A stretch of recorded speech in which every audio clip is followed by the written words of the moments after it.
announcement. Honourable members, today, on the occasion of the 137th anniversary of the Inter-Parliamentary Union, the IPU, we commemorate the International Day of Parliamentarism.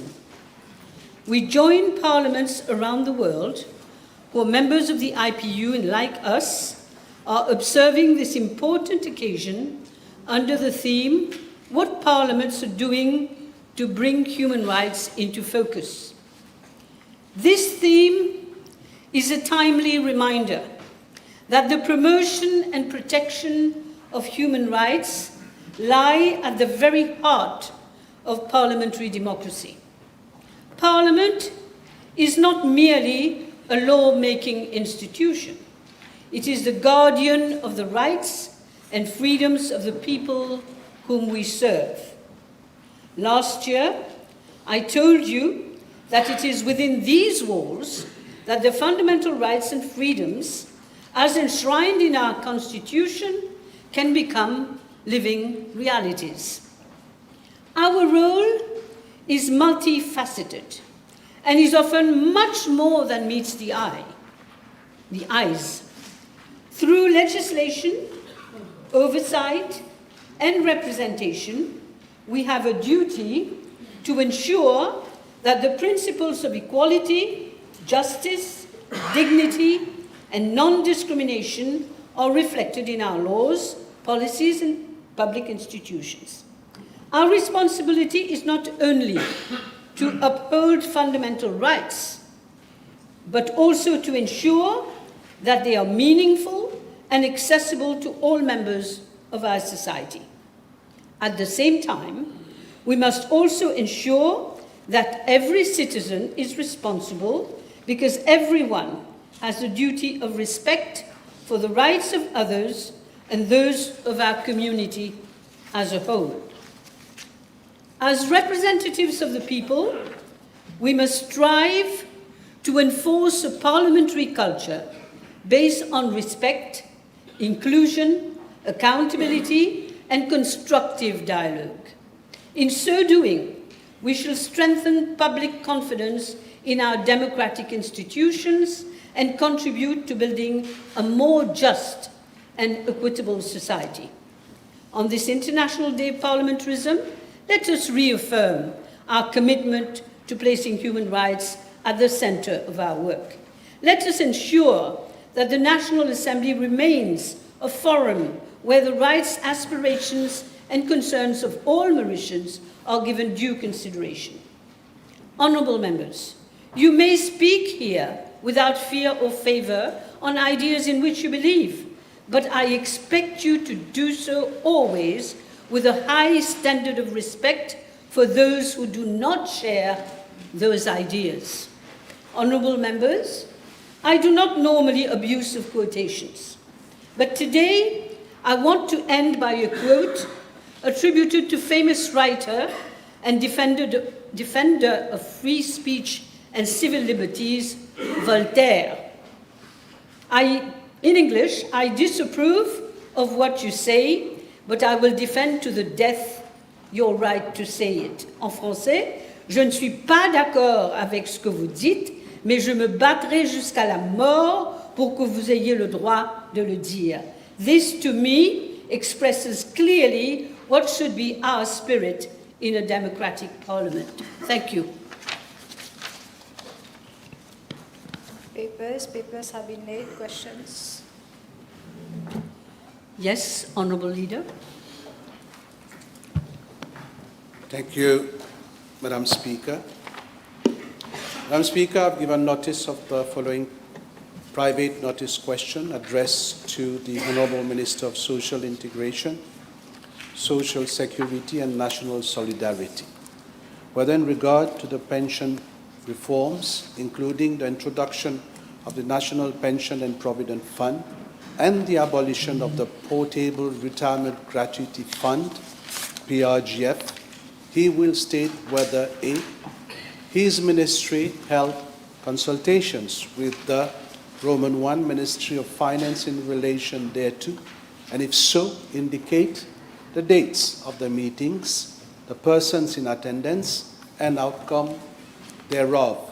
Roman 2, Commission of Experts in relation thereto, prior to the introduction thereof and to the Cabinet meeting of Friday 19th June 2026, and B, an interministerial committee or a steering committee has been set up to look into the abolition of the PRGF, and if so, indicate the names of the members thereof. Thank you, Madam Speaker. Yes, Honourable Minister. Thank you, Leader of the Opposition. Thank you, Madam Speaker. Madam Speaker, it is recalled that at paragraph 240 of the Budget Speech 2025-2026, the Prime Minister has announced that in order to address this burning issue, that is pension issue, we are setting up a commission of experts to make recommendations to reform the various pillars of our pension system, including revamping the national pension funds to replace the CSG. The Prime Minister said, I will personally chair a steering committee to assess and act on the recommendations of the Commission. As Minister, I was handed over in July 2025 by the then Deputy Prime Minister a copy of the draft terms of reference for the setting up of a committee of experts to look into the pension reforms. In September 2025, I officially submitted my views in writing on the matter as Minister of Social Integration, Social Security and National Solidarity to the Prime Minister and copied to the then Deputy Prime Minister. Madam Speaker, in Cabinet highlights of 26 September 2025, Cabinet agreed to the setting up of a committee of experts to make recommendations to reform the various pillars of the pension system, including the revamping of the National Pensions Fund, to replace the Contribution Sociale Généralisée to be constituted, and the committee of experts was to be constituted as follows. A, Mr. Naresh Singh Prayag, actuary, as chairperson. B, Mr. Beyanor Yen, actuary. C, Mr. Azad Jitan, economist. D, Mrs. Verena Tandayan Raghubar, as economist. E, Mr. Satar Jakaria, actuary. F, Mr. Yvan Legris, actuary. And G, Miss Lifa Aimé Chang Kai Chouet, statistician. According to its terms of reference, which have been worked out in consultation with the International Monetary Fund and the World Bank, the Commission of Experts will review, I'm quoting the Cabinet decision, Commission of Experts will review the portable retirement gratuity fund, the national saving funds, the statutory bodies pension funds, the civil service defined benefits and defined contribution pension schemes, the family protection scheme, as well as pension scheme for public officials. The Commission will look into the revamping of the National Pension Fund to replace the Contribution Sociale Généralisée. In addition, the Commission will assist in defining a long-term strategy for the financial sustainability of the pension system and will provide an actual and fiscal sustainability report showing the long-term projections of pension liabilities and expenditures over a 20-30-year horizon, and B, a cost-benefit analysis by comparing the existing contributory pension system with potential alternative models. Cabinet further agreed to the setting up of a steering committee on pension reform, which will provide guidance to the Commission on the strategic direction and policy priorities for the reform on the pension system, and assess and act on the recommendation of the Commission under the chair of the Prime Minister and the following members: A, the Deputy Prime Minister; B, the Minister of Agro-Industry, Food Security, Blue Economy and Fisheries; C, the Minister of Social Integration, Social Security and National Solidarity; D, the Minister of Financial Services and Economic Planning; E, the Minister of Labour and Industrial Relations; F, the Minister of Industry, SME and Cooperatives; and G, the Junior Minister of Finance and the Junior Minister of Social Integration, Social Security and National Solidarity. The Secretariat of the Pensions Reform Committee comprised officers of my ministry, of Ministry of Finance and my ministry. Madam Speaker, I wish to highlight that on the 7th of November 2025, a press communiqué from the Committee of Experts was issued inviting proposals from the public on pensions reforms. Consultations were held with several stakeholders, mainly the Financial Service Commission, the SECOM, Family Protection Scheme, and trade unions, amongst others. Madam Speaker, on the 20th May 2026, a working session was held whereby a PowerPoint presentation was made by the expert to the Inter-Ministerial Committee. I, as well as other ministers and junior ministers, members of the steering committee who were present, raised a series of issues. I requested for a meeting with the Prime Minister since 27th May 2026 on pension issues related to the PowerPoint presentation made and the forthcoming budget.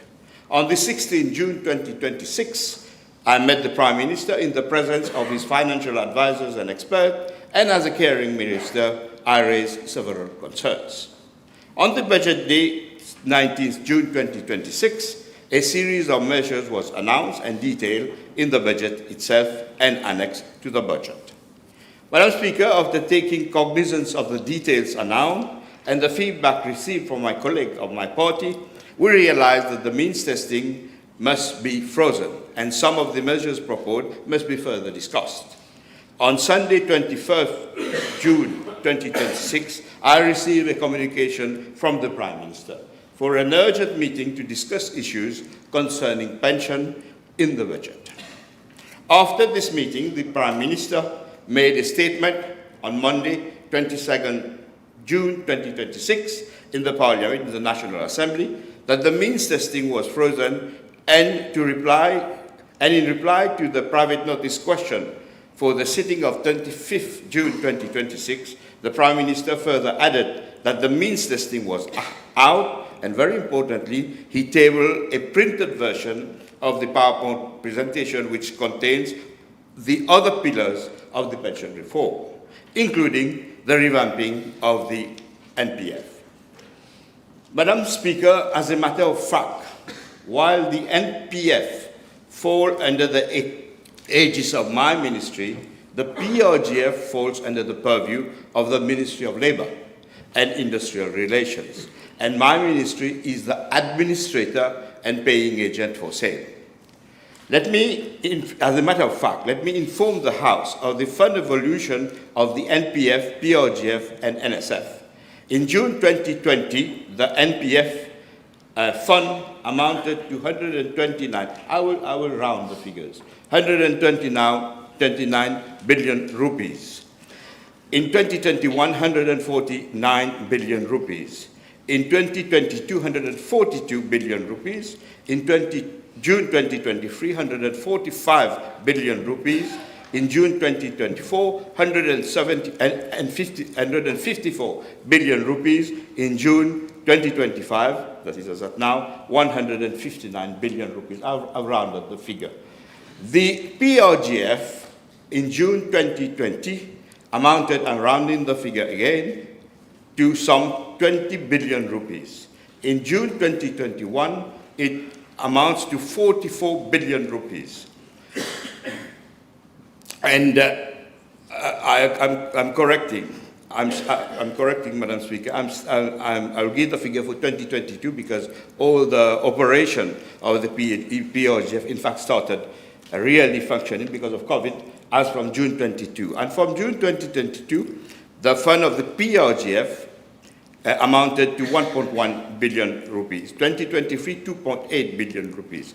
June 2024, 5.5 billion rupees. And June 2025, 8.7 billion rupees. These are facts. Madam Speaker, as regard to part A of the question, that is whether my ministry held consultation with the Ministry of Finance in relation thereto, and if so, indicate the dates of the meeting, the person in attendance and outcome. The answer is, except for the meeting referred in my answer above, I had no meeting. The person in attendance, as I mentioned, were the experts, the financial advisors of the Prime Minister and the Financial Secretary. Madam Speaker, as regard to part A2 of the question, that is whether my ministry held consultation with the Commission of Experts in relation thereto prior to the introduction thereof and the Cabinet decision of Friday, 19th June 2026. Again, as mentioned above, a PowerPoint presentation was made on the 20th May 2026 by the Committee of Experts to members of the Interministerial Committee. I was present there, together with the junior minister who is member of the steering committee. We attended this meeting. Madam Speaker, with regard to part B of the question, that is whether an interministerial committee or steering committee has been set up to look into the abolition of the PRGF, and if so, indicate the names of the members thereof. I already mentioned the names of the steering committee in my, when I explained the chronology and the history of the event. My answer would be, since the interministerial committee is chaired by the Prime Minister, it is up to the Prime Minister to decide on the matter. This would be my reply to the PNQ of the Leader of the Opposition. Thank you. First supplementary, Leader. Merci, Madame la Présidente. Et j'espère que je me trompe. J'ai comme l'impression que le ministre a un double langage.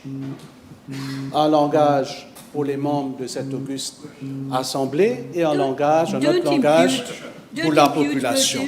Don't impute motives. Can I directly ask that question to the Honourable Minister? Will he confirm to the House whether he is satisfied You cannot with the ask, report of the experts? You cannot ask for his opinion. You cannot ask for his opinion. Next question. Because the nation wants to know whether But he you is still- with them or against them, Madam Speaker. But you still have to respect the standing Madam orders. Speaker, with regard to the abolition of the PRGF, is the Honourable Minister saying to this House and the population at large that he is fully agreeable with that decision? Again, This is a question of opinion. And the standing order doesn't allow it. And I will say that the matter is still under discussion. okay. Next, the matter, he said. The same Honourable Minister, Madam Speaker, let me refresh his memory. He stated in a press conference last year that You he is in favour of maintaining Again. the PRGF. I'm sorry. Does it mean... I'm sorry, Leader of the Opposition. Again, you're not supposed to refer to newspapers. I can cite you. I can cite you the. what he said in the press. But you are referring to a newspaper, nonetheless. You're a seasoned politician. You know what is allowed, what is not allowed. Please. Madam Speaker, last year in a public announcement, the minister stated that he is in favour of maintaining the PRGF. Does it mean that now he is for the abolition of PRGF as mentioned in the annex of the budget speech? Madam Speaker, as I said, the matter is under consideration. We must thank the Prime Minister who has done two things. First, freezing and getting out the means test from the pension reform. We must commend him. Let me finish. Okay. Second, that the Prime Minister and the government table the report of the Commission of Experts. This is what is enabling democratic debates all around the country on the issue of the second and other pillars of the pension reform. Okay? I must say to the Honourable Leader of the Opposition, I was one of the main person and trade unionists who fought for the PRGF. Had it not been me, not been the General Workers' Federation, the joint negotiating panel of the sugar industry and other trade union, the PRGF that is here now wouldn't have been the same. At the time, I called the PRGF as a COPSA, because what was being presented by the then government was a PRGF that would have been meaningless. The first version that was presented was the PRGF who didn't cater for the 15 days as a matter of right to private sector worker of gratuity. It didn't cater. It was us who added the 4.5% and coupled it with the past services. Had it not been me and the trade unions, the General Workers' Federation, the GNP and other trade unions, the provision in the law of guaranteeing 15 days per year of service to workers wouldn't have existed. Third, had it not been me and the trade unions, the PRGF would have been a COPSA, because the provision was made that employers was enabled not to pay for the PRGF had they paid for the private pension scheme. And it is us who made the amendment to amend the law so that if an employer contributes to a pension fund, the contribution cannot be less than what it would have been. No, you are on the PRGF. I'm refreshing your memory. Okay? I'm refreshing your memory, you know. Yeah, okay. I'm refreshing your memory on facts and what happened. Okay, you didn't stand there. I stand. No, Minister. Yes. Next question. Madam Speaker, the stark reality is that he's abolishing the PRGF today. And the Minister, Madam Speaker, he should stop sitting on the fence, otherwise he'll get stuck on the fence, Madam Speaker. You're not asking a question, you're making More a statement. than 10 days after the budget, Madam Speaker, I believe that the Honourable Minister has taken full cognizance of the details of the pension reforms. Now, concerning the SAP, will the Honourable Minister inform the House on what basis has the sum of 11,589, I have to correct myself because last time I stated 598. It is 11,589 have been calculated. I already replied to this question. We are awaiting the details from the Ministry of Finance. This is what I reply in the Committee of Supply. You were not here. And the details will be finalized. The issue is whether the people, workers and citizens will have their pension at the age of 60 at a reduced pension. This is the matter of discussion. It is being discussed. That's one. And the second is that we are focusing on the NPF and the PRGF, so I already replied. I wait for the next question. Yes. Now, will the Honourable Minister confirm to the House that once someone opts for that amount, he will be paid that amount for his lifetime? The matter is under consideration. You will get the details when the government finalizes, and it will be part of the finance bill. So, Okay, next question. We have an annex to the Next budget question. with us, and he's replying today that this is under consideration. But that is, it seems, Now, will the Honourable Minister confirm to the House that with the new system, encouraging an elderly person to opt for his or her old pension at 70 years with the promise of earning more while earning much less if they opt for the pension at 60 years is an insult to our elderly. Again, you're asking him for his opinion. Leader of the opposition, this matter, I understand this is a very important matter, everybody. But this matter has already been thrashed out here. The whole issue was thrashed out, and his answer is that it's still being considered. That's what was said. This is a democratic government, and this issue of the ministers is out because this issue is also linked to the ministers thing. So the matter that, no, I'm not confusing. You are confusing the people of this country. I'm saying that the matter is under discussion. We are following the democratic process. Maybe you don't know what it means. I know what it means for democratic process. Let me refresh your mind. Let me refresh your mind. In 2020, you presented a budget. No, Minister. You presented a budget and you did it. Please sit down. We will not have this. We want questions and answers. We don't want either side to start. I can find. Yeah, we don't want that. Yes. Your friend is asking, are you going to give way? Yes, I'll Yes. give later, Madam Speaker. Has the Honourable Minister been apprised of information related to members of the Commission of Experts on potential conflict of interest? And if yes, has he discussed the matter with the Honourable Prime Minister? Let me say whatever I had to say on the committee of experts, its term of reference, its composition. I wrote to the Deputy Prime Minister and the Prime Minister.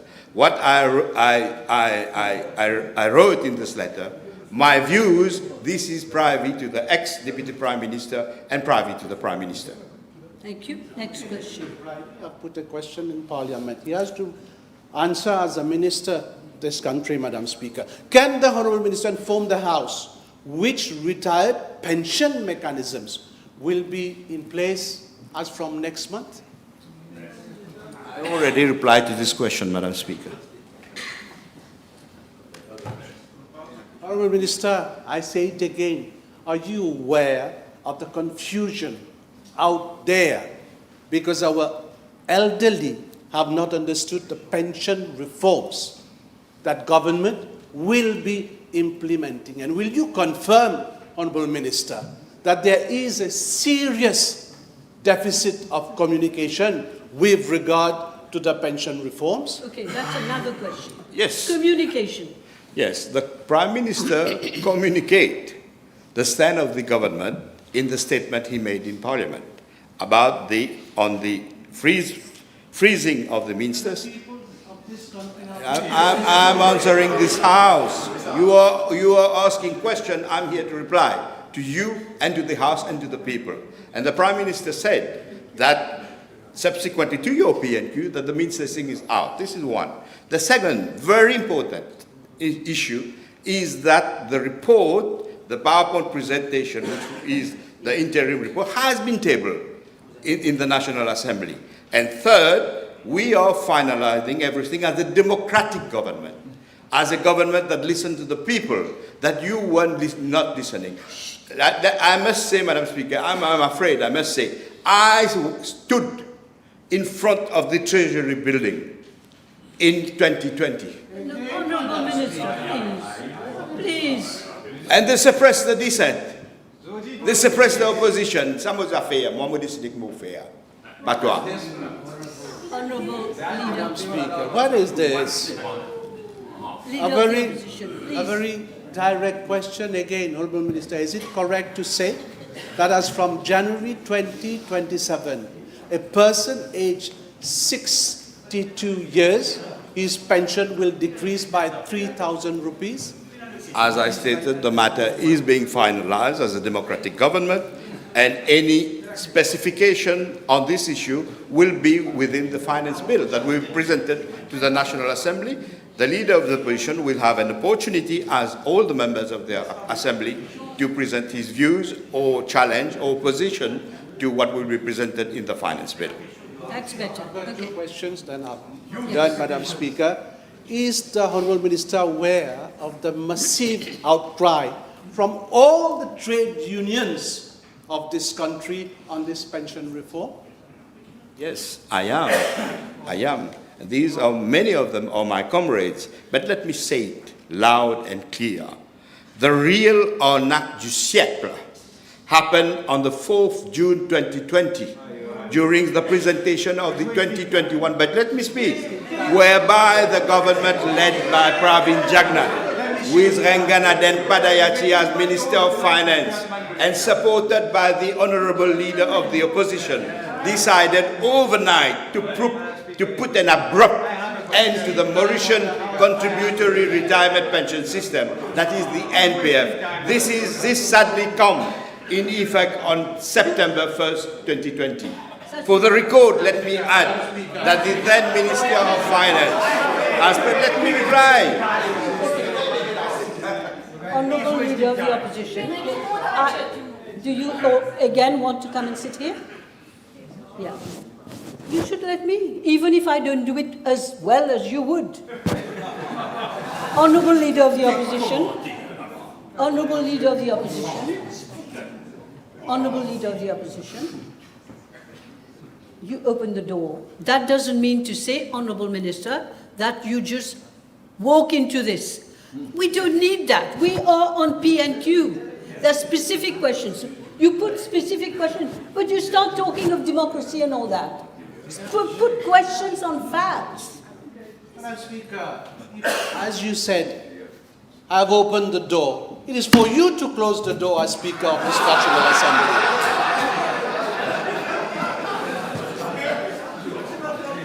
Madame la Présidente, est-ce que l'honorable ministre va participer au rassemblement des syndicats le 11 juillet?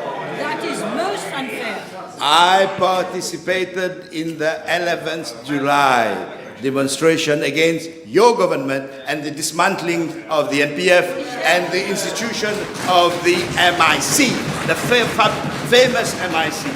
And let me say, when my officers in the ministry, I've learned it afterward, when they refused what Ranganaden Padayati wanted, that is to use the money of the National Pension Fund to honor the promises of increase in old age pension, BRP, then my officers refused, and the minister unilaterally, without consulting anyone, without seeking the opinion of any expert, decided to destroy the National Pension Fund. This was the arnaque du siècle. This is what brought us in this mess. Instead of raising the ceiling of the NPS, instead of applying the National Pension Scheme on the remuneration of the workers, so that we can get enough fund to pay the contribution, you destroyed it. What we are doing now is to revamp it. Everybody can have their opinion, okay? Thanks to what many of us have been doing, that is prompting the report to be made public. You didn't make anything public, you just destroyed it. You just destroyed it. The NPF was just destroyed. You won the opposition, huh? Minister, Okay. that's enough. Okay? So the arnaque du siècle was from your government. The new system can be the subject of debate. You chose to pose the question, not me. Thank you, Madam Speaker. Normally, I have 2 minutes left, but I'll give 2 more minutes. Yes, Mr. Duval. Madam Speaker, may I ask the Honourable Minister? Il a tenu des propos, la question va venir. Il a tenu des propos extrêmement graves le 22 juin 2026 en disant que lui et le Premier ministre ont tous les deux été induits en erreur, notamment par le président de la Commission, sur le fait, je vais venir à la question, que la pension serait coupée. Il l'a dit. Maintenant qu'il a tenu ses propos, quelle action a-t-il envisagé et recommandé au Premier ministre et au gouvernement pour que des actions sévères soient prises contre cette commission, son président et les propos dont il a été induit en erreur sur un sujet aussi important. Let me say, whatever has been said in the media and the public, yes, let me finish.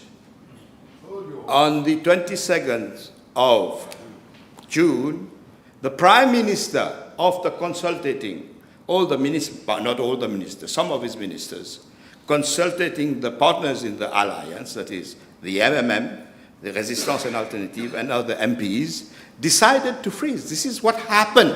What is important is what happened. You are asking the question, let me...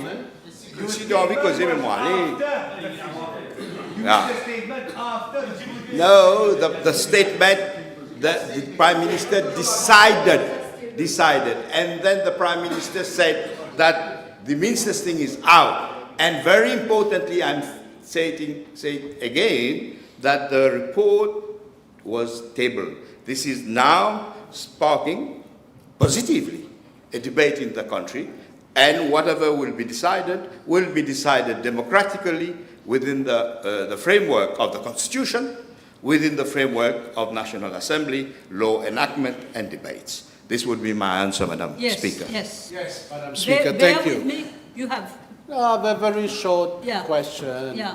Est-ce que le ministre est conscient qu'il est devenu le mal-aimé de tous les travailleurs de ce pays Non, et à part la politique, Madame la Présidente? One thing. Ça, c'est vraiment... I don't have blood in my hand.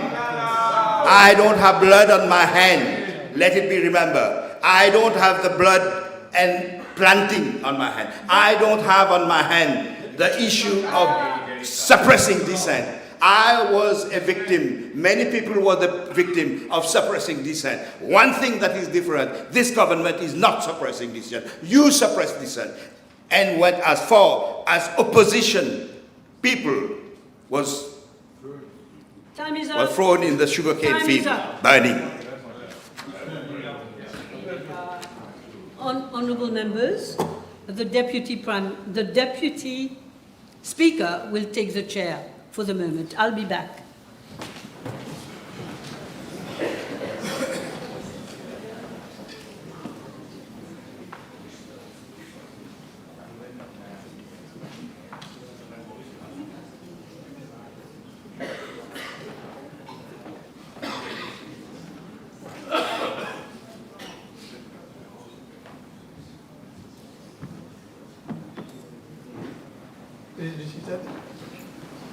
Question.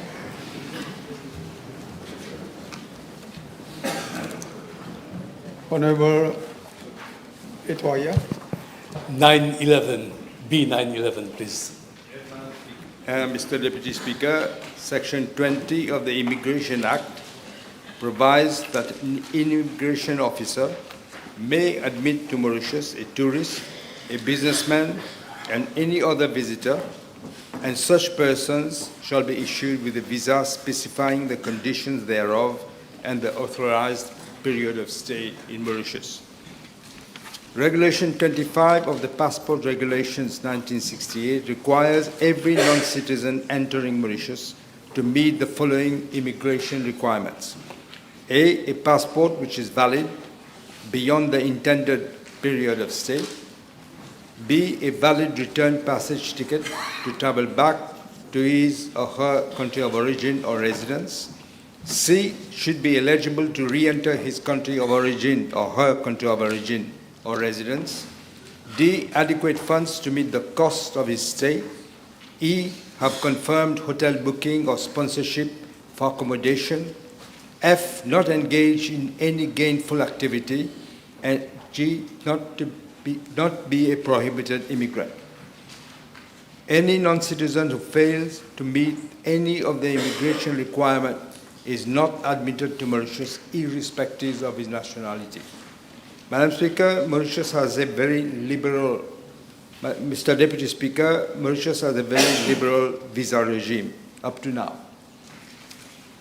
In 2026, Mauritius has been ranked 10th out of 199 countries by the Henley Openness Index, which is a global ranking that measures the number of nationalities that a country allows entry without a prior visa. This, Mr. Deputy Speaker, is no longer acceptable because of the risks are much higher today. The latest example is what happened in Monaco just yesterday. This is why we are readdressing this issue. While most of the foreigners obtain visas on arrival, nationals of some countries are required to apply and obtain a visa before entering Mauritius. Section 12 of the Passports Act provides for the Minister to prescribe countries, the nationals of which should obtain a visa before entering Mauritius. Presently, there are 15 countries which fall under this category, and these countries are listed in the 11th schedule of the passports regulations. The countries in the 11th schedule of the passport regulations are prescribed after due consideration of several factors, including but not limited to the following: A, security concerns, B, international relations, C, immigration policy, and D, risk of abuse of visa. According to the guidelines issued by the Passport and Immigration Office, nationals from these countries have to apply for a visa at least 1 month before the intended date of travel. Subject to all documents being in order, the PLO takes around 12 working days to determine the applications for the visa. I must point out, Mr. Deputy Speaker, that nationals from the listed countries are free to come to Mauritius and is visa-free for them too. Over and above the immigration requirements, the Passport and Immigration Office carries out additional security checks. Mr. Deputy Speaker, as I announced in the budget speech of 2026-2027, a new digital system will be introduced to enable all non-citizens from all countries without distinction to apply and obtain an e-visa. The e-visa will reduce the risk of bona fide persons entering Mauritius and will also reduce queues at arrival at airports. My office is already working on that project. Okay. B912 will be replied by the Honourable Minister of Art and Culture. So, Honourable Second Member for Grand Bay, Putedo. Thank you, Mr. Deputy Speaker. Sir, B913.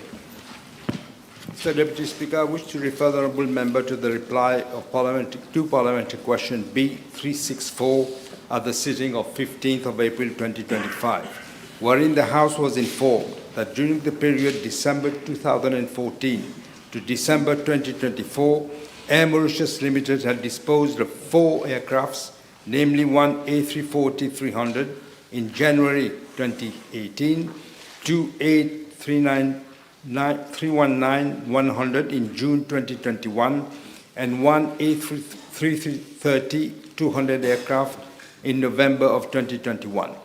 The House was also informed that in June 2021, Air Mauritius entered into a consignment agreement with a private company for the disassembling of the 2 A340-300 aircraft. The net loss incurred for the sale of these aircraft was approximately 1.2 billion rupees. As regards to Part A of the question, I'm informed that Air Mauritius had the 4 aircraft which were sold between 2014 and 2024 had been in service for a period ranging from 12 to 23 years at the time of sale. I'm also advised that information pertaining to the total proceeds received from these sales cannot be disclosed in view of the confidentiality clauses contained in the sales agreement. With regards to Part B of the question, I'm informed that during the same period, Air Mauritius Limited phased in 11 aircraft into its fleet. Out of these 11 aircrafts, 1 was purchased directly, 2 through finance leases, and 8 through operating leases.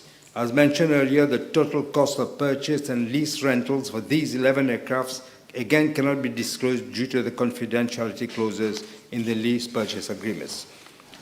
Regarding Part B3 of the question, I'm informed by Air Mauritius that during the period 2014 to 2024, 11 aircrafts were grounded for a total of 100 times. The reasons for the groundings were essentially due to various technical issues, unavailability of spare parts and spare engines, and supply chain constraints. I wish to inform the House, Mr. Deputy Speaker, that in reply to Parliamentary Question 1191 on the 9th of December 2025, I informed the House that the Board of Air Mauritius Limited had appointed Kroll Middle East Consultancy Limited to conduct an independent forensic investigation with the following terms of reference. 1, the rationale for the sale and disposal of 5 aircrafts during the voluntary administration in 2020-2021. A 6th aircraft, namely an A340-300, was sold in 2018 but did not form part of the Kroll investigation as it did not relate to the COVID and the Air Mauritius voluntary administration period. 2, the leasing of 2 330-200 aircraft in 2022. And 3, the order of 1 additional A350-900 aircraft in 2023. I'm informed that the Board of Air Mauritius met on the 25th and 29th of June 2026 to examine the report which was submitted by Kroll. After considering the report, the Board has treated the matters identified in the Kroll report with the utmost seriousness and has resolved to take all necessary and appropriate steps to protect the interests of the company, including referring relevant matters to the competent authorities, namely the Financial Crimes Commission and the police. 2, seeking any civil remedies available to the company. 3, initiating appropriate disciplinary proceedings in accordance with legal requirements. Mr. Deputy Speaker, I understand that there has been concerted acts of conduct on the part of the former chairperson of Airport Holdings Limited and a number of senior Air Mauritius officials to favor the leasing of aircraft by Air Mauritius from a very specific lessor. Such conduct could tantamount to a criminal conspiracy to prejudice the other bidders and Air Mauritius Limited. Furthermore, I understand that falsified and misleading reports were submitted to the then board in the full knowledge of 2 persons, namely the former chairperson of Airport Holdings Limited, Mr. Ken Oryan, and the former Chief Executive Officer of Air Mauritius, Mr. Koku Limited, with the objective of justifying the purchase of an additional A350-900 aircraft from Airbus, contrary to the other internal reports to the effect that the A330 aircraft, rather than an A350 aircraft, was going to be in the best economic interest of Air Mauritius Limited. They simply ignored that objection. I also understand that the lease of an aircraft from the particular lessor has been preceded by inspections of the aircraft overseas by Air Mauritius officials and other persons. The inspection reports omitted essential matters affecting the airworthiness of the leased aircraft.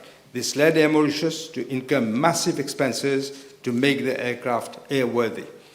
Air Mauritius intends to institute disciplinary proceedings against the responsible officers.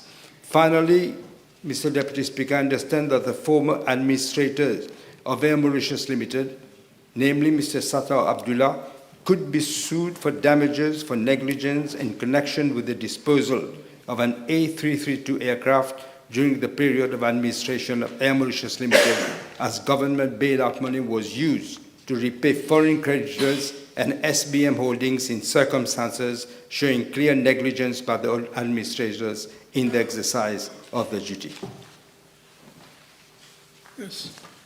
The Honourable Third Member for Portruy South and Portruy Central. B914, please. Madam Speaker, Mr. Deputy Speaker, with regard to Part A1, 2, and 3 of the question, I'm informed by the Commissioner of Police that for the period 1st of January 2021 to the 25th of June 2026, a total of 611 new firearm licenses were issued. 4,264 licenses were renewed, 8 licenses were revoked, and no firearm licenses were suspended. During the same period, 4 firearms were reported lost, 14 were reported stolen, 10 were classified as unaccounted for. There were 32 recorded incidents involving licensed firearms, resulting in injuries and fatalities, and criminal investigations were initiated. I'm tabling the details requested by the Honourable Member. As regard to Part B of the question, I'm informed that pursuant to Section 7 and 8 of the Firearms Act 26, 2006, an applicant must satisfy the following eligibility criteria before a firearm license may be granted. 1, he must hold a valid competency certificate, which is issued by the Commissioner of Police upon successful completion of the prescribed training and pass the required test. 2, he or she must be of 18 years of age or more and must be a citizen of Mauritius.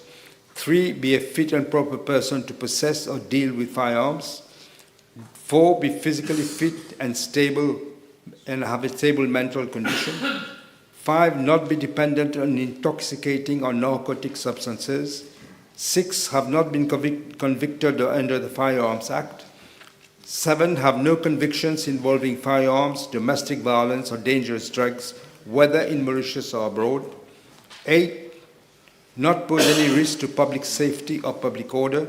9, have a good reason for possessing the firearm. And 10, have adequate and secure storage arrangements for the safe custody of firearms and ammunition. Mr. Deputy Speaker, pursuant to Section 12 of the Firearms Act of 26, a firearm license is renewable for yearly periods ending on the 31st of December unless previously suspended or cancelled. Renewal is effected upon application made by the license holder and is subject to the production of the firearm and any ammunition in respect of which the license was issued. The firearm license book issued by the Commissioner of Police and a valid competency certificate must also be shown. Renewal is granted upon compliance with these statutory requirements. Yes, Thank you, Mr. Deputy Speaker. May I ask the Honourable Prime Minister whether he has information from the Commissioner of Police regarding whether a national ballistic database exists to assist law enforcement agencies in linking firearms used in criminal offences, and if not, whether consideration is to be given to establish one. Mr. Deputy Speaker, I missed the beginning of the question. Whether a national ballistic database exists. And if it doesn't exist, which would assist those involved in enforcement agencies, that could be considered to be established in the future, if I may say, regarding recent case of firearm where a young gentleman was shot dead on a leased land recently. Where, Mr. Deputy Speaker, that they can do ballistic tests in Mauritius. And the last one, may I ask, thank you, Mr. Deputy Speaker, may I ask the Honourable Prime Minister whether this Commissioner of Police has given him any information of measures that are in place to prevent licensed firearms, those that were given duly licensed by the authorities, from being diverted into the illegal market through theft, loss, or unlawful resale. Thank you. The police is well aware of this. I mentioned a few cases here, and they investigate those cases. the Honourable Fourth Member for Portreach North and Moat Island. B915.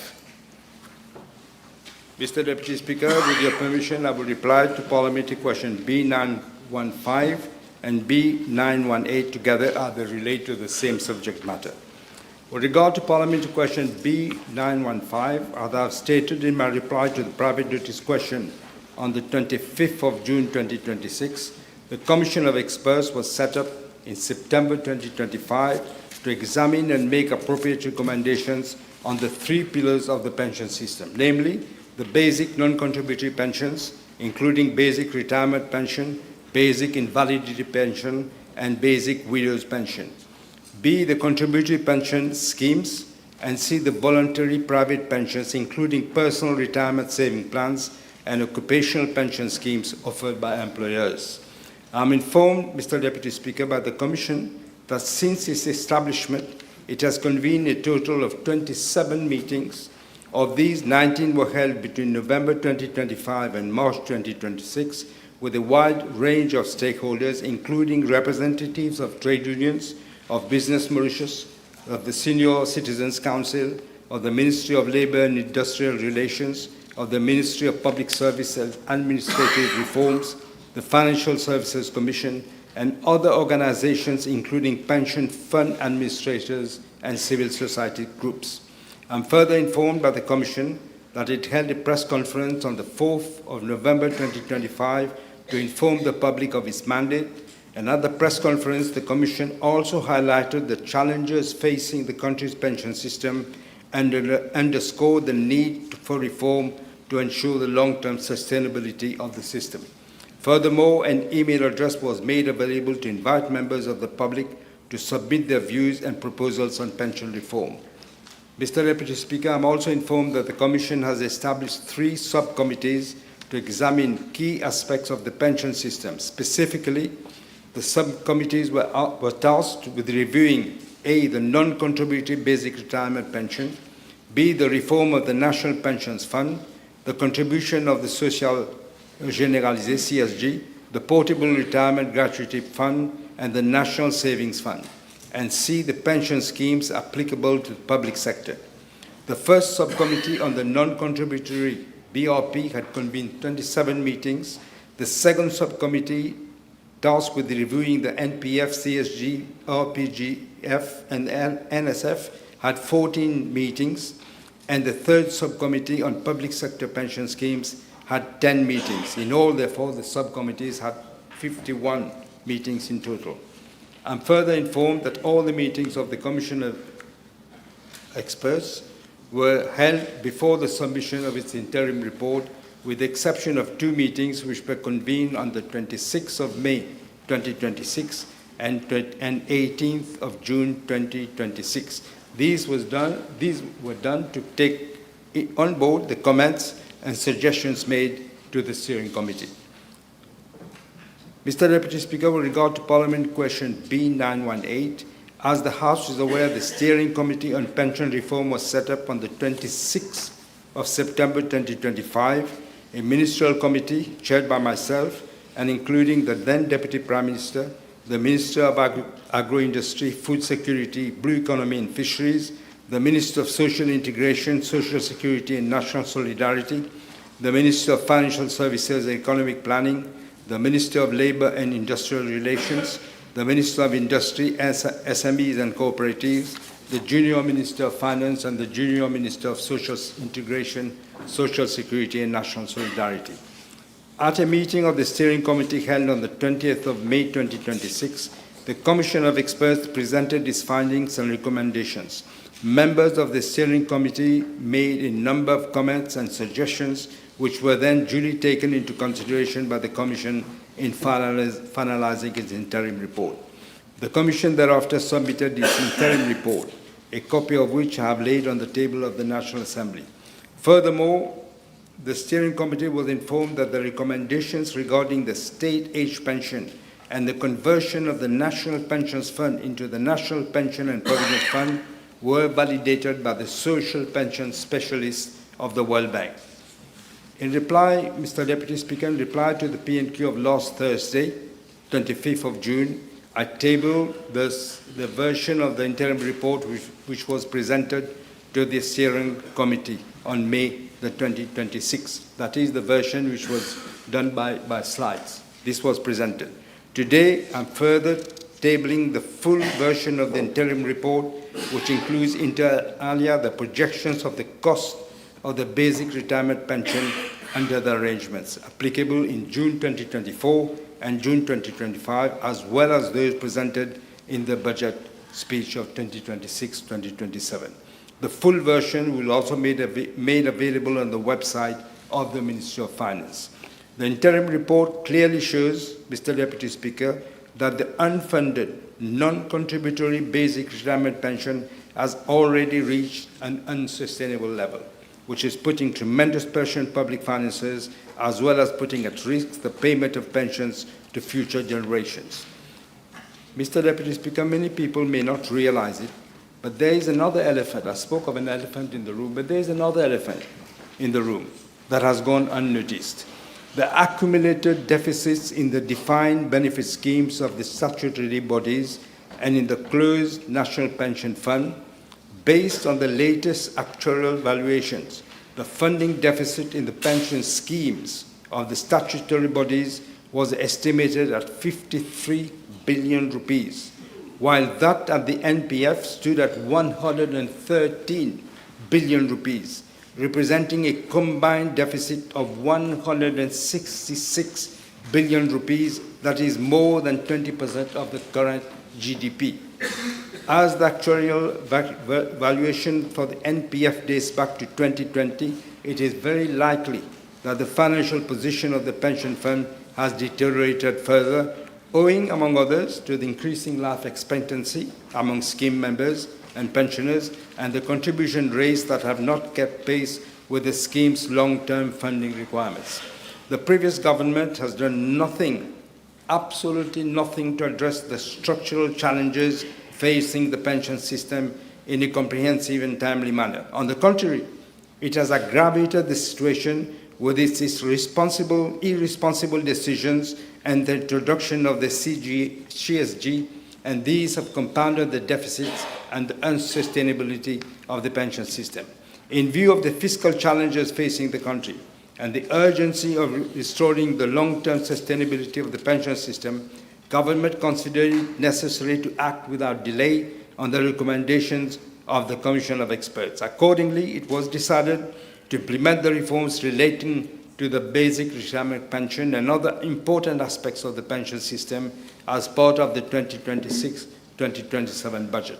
This reform aimed at putting the pension system on a more sustainable footing while ensuring that future generations continue to benefit from a viable and equitable retirement income system. Our primary concern, Mr. Deputy Speaker, has always been to put in place a system wherein equity is measured as redistribution within generation from high to low income earners and across generations in the form of sustainable tax burden. I've listened very carefully to the Prime Minister. It is not clear whether the steering committee has in fact been apprised of the report, whether it has been submitted, and whether it deliberated upon it. I will ask the Honourable Prime Minister whether, in regard to what the Minister of Social Security stated on the 22nd of June publicly, that the report was never submitted to the steering committee and not debated upon, whether this is rather the course of action that was taken by government. He never said that. He said that there was a meeting of the steering committee, and they showed us the findings on a slide system. That was what was shown to all of them. All the main points were there. And this is what I depose. I'm prepared to depose the whole, now that it is ready, the whole, if someone wants to take it, the whole of the interim report. I have a last question. Okay. I will ask the Honourable Prime Minister, again in regard to what the Honourable Minister of Social Security stated in his public announcement, that himself, that is the Prime Minister, and the Minister of Social Security ont été induits en erreur to the fact that the pensions would be cut from existing pensioners, and I would like to ask the Prime Minister if that is exactly what has happened or not, to clear up that matter. He answered that question just now, but you're still not satisfied. What we did, Mr. Deputy Speaker, is people were complaining that their pension was going to be at 65, although it was done on a gradual basis, not sudden. There was no sudden change to the pension scheme. But because some people were complaining, like some people do some work that are difficult, like les maçons, etc., we decided we can correct this and allow them the option to take the pension at the age of 60. That is what we did. The other bit that you're saying, we decided after consultation with the Honourable Minister and other members, including members of the Labour Party, we decided now to put out this means testing, so that this doesn't, because many people were not accepting it, so we decided to put it out for the moment, and we're really looking at the system. No, last question, my request. It is not what the Honourable Minister of Social Security stated. He stated that on the 16th of Put June... your question to the Prime Minister. That is the Don't question. refer to what the Honourable Minister stated. Yes, whether the Honourable Prime Minister will... Prime Minister wasn't there when he stated I am that. asking my question, That was the Prime whether Minister. the Honourable Prime Minister will, in reply to what has been stated to the Ministry of Social Security, that he himself and the Ministry of Social Security were told, assurances were given that the pension would not be cut when it was in fact the contrary that has been announced 2-3 days later, whether this is exactly what happened in his office on that day or not. That is the question. The answer is no. Simple. No. We're not cutting any pension. We have changed the system because it became unsustainable because of the government. You sat there with them and destroyed the pension scheme. The Honourable Minister just said, this is what the anarchy is. Honourable First Member for Waqf Royal. B916. This will be the last question. Mr. Deputy Speaker, as a small island developing state with an exclusive economic zone of around 2.2 million square kilometers, Mauritius faces significant marine security challenges that extend well beyond its capabilities due to its limited resources. These challenges include illegal, unreported and unregulated fishing, drug trafficking, transnational organized crime, irregular migration, piracy, climate change, and the protection of critical maritime infrastructure, to name but a few. No single country, Mr. Deputy Speaker, in the Western Indian Ocean can effectively address these challenges in isolation. Mauritius has consistently pursued a policy of strengthening bilateral, regional, and international partnerships to enhance its maritime security, law enforcement, and disaster capabilities. In this regard, Mauritius enjoys long-standing cooperation with friendly countries and international organizations such as India, France, the United Kingdom, the United States of America, the European Union, Interpol, and the UNODC. Through joint exercises, capacity building, information sharing, maritime domain awareness initiatives, technical assistance, and training programs. These partnerships are essential in enhancing the capabilities of Mauritius to ensure its maritime surveillance while reinforcing regional security and stability in the Indian Ocean. Mr. Deputy Speaker, the State Partnership Program with the New Mexico National Guard and the proposed acquisition and cross-servicing agreement with the government of the United States of America, a cooperation agreement aimed at safeguarding security in our EEZ. I'm informed by the Commissioner of Police that the objective of the State Partnership Program Agreement, which was signed on the 22nd of May 2026, is to establish an enduring institutional partnership through professional exchanges, technical cooperation, and capacity building. The agreement creates no legal or financial obligations on us and is centered on knowledge sharing and professional cooperation. The scope of the State Partnership Program includes 1. Capacity building and professional training, 2. Humanitarian assistance, disaster preparedness and response, 3. Maritime and border security cooperation, 4. Cybersecurity and emerging security threats, and 5. Operational planning and crisis management. As regards to the acquisition and cross-servicing agreement, Cabinet has approved its signing in May 2026, and it is expected that the agreement will be signed shortly. The acquisition and cross-serving agreement is an instrument to facilitate the reciprocal provision of logistic support between the government of Mauritius and that of the United States of America during authorized activities, such as joint exercises, training, humanitarian assistance, disaster relief operations, and other mutually agreed cooperative arrangements. Under the proposed agreement, the support, supplies, and services include the provision of food, water, fuel, temporary accommodation, transportation, medical services, training services, repair and maintenance services, and port services where permitted by the national laws of both parties. Such support may only be provided upon mutual agreement and on a reimbursable or equal value exchange basis. In other words, if you give them food, they have to pay for it, whatever. Mr. Deputy Speaker, I wish to inform the House that neither the State Partnership Program nor the proposed acquisition and cross-servicing agreement constitutes a military alliance or a defense treaty. There is no provision in any of these two agreements to authorize the establishment of foreign military bases, the permanent stationing of foreign military personnel, or the transfer of weapons. All cooperation remains subject to the laws of Mauritius and the sovereign decisions of the government of Mauritius. These frameworks are intended solely to strengthen the operational capabilities, resilience, and preparedness of Mauritius in addressing contemporary security challenges through cooperation with trusted international partners. Yes. Merci.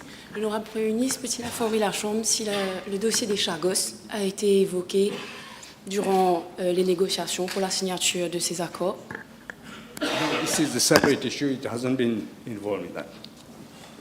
Last one, because time is already over. Dans le même esprit démocratique et de transparence auquel faisait référence un peu plus tôt l'honorable Soubron, l'honorable Premier ministre peut-il déposer sur la table de l'Assemblée le texte intégral du State Partnership Program Agreement et de l'Acquisition and Cross-Servicing Agreement pour que le public et les députés puissent en prendre connaissance? And I said there's no defense agreement or whatever. I would be prepared to do it, but I will have to check with the United States whether they agree. Okay, time is over. The table has been advised that the following PQs have been withdrawn: B919, B923, B921. Now we go to question addressed to Honourable Ministers. The Honourable Third Member for Flak and Boracay. B924. Mr. Deputy Speaker, sir, allow me to thank the Honourable Member for this pertinent PQ. In fact, this PQ touches at one of the most despicable changes in the assessment and curriculum framework ever done in our system of education. Let me refer to the midterm evaluation of the extended program by the World Bank, which highlighted two fundamental questions, which were as follows. What is the evidence that extended program students are progressing as intended? Second, to what extent is the teaching and learning program, for example, choice of learning area, type and amount of content to be covered, suitable for EP students? In their conclusion in June 2020, the experts who carried out the mid-term evaluation of the extended program by the World Bank said the following, I quote, "Most students within the EP were functioning academically at a primary school level, several grade levels behind where they should be, and learning improvement had not taken place at a sufficiently rapid pace." Mr. Deputy Speaker, sir, the extended program neither provided the students with a curriculum framework suited to their needs, nor prepared them adequately to join any technical or vocational institution. The Honourable Member is himself an educator who has worked with both extended stream students in the past and is now working with the foundation program. He can make a first-hand evaluation of the huge difference between these two. If I'm not mistaken, the member teaches his students civic education and community service. Can you reply to the question, please? Yes, I will. Yeah. Why am I saying this? Because the figures... Okay.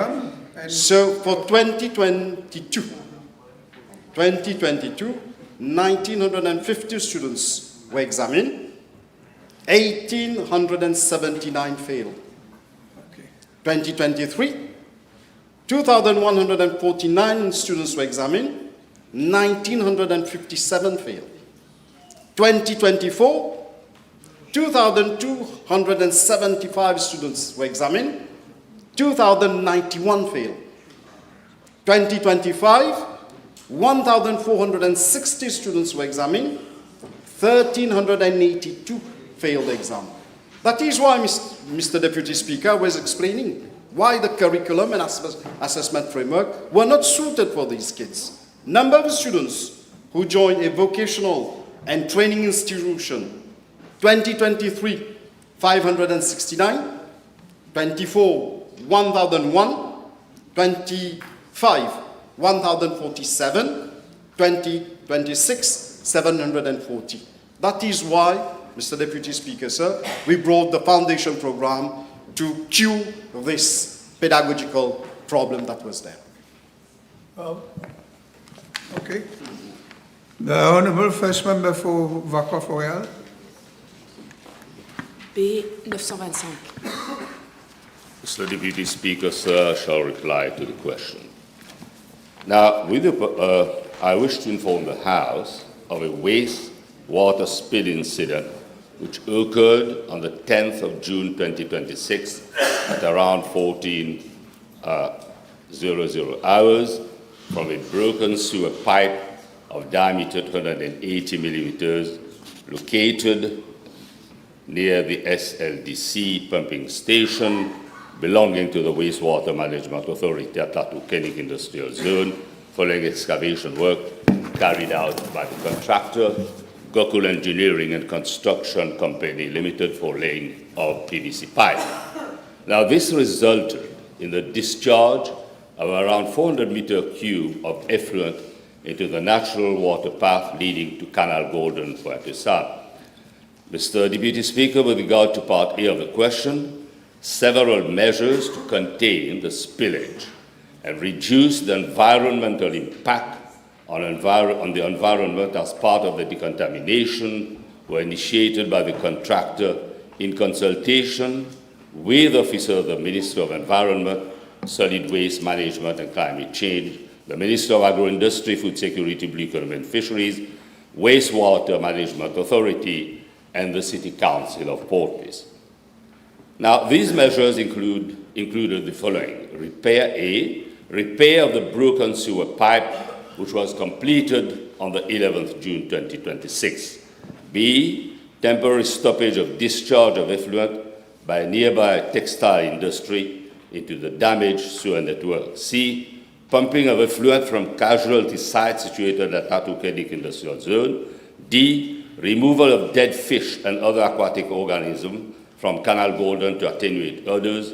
And E, pumping of accumulated wastewater in the Canal Golden bordering Pointe-Saint public beach by wastewater carriers. Mr. Deputy Speaker, sir, as at 20th June 2026, around 3,800 cubic meters, including wastewater from the trenches and Canal Golden, have been pumped out and collected jointly by the Wastewater Management Authority and the appointed representative of the contractor and the close supervision of the Department of Environment of the Ministry concerned. The collected wastewater was subsequently conveyed to Montagne-Zaco Wastewater Treatment Plant for advanced primary treatment. I'm informed that the Wastewater Management Authority had, on the 19th of June 2026, submitted an interim claim amounting to almost 1 million rupees, 941,927.28 cents, to the contractor and representing the optional expenses and asset deployment for mitigation of the environmental nuisances near SLDC pumping station. I wish to reassure the House that the general public was regularly apprised of the situation through communique issued by the Minister of Environment, Solid Waste Management and Climate Change on the 13th, 15th, 16th and 21st June 2026 by the Wastewater Management Authority on the 16th of June 2026.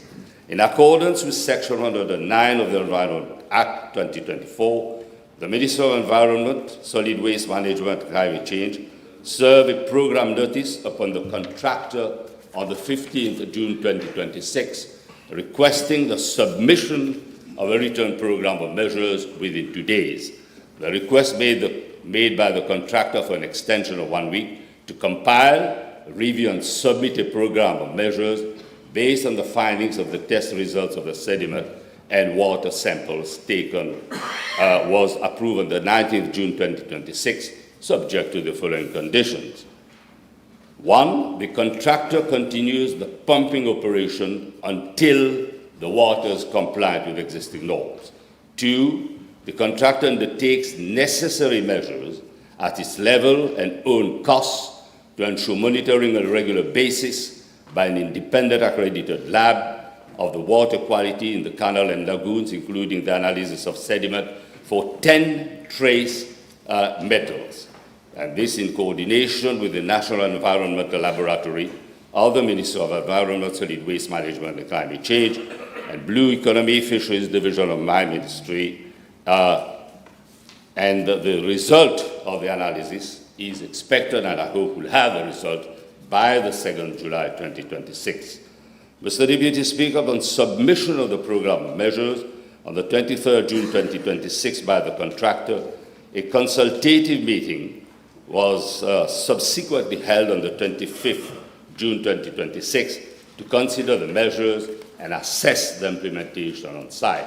The following was agreed as part of the decontamination strategy of the site.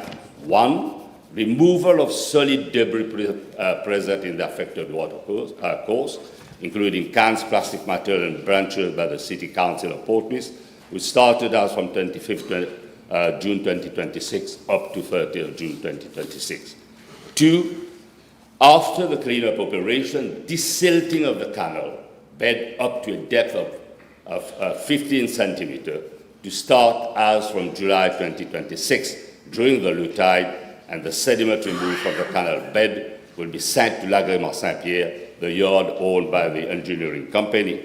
The services of specialized firm will be contracted to treat and remediate the affected sediment. 3, the sediment will be replaced by sand obtained from commercially operated sand quarries. 4, continued monitoring will be maintained by the Minister of Environment and Agro-Industry. And 3, the Forestry Services and National Park and Conservation Service of the Minister of Agro-Industry, Food Security, Blue Economy and Fisheries will advise on plants and species for the rehabilitation of the vegetation along the canal and natural water path. Pursuant to the program of measures submitted, the costs of the remediation will be borne by the contractor in line with the polluter pays principle. Mr. Deputy Speaker, with regard to part B of the question, I'm informed that the matter has been reported to Pointe-de-Sa Police Station via OB 585/2026 by the Sergeant in charge, Chief of the Pointe-de-Sa Police Station on the 11th June 2026. The case has been referred to the Central Investigation Division for investigation on the 24th June 2026, and the investigation is still ongoing. Yes. Ainsi, toujours dans le même esprit de transparence, l'honorable ministre pourrait-il déposer sur la table de l'Assemblée les résultats des analyses environnementales effectuées, les rapports d'enquête qu'il aurait à sa disposition concernant cet incident, et pourrait-il indiquer si des cas de problèmes de santé susceptibles d'être liés à cet incident ont été signalés aux autorités sanitaires à cause de la contamination bactériologique et chimique? The Honourable Member can rest assured that all relevant information will be laid on the table of the Assembly. As you know, there have been preliminary results. I can submit the preliminary results without any hiccup. But as to the firm results, we'll have to wait for the lab to submit its report. As to the other reports, you have no problem, but the Honourable Member does realize that we've addressed this problem forcefully, meaningfully, to make sure that no one suffers from the outcome of this disaster. Okay, I suspend. Il y avait la social Aux mesures correctives, le ministre peut-il indiquer, surtout à la lumière des communiqués de la WMA, est-ce qu'il pourrait indiquer si des manquements opérationnels techniques ou administratifs, mais surtout techniques, auraient été identifiés et auraient contribué à cet incident, et quelles mesures disciplinaires ou correctives ont été envisagées? In fact, I have replied to that question. I've said that that polluters must pay, and the engineering company has to live up to its expectation and has to assume its responsibility fully and pays according to provisions of the law in relation to compensation that has to be disbursed. I suspend the sitting for one and a half hour.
Please be seated.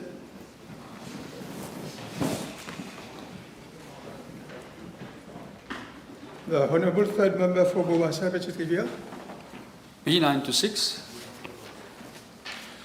Mr. Deputy Speaker, I would wish at the very outset to inform the House of the following, that firstly, in regard to Part A of the question, representations have indeed been made by some taxi operators, both at the level of the NLTA and my ministry, against the operation of Alalila platform, and there is an ongoing court case lodged by a group of 243 taxi operators against Logidis Limited, the company operating the platform, and my ministry.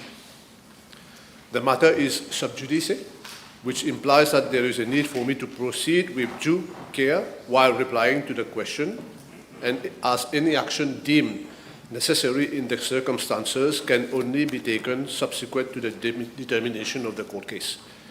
Secondly, I have to mention that at paragraph 277 of the budget speech of 2022 and 23, that is 4 years ago, the former Minister of Finance announced that a new regulatory framework would be implemented by December 2022 to enable members of the public to book taxi services online. This measure was never implemented and has remained a mere effet d'annonce. There is no indication in the relevant files at my ministry as to the reason why this measure was never brought to fruition. And that thirdly, the government has on 17 April 2026 tasked a ministerial committee chaired by myself and comprising the Minister of National Infrastructure and the Minister of Health and Wellness, both former ministers of land transport, to examine the representations received regarding the Alalila platform. Mr. Deputy Speaker, as at date, 3 meetings of the Ministerial Committee have been held, namely on 29 April, 11 of May, and 11 of June 2026. And as part of our engagement, we have heard one after the other representatives of the 2 main unions representing some 7,600 taxi operators, that is the Taxi Proprietors Union and the General Taxis Owners Union. We have thus taken stock of their perspectives, concerns and proposals regarding the operation of the digital taxi booking applications with a view to determining the best way forward in the interest of the taxi community as well as users of taxi services. Furthermore, during the meeting of 11 June 2026, the representative of the Taxi Operators Welfare Fund presented the new website of the fund to those present, much to the satisfaction of the representative of the unions, I must say. Mr. Deputy Speaker, during the said meeting, we were informed by the President of the Taxi Proprietors Union that a dozen also online platforms for booking of taxi services are in operation in Mauritius. Indeed, since 2006, beside Alalila, there are other companies like Yugo, Dodogo, Finova, Motaxi, amongst others, that are providing similar online services, each having a certain number of taxis already registered with them. The matter has, however, aroused concern now among some taxi operators as Alalila has recently launched a new interface powered by the Uber technology, where it has stepped up efforts of canvassing operators to register the new platform to expand its digital reach. The representative of the Taxi Proprietors Union has further stated that at the Ministerial Committee that he is against the operation of Alalila, as there is an apprehension among taxi operators with regard to the matter in which Uber operates elsewhere, and that taxi operators fear that their business would be adversely impacted upon, and hence the reason for lodging the court case. They also apprehend a gradual increase in the commission that will apply over time. On the other hand, the General Taxis Owners Union is for the operation of Alalila. With its new interface powered by Uber technology, it considers that Alalila will bring much benefit to taxi operators. Hence, I have to point out that the 2 main unions are highly divided on the question, and so is public opinion gauged from comments on social media. Mr. Deputy Speaker, with regard to Part B of the question, I have to inform the House that no approval has either been sought from nor has been granted by the NLTA authorizing Alalida or any similar platform to operate. In fact, there is presently no provision under the Road Traffic Act governing the operation of online taxi platforms, and the NLTA does not interfere, therefore have any legal jurisdiction in that respect. To end, Deputy Speaker, sir, I have to highlight that this matter remains a high concern for government. To that effect, I wish to guide the honourable member to annex to the budget of 26-27, that is what was presented the week before, wherein provision has been made at paragraph 16E for strengthening of the regulatory framework governing online taxi booking platforms with a view to ensuring that such taxi services are safe, transparent and reliable. The ministerial committee, which I chair, which will submit its recommendation to government for a policy decision soon. Thank you. Yes, you have a supplement. Merci, Monsieur le Vice-président. L'honorable ministre peut-il nous dire s'il est au courant du nombre d'opérateurs qui sont regroupés justement sous la plateforme Uber, region-wise si possible, et combien d'opérateurs de taxi font partie de la plateforme à ce jour? Deputy Speaker, sir, I don't have that figure. I will have to ask that information from the NLTA or that company. Monsieur le Vice-président, donc avec votre permission, l'honorable ministre peut-il révéler à la Chambre si une étude a été réalisée pour savoir l'impact de l'introduction de ce service sur les chauffeurs de taxi à travers l'île, et si oui, d'en donner plus de détails, et si jamais ce n'est pas le cas, s'il compte le faire à l'avenir. As I have stated, Deputy Speaker, the budget makes provision for us to come up with a regulatory framework on the subject, and as such, I think consultation will shed much light on this question. Yes, one question, Honourable Bichuk. One supplementary. Can the Honourable Minister explain to the House how these online booking platforms happen that they urge or enable taxi operators to open outside their bars d'opération, whereas it is clearly stated in the law that our PSV taxi licenses are provided for operators to operate in a specific area known as bars opération. Yeah, okay. I would like to guide the honourable member to jurisprudence on that question. In the case of Reading Borough Council versus Mudassar Ali in the UK, dated 24 January 2019, wherein it is stated the base of operation is one thing if you take a client physically on that base of operation, but if it is done through telecommunication media, the issue is highly questionable. So in due course, when the time comes for the preparation of that framework that I just mentioned, we'll take that question on board. The Honourable Second Member for Flac Bonacay. Oui, Monsieur le Vice-président, B 927, s'il vous plaît. Mr. Deputy Speaker, sir, at the 114th session of the International Labour Conference in Geneva, I had bilateral meetings with ministers of labour and employment of several countries, namely India, Nepal, Madagascar, Bangladesh, Saudi Arabia, Morocco, Rwanda, Ghana, and Botswana. The discussion with labour ministers of countries who send workers to Mauritius generally centered around collaboration between our countries to promote the ethical recruitment of workers, and in particular to ensure that foreign workers are not exploited and do not have to pay any fees regarding their recruitment. Discussion also covered the rights of migrant workers and access to social protection. Mr. Deputy Speaker, sir, with regard to the bilateral meeting I had with the Minister of Labour from Bangladesh, I explained to him the situation of Bangladeshi workers in Mauritius.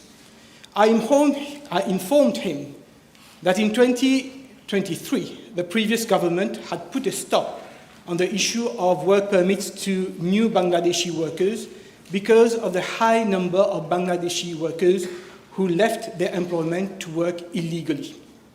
I explained to him that following the report of the Interministerial Committee on Work Permit Issues, government had, in September 2025, agreed to the resumption of recruitment of workers from Bangladesh in the bakery, textile, printing, press sector, and other scarcity areas. I, however, pointed out that the number of Bangladeshi workers who are missing and have left their job to work illegally for other employers are unacceptably high. The Minister of Bangladesh informed me that in order to ensure the ethical recruitment of workers from Bangladesh, it was necessary to eliminate the middlemen in Bangladesh, and he recommended that henceforth all recruitment be done through the Bureau of Manpower, Employment and Training and the Bangladesh Overseas Employment and Services Limited, which are Bangladeshi regulatory authorities facilitating labor migration and overseas employment in Bangladesh. The workers will be screen tested before coming to Mauritius, and this will avoid the risk of them leaving their employers to take up employment elsewhere illegally. We agreed to sign a memorandum of understanding in that respect. A draft MOU has already been worked out and is presently under review. The MOU will be forwarded by my ministry to the Ministry of Foreign Affairs, Regional Integration and International Trade for onward transmission to the Bangladeshi authorities for their consideration, following which approval of government will be sought for it signing by both countries. Mr. Deputy Speaker, sir, let me be very clear. It is not the policy of government to favor the recruitment of Bangladeshi workers at the expense of workers from any other nationality. Recruitment of foreign workers is strictly demand-driven. And I would like to point out that back in November 2024, when I assumed office as Minister of Labour and Industrial Relations, there were already 10,672 Bangladeshi workers in Mauritius, and today there are currently 8,975 Bangladeshi workers, which is actually less than when I took office. Yes. Yes, thank you, Mr. Deputy Speaker. Can the Honourable Minister either tell us or table to the Assembly the list of scarcity areas where currently work permits are being allocated to Bangladeshi nationals? Yes, Mr. Deputy Speaker, sir. Actually, the list is worked out by the HRDC, the Human Resource Development Council. We have the list of scarcity areas, sector-based. So the list is available on their website, but I can communicate a list to my learned friend. Yes. Yes, thank you, Mr. Deputy Speaker.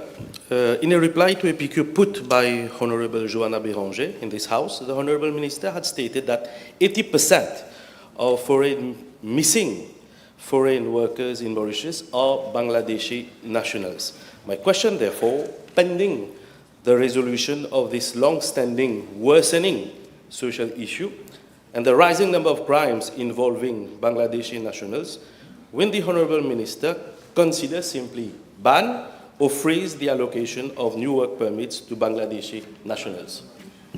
Mr. Deputy Speaker, sir, the decision to resume the recruitment of workers from Bangladesh was taken by Cabinet, and it's only Cabinet who can override this decision. But I would like to reassure the Honourable Member that Bangladesh is one of several countries that falls under the 11th schedule of the passport regulation.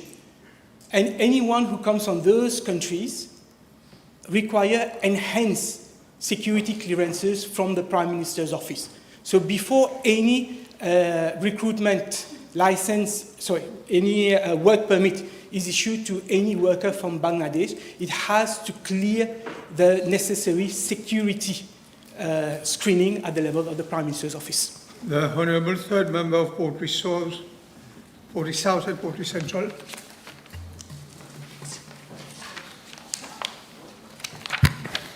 B928, please.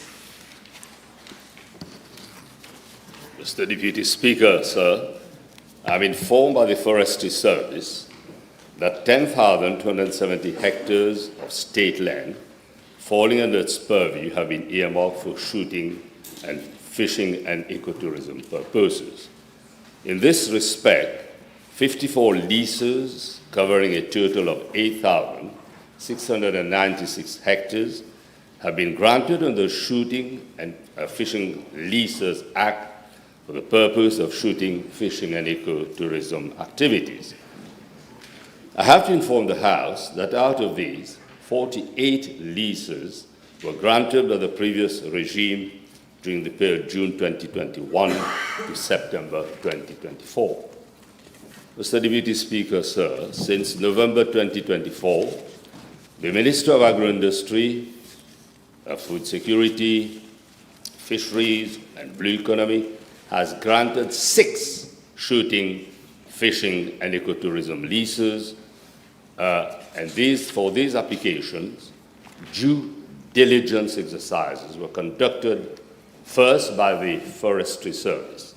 The applications were thereafter examined by a shooting and fishing steering committee chaired by the senior chief executive of the ministry. This committee comprises of representatives: 1, the Corporate and Business Registration Department of the Ministry of Finance, the Ministry of Tourism; 3, the Registry of Association of the Ministry of Labour and Industrial Relations, the Mauritius Police Force, the Forestry Service, and the National Park and Conservation Service. It was only following the favourable recommendation of the committee that the grant of the leases was approved by the ministry, pursuant to Section 3(1)(c) of the Shooting and Fishing Licenses Act. Now, with regard to Part A of the question, a shooting and fishing lease is granted for a period of 7 years. The lease may be extended for another 7 years up to a maximum of 14 years, provided that the lessee has properly preserved the game and duly fulfilled the conditions of the lease. On the other hand, an ecotourism lease may be extended such that its total duration does not exceed 20 years. As regards Part B of the question, Mr. Deputy Speaker, I'm informed that by the Forestry Service, that 4 leases have been cancelled and 2 leases have not been reviewed over the past 3 years. The 4 leases that have been cancelled are: 1, the lease granted to Ecodia Park Association of a state land, Diet and Margin, of an extent of 250.76 hectares. The lease was cancelled with effect from 9th March 2023, as the lessee had undertaken activities that were outside the ambit of the lease and of the applicable legislation specified in the lease. At that time, the then Independent Commission Against Corruption was investigating into an alleged case of corruption involving the former Minister of Agro-Industry and Food Security, and an alleged case of money laundering connected with the association. Secondly, the lease granted to Agri-Hunt and Lodge Limited of a part of state land, Good End, of an extent of 75.69 hectares was cancelled on the 17th January 2026, as the lease had failed to settle rent for a period 8 September 2025 to 7 September 2026 by the set deadline of the 1st of April 2025, which had been extended twice up to October 2025. 3, the lease held by Green Force Forest Company Limited over state lands, Kittery, Rotary, and Rampal, of an extent of 64.75 hectares, was cancelled on the 4th April 2026 upon the request of the lessee. Finally, the lease granted to Société Hémisphère de l'Est over state land, Descent and Valton Rochery, Leclerc and Galanterie, of an extent of 178.68 hectares, was cancelled on the 25th May 2026 in view of the several breaches of the Lease and Shooting and Fishing Leases Act. The lessee had failed to settle the annual rent for the period 8 September 2026 to 7 September 2027 by the statutory deadline of the 1st April 2026. It had also failed to properly maintain the state land and did not employ any watchmen for the site as required under the Act. Mr. Deputy Speaker, as regards those leases which have not been renewed, there is firstly the lease held by Chassis de la Rivière du Poste Limited over the state land Salazie and Beauvallon of an extent of 78.98 hectares. I'm informed that the lease was not renewed as there had been several breaches of the Lease and the Shooting and Fishing Leases Act, including late payment of rental fees and encroachment upon plot of state land of over 4 hectares. Furthermore, following the recommendation of the Shooting and Fishing Steering Committee, the Ministry did not approve the renewal of the lease held by First Direct Resort Limited of a part of state land Raoul of an extent of 175.18 hectares for the period 25th May 2019 to 24th May 2026. Contrary to the provisions of the Shooting and Fishing Leases Act and the condition of the lease, the lessee failed to carry out shooting and fishing and ecotourism activities and made no provision for any watchmen on site. Mr. Deputy Speaker, I have to reassure the House that leases for shooting and fishing and ecotourism purposes are being allocated in line with good governance practices. Yes. Thank you, Mr. Deputy Speaker, and thanks to my very good friend for his very explicit answers. May I ask the Honourable Minister whether if cannabis cultivation has been found on certain of these, not the ones you mentioned, but any of the lease land, does that entail automatic cancellation of the lease? I don't know. I'd be surprised if there's been cultivation of cannabis, but as far as I know, it doesn't entail immediate cancellation because we don't know who is the person who's growing the cannabis. It doesn't mean that necessarily it has to be the lessor. The Honourable Third Member for Port Richard, Thailand. Thank you, Mr. Deputy Speaker. Sir, B9 to 9. Thank you very much. Mr. Deputy Speaker, I am informed that the plot of land referred to at Richter in Terre Rouge is in fact state land, currently leased to a private company under a 60-year lease expiring on the 30th of June 2073. The question of assessment for housing development, therefore, in respect of that site, does not arise. I must also add, Mr. Deputy Speaker, sir, that this is a site that is found in a totally industrial area, as the Honourable Member is well aware, and it would not be proper to consider putting a housing development of this nature, as suggested by the Honourable Member, in the middle of an industrial zone. That would not be improper, and it would be an insult to those we may contemplate giving houses to. So that is the answer. Thank you.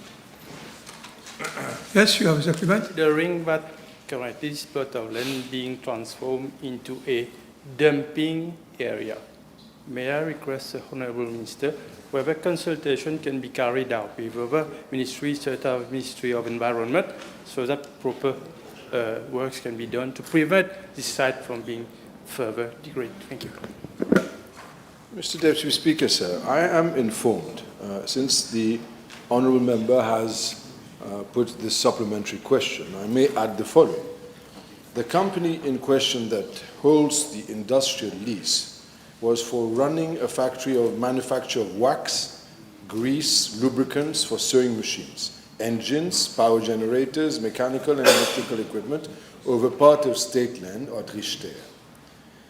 And that was dating back to 2013. Now, the Ministry was informed, as at the 5th of November 2024, by the receiver manager, that's PricewaterhouseCoopers, that the company is now in receivership. As it stands, I am informed that the receiver manager has contacted my ministry for the proposed transfer of the above-mentioned lease to a new company altogether who has decided to purchase all those, the assets or the leasehold rights. Now, rent for the site has been paid up to the 30th of June 2020, and a notice has been issued to the lessee on the 1st of June 2026 to pay all outstanding rent not later than the 30th of June, which is today, failing which the minister will consider cancellation. So as it stands, the person responsible is the administrator, even for cleaning of that plot of land. So since there is a new person coming in that will be taking over the place, I can most probably, you will agree with me, Mr. Deputy Speaker, sir, that there would be no issue of dumping or whatsoever in the near future. The Honourable Fourth Member for Rodrigues. Mr. Deputy Speaker, sir, B 930. Mr. the Deputy Speaker, sir, since joining SADC in 1995, Mauritius has actively participated in the drafting, signature, ratification, and implementation of SADC protocols across a wide range of sectors. As at date, Mauritius has signed 28 SADC protocols, out of which only 26 have been ratified. Regarding domestication, the information is not available at my ministry, as same falls under the purview of the line ministries. Mr. the Deputy Speaker, sir, the two SADC protocols not yet ratified are the SADC protocol on statistics and SADC protocol on the tribunal. With regards to the protocol on statistics, which Mauritius signed in 2023, consultations are ongoing at the national level with a view to its ratification. As regards the protocol on the tribunal, which Mauritius signed in 2017, the instrument seeks to establish the SADC tribunal as a regional judicial body to adjudicate disputes under a revised mandate and structure. The protocol is currently under national consideration in view of its complex legal, financial, and institutional implications. In accordance with established practice, each SADC protocol is reviewed by the relevant line ministry in consultation with the Attorney-General's office, the Ministry of Finance, my ministry, and other stakeholders to assess its legal, financial, policy, and institutional implications prior to signature and ratification. Cabinet approval is subsequently sought by the responsible line ministry. The instrument of ratification is signed and deposited with the SADC Executive Secretary through the appropriate diplomatic channels. May I, with your permission, Mr. the Deputy Speaker, sir, table a list of all the SADC protocols that have been ratified by Mauritius. Thank you. The Honourable Third Member for Flag Bunakai. Mr. Deputy Speaker, sir, B 931.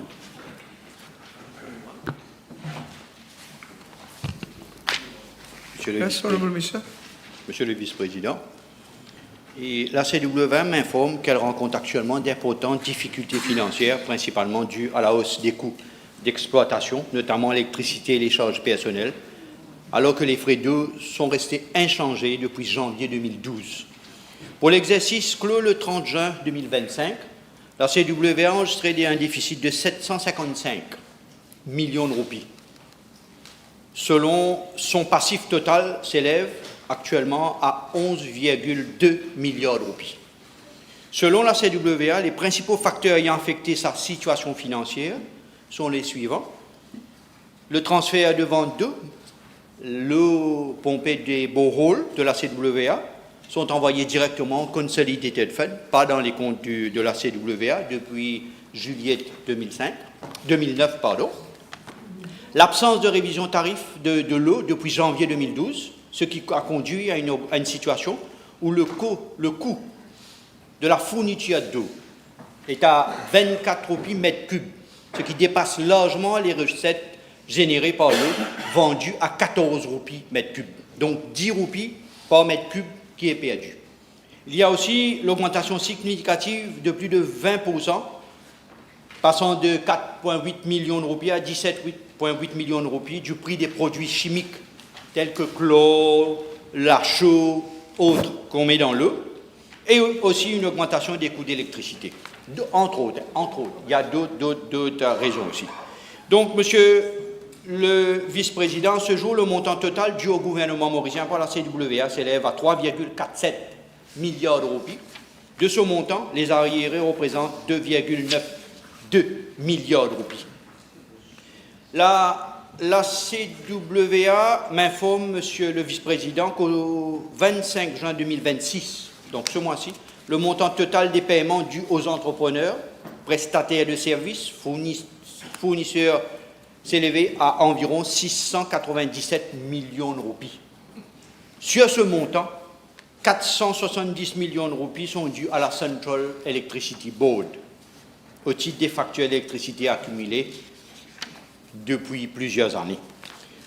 Comme mentionné, monsieur le vice-président, plus tôt, chaque mètre cube d'eau produit par la CWA revient actuellement à environ 24 roupies le mètre cube, alors qu'il est facturé à 14 roupies. Cet écart important, monsieur le vice-président, entre le coût réel de production et le tarif appliqué pose un véritable défi de soutenabilité financière pour le service public de l'eau à moyen et long terme.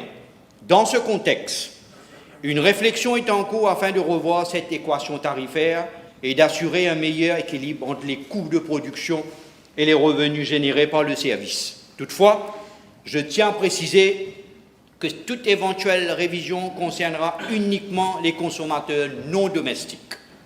Il n'est nullement question d'alourdir la charge des ménages, notre priorité demeurant la préservation du pouvoir d'achat des familles mauriciennes. Monsieur le vice-président, pour terminer, je souhaite également attirer l'attention de cette Assemblée sur le cas de certaines entreprises qui utilisent l'eau distribuée par la CWA à des fins commerciales. Dans certains cas, l'eau contenue dans une bouteille qui est vendue dans les supermarchés représente un coût d'à peine l'eau entre 3 sous et 5 sous. Nous savons tous combien une bouteille d'eau est vendue sur le marché. Il est donc légitime, je l'ai dit avec sérieux, il est donc légitime de s'interroger sur la contribution de ces usagers commerciaux à la pérennité du service public de l'eau et de veiller à une utilisation plus équitable de cette ressource nationale. Dans cette optique que d'ici quelques mois, des nouveaux barèmes tarifaires seront en vigueur pour certains secteurs. Merci, monsieur le ministre. Right. The table has been advised that the following PQs have been withdrawn. B2, B933, 950, 955, 956. Honourable Third Member for Bobassa, Petite Rivière. B932. Mr. Deputy Speaker, sir, I'm informed that on the 19th January 2026, a tender exercise was launched through the restricted bidding procurement method. Though the e-procurement system by my ministry for the replacement of floodlights at Saint-François Xavier Stadium. The estimated cost of the project was 2,900,000 rupees, excluding VAT. And the closing date for the submission of bids was on the 9th February 2026. 20 potential bidders were invited to bid. On 10 February 2026, the bids were open and only 2 bidders had quoted for the project, namely Maritime Limited with a bid value of 3,469,200 rupees, excluding VAT. Secondly, Kabelec Engineering Limited with a bid value of 2,214,000 rupees, excluding VAT.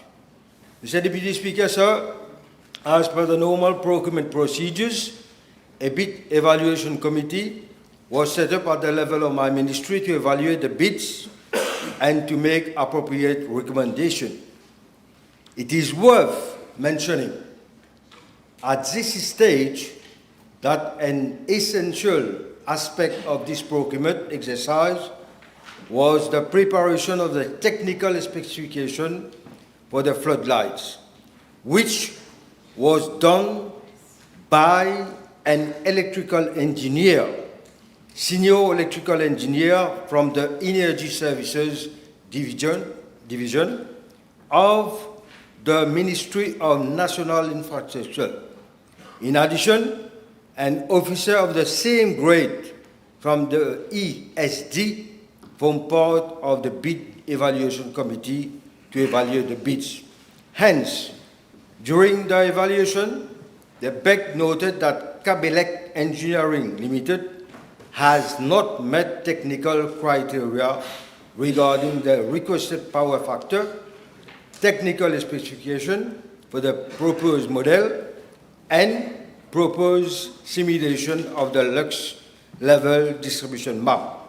The BEC requested that the bidder submit the additional information regarding those missing information. The additional information as submitted by Kabelec Engineering Limited did not satisfy the BEC, and the bid was not retained. It did not proceed to the financial evaluation. On the other hand, the BEC found that Maritime Limited has satisfied all the qualification criteria and technical requirements as per the tender documents. Hence, the bid was considered to be substantially responsive. Mr. Deputy Speaker, I wish to point out that Maritime Limited had quoted a bid amount which was 90% higher than the cost estimate.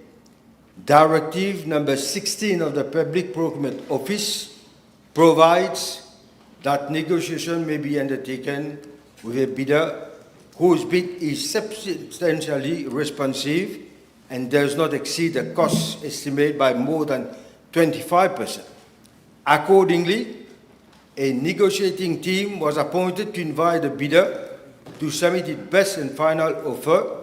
Following negotiation, Maritime Limited was awarded the contract for a contract value of 3,300,000 rupees, excluding VAT. Président, à un moment où on demande à la population de faire des économies, où le gouvernement lui-même devrait faire des économies, nous constatons qu'on a alloué le contrat à une entreprise qui a coté 1 255 000 de plus que son concurrent. L'honorable ministre ne pense-t-il pas, dans un contexte actuel difficile, il faudrait relancer un exercice d'appel d'offres de façon à ce qu'on ait plus de soumissionnaires, de façon à ce qu'on puisse réellement faire le choix qu'il faut et allouer le contrat à un prix raisonnable comparé, il vient de le dire lui-même, il alloue le contrat 90% plus cher que le montant qui avait été initialement préconisé. Honourable Minister. Answer to the question. We had 20 potential bidders that was invited for the bid. And we have to go for regulation. We cannot bypass the regulation or what's been established.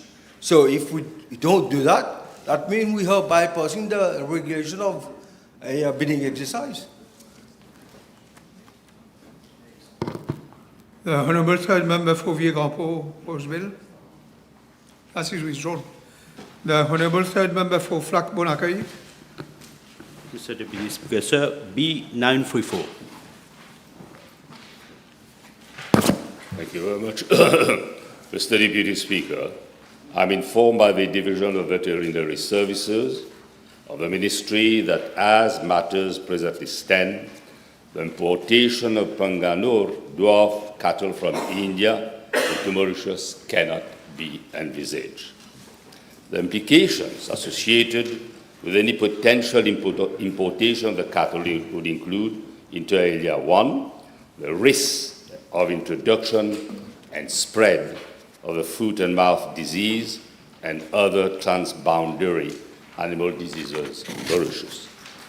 2, the possible loss or suspension of the country's sanitary status in respect of international animal health standards. 3, increased veterinary surveillance, quarantine and biosecurity requirements. 4, additional financial and operational implication for disease prevention, monitoring and contingency preparedness. And 5, potential adverse repercussion on the local livestock sector and related economic activities. Mr. Deputy Speaker, sir, I'm further informed that the Panganur dwarf cow is an indigenous and endangered cattle breeding originating mainly from Andhra Pradesh, India. It is recognized as one of the world's smallest hump cattle breed with a height of approximately 70 to 90 centimeters, weighing between 115 to 200 kilograms. The resilient and docile cattle is known for producing milk with high butter fat content of around 8%, making it suitable for small-scale dairy farming systems.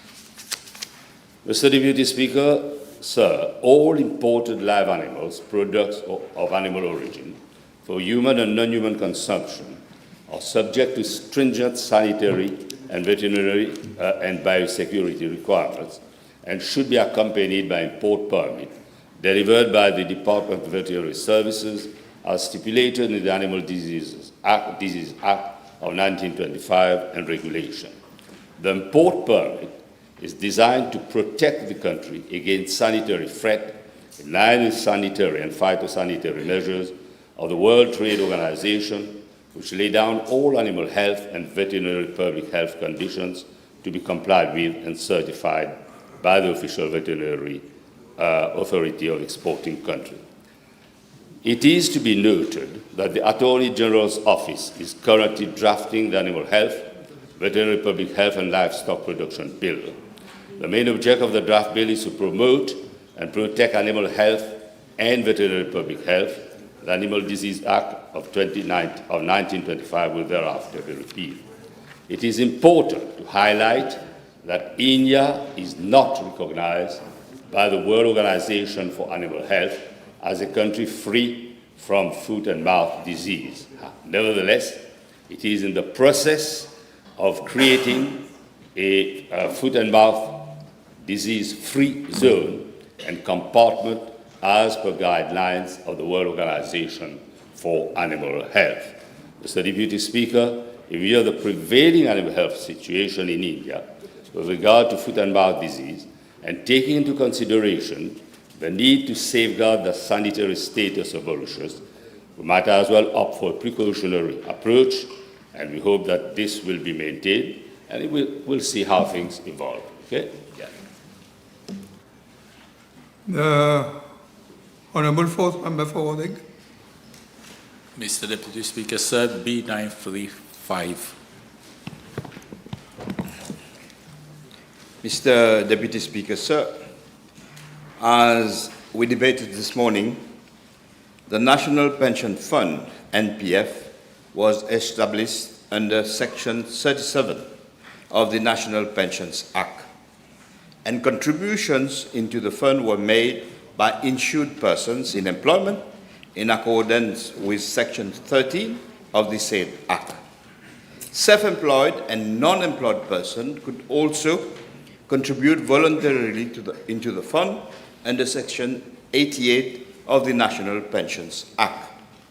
However, as we stated this morning, the previous government discontinued the contribution scheme and introduced the Contribution Sociale Généralisée, CSG, as from 1st September 2020.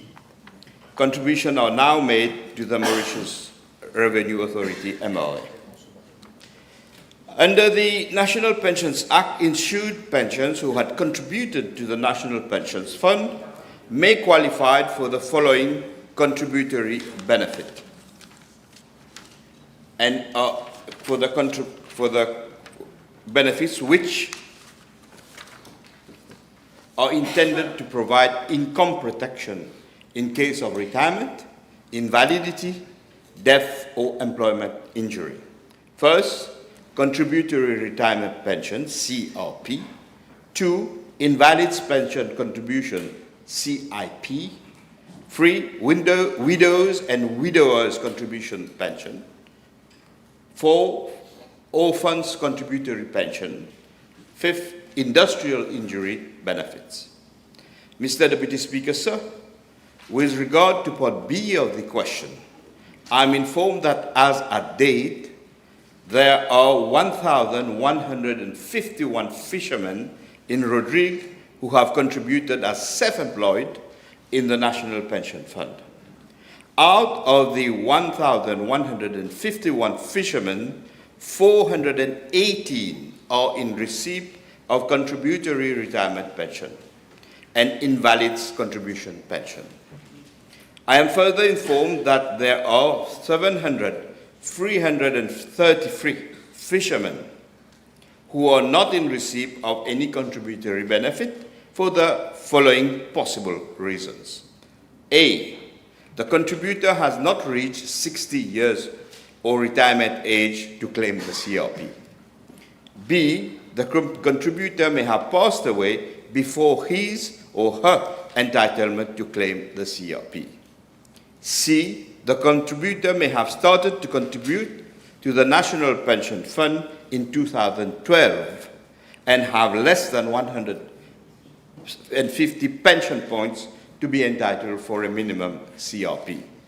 D, claims for contributory benefits have not been made due to ignorance, and E, contributor was not an insured person in the financial year preceding their claim to contributory pension, CRP or CIP. Thank you, Mr. Deputy Speaker, sir. Yes. Mr. Deputy Speaker, sir, thank you. May I ask the Honourable Minister, for those fishermen who are not in receipt of pensions and who do not meet the criteria, what will happen to their contribution? Will they be refunded? All contribution made is in the fund, is safely in the fund, and will be paid to the contributor when the contributor meets all the criteria. I can even disclose to the House that the total amount of contribution paid, of NPF contribution paid by the fishermen in Rodrigues, which is 1,500,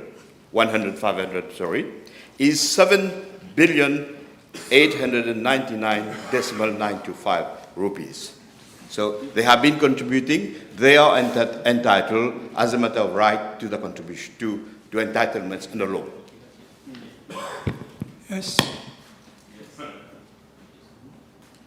May I ask the Minister, for those who are already 60 years old and before 2025 and who have not received the pension, what will happen to their contributions?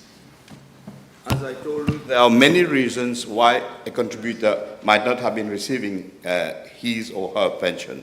I'm not informed of any particular such case. If you have any particular such case, please inform me. I will look into the matter. What are the reasons of this? But the possible causes are as listed in my answer. This question is for fishermen in Rodrigues.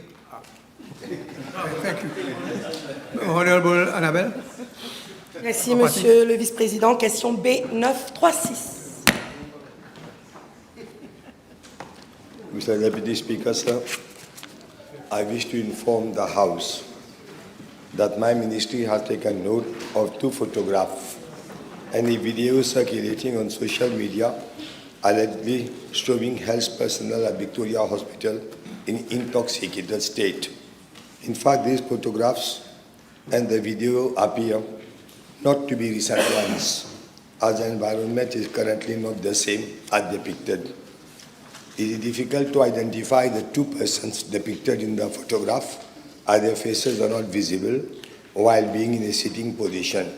However, as regards the video recording, where an employee is admitting taking illicit substances, the said employee has been identified. He has been interdicted from exercise of the powers and functions of his office as attendant on shift on a casual basis with immediate effect under Regulation 31(1) of Public Service Commission's Regulation 1967, as subsequently amended as from 16 June 2026. I am further informed that this employee was recruited in 2022. As at date, he had not yet been appointed in a substantive capacity due to his recurrent misbehavior, bad conduct, frequent absenteeism, and ongoing police case. The police case is yet to be finalized. An investigation committee has been set up to look into the matter. The committee will also investigate into all suspected or reported cases of employees under the influence on intoxicating substances and making appropriate recommendations accordingly. In the meantime, 2 other employees who were suspended of taking drugs or other intoxicating substances have been transferred to other hospitals. With regard to Part A of the question, the inquiry is still ongoing, and my ministry will take appropriate actions in the light of findings thereof. With regard to Part B of the question, I wish to inform the House that the Code of Ethics of Public Officers stipulate that they shall not consume any alcoholic drink, nor use and or abuse illicit drugs or controlled substances. Consuming alcoholic drinks in a public place, which also includes a workplace, is an offence under Public Health Act. On conviction, any person is liable to a fine not exceeding 10,000 rupees and imprisonment for a term not exceeding 12 months under Public Health Act. In addition, public officers are not allowed to smoke any tobacco product while on duty or in any public place or any other indoor area which is open to the public or where the public is permitted to have access. The offender is liable to a fine of not less than 5,000 rupees and not exceeding 10,000 rupees and to imprisonment for a term not exceeding 12 months. My ministry has taken the following measures to sensitize personnel in medical institutions on not consuming alcohol and illicit substances thereat. Continuous supervision, monitoring by heads of department and supervisors and conduct of supply checks, particularly during night shifts, to ensure compliance with the standard of conduct expected of public officers. A referral of officers when necessary for assessment, treatment, including counseling and psychosocial support at specialized centers, namely Dr. Jitu Hospital and Brown Sequoia Mental Health Care Center. Awareness programs on the ill effects of substance abuse, working sessions held with ATSU to sensitize health personnel on substance abuse and setting up of a flying squad to search staff for any illicit products. Issue of a circular to inform officers on the consequences of consumption of alcoholic drinks during official hours and disciplinary procedures according to Regulation 36 of the Public Service Commission in case of misconduct. Yes, Honourable Member. Merci, Monsieur le Vice-Président. Will the Honourable Minister confirm whether there is a direct link of illicit consumption of cough mixture and the personnel who were under the influence of drugs, keeping in mind that a half-filled, unsealed cough mixture bottle was disposed by pharmacy of Victoria Hospital? Mr. Deputy Speaker, sir, my question is related to the utilization of alcoholic drinks in hospitals. This had nothing to do with the issue that the Honourable Member is raising. It had never been proved in any way. We have investigated and we find these are separate issues. The issue about which she has asked me is a question that concerns drunkenness, illicit liquor and drugs in hospital. Yes. Pour répondre à la question de l'honorable ministre, peut-il dire si des surprise checks sont organisés par sa hiérarchie pour s'assurer du bon fonctionnement dans les hôpitaux publics? Et qu'en est-il, que fait-il pour résoudre ce problème? Mr. Deputy Speaker, sir, even I visit hospitals regularly at night. And my state, our health has gone down as a result of repeated regular visits at night these days. I do it. My officers are doing it.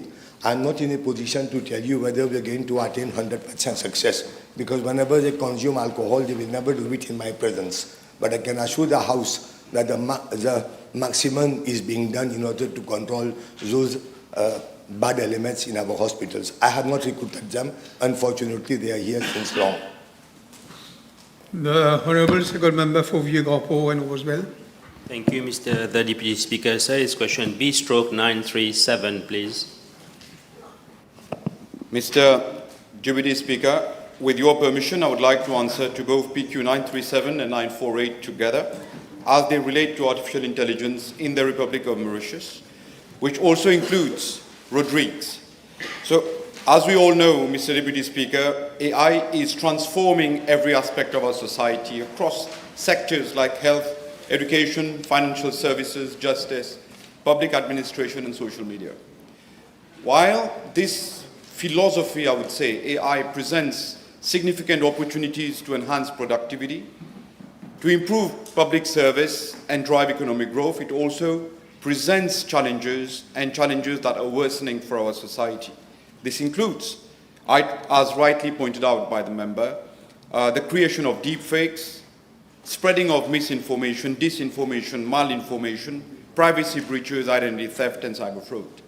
These risks may affect all citizens, including every member in this House, but particularly children and, in a lot of cases, women and elderly people. Those form part of the vulnerable groups. Government has therefore adopted a proactive approach to ensure that AI is developed and deployed in a safe, ethical, and responsible manner. This is why, in April 2026, my ministry launched an AI strategy for Mauritius, abbreviated AIM, together with the FAIR guidelines, FAIR, F-A-I-R, which constitute the national policy framework for AI governance. The FAIR guidelines are founded on principles like fairness, accountability, inclusiveness, and in as much as, Mr. Deputy Speaker, we talk about the integrity of people, now we also need to start talking about the integrity of algorithms, which constitute the functionality of AI, and responsibility, while also respecting, and very importantly, the fundamental rights of privacy and transparency, of privacy and freedom of speech, and ensuring transparency together with security of data. The implementation of the strategy, Mr. Deputy Speaker, extends to Rodrigues. So I'll just talk about what we're doing in Rodrigues for a couple of minutes, and that pertains to the second part of to the second question, actually. I undertook an official visit to Rodrigues in May 2026, during which discussions were held with the commissioner responsible for IT and representatives of the Commission for Education and other officials from Rodrigues Regional Assembly. I'm pleased to inform the House and the honourable members representing Rodrigues that there are several collaborative projects that have been discussed.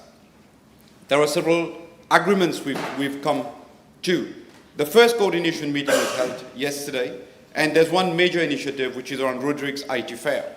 So one of the things that we're doing is we've invited 2 students from Rodrigues to come in and participate in AI workshops so that they can prepare artifacts to be demonstrated during the IT Fair.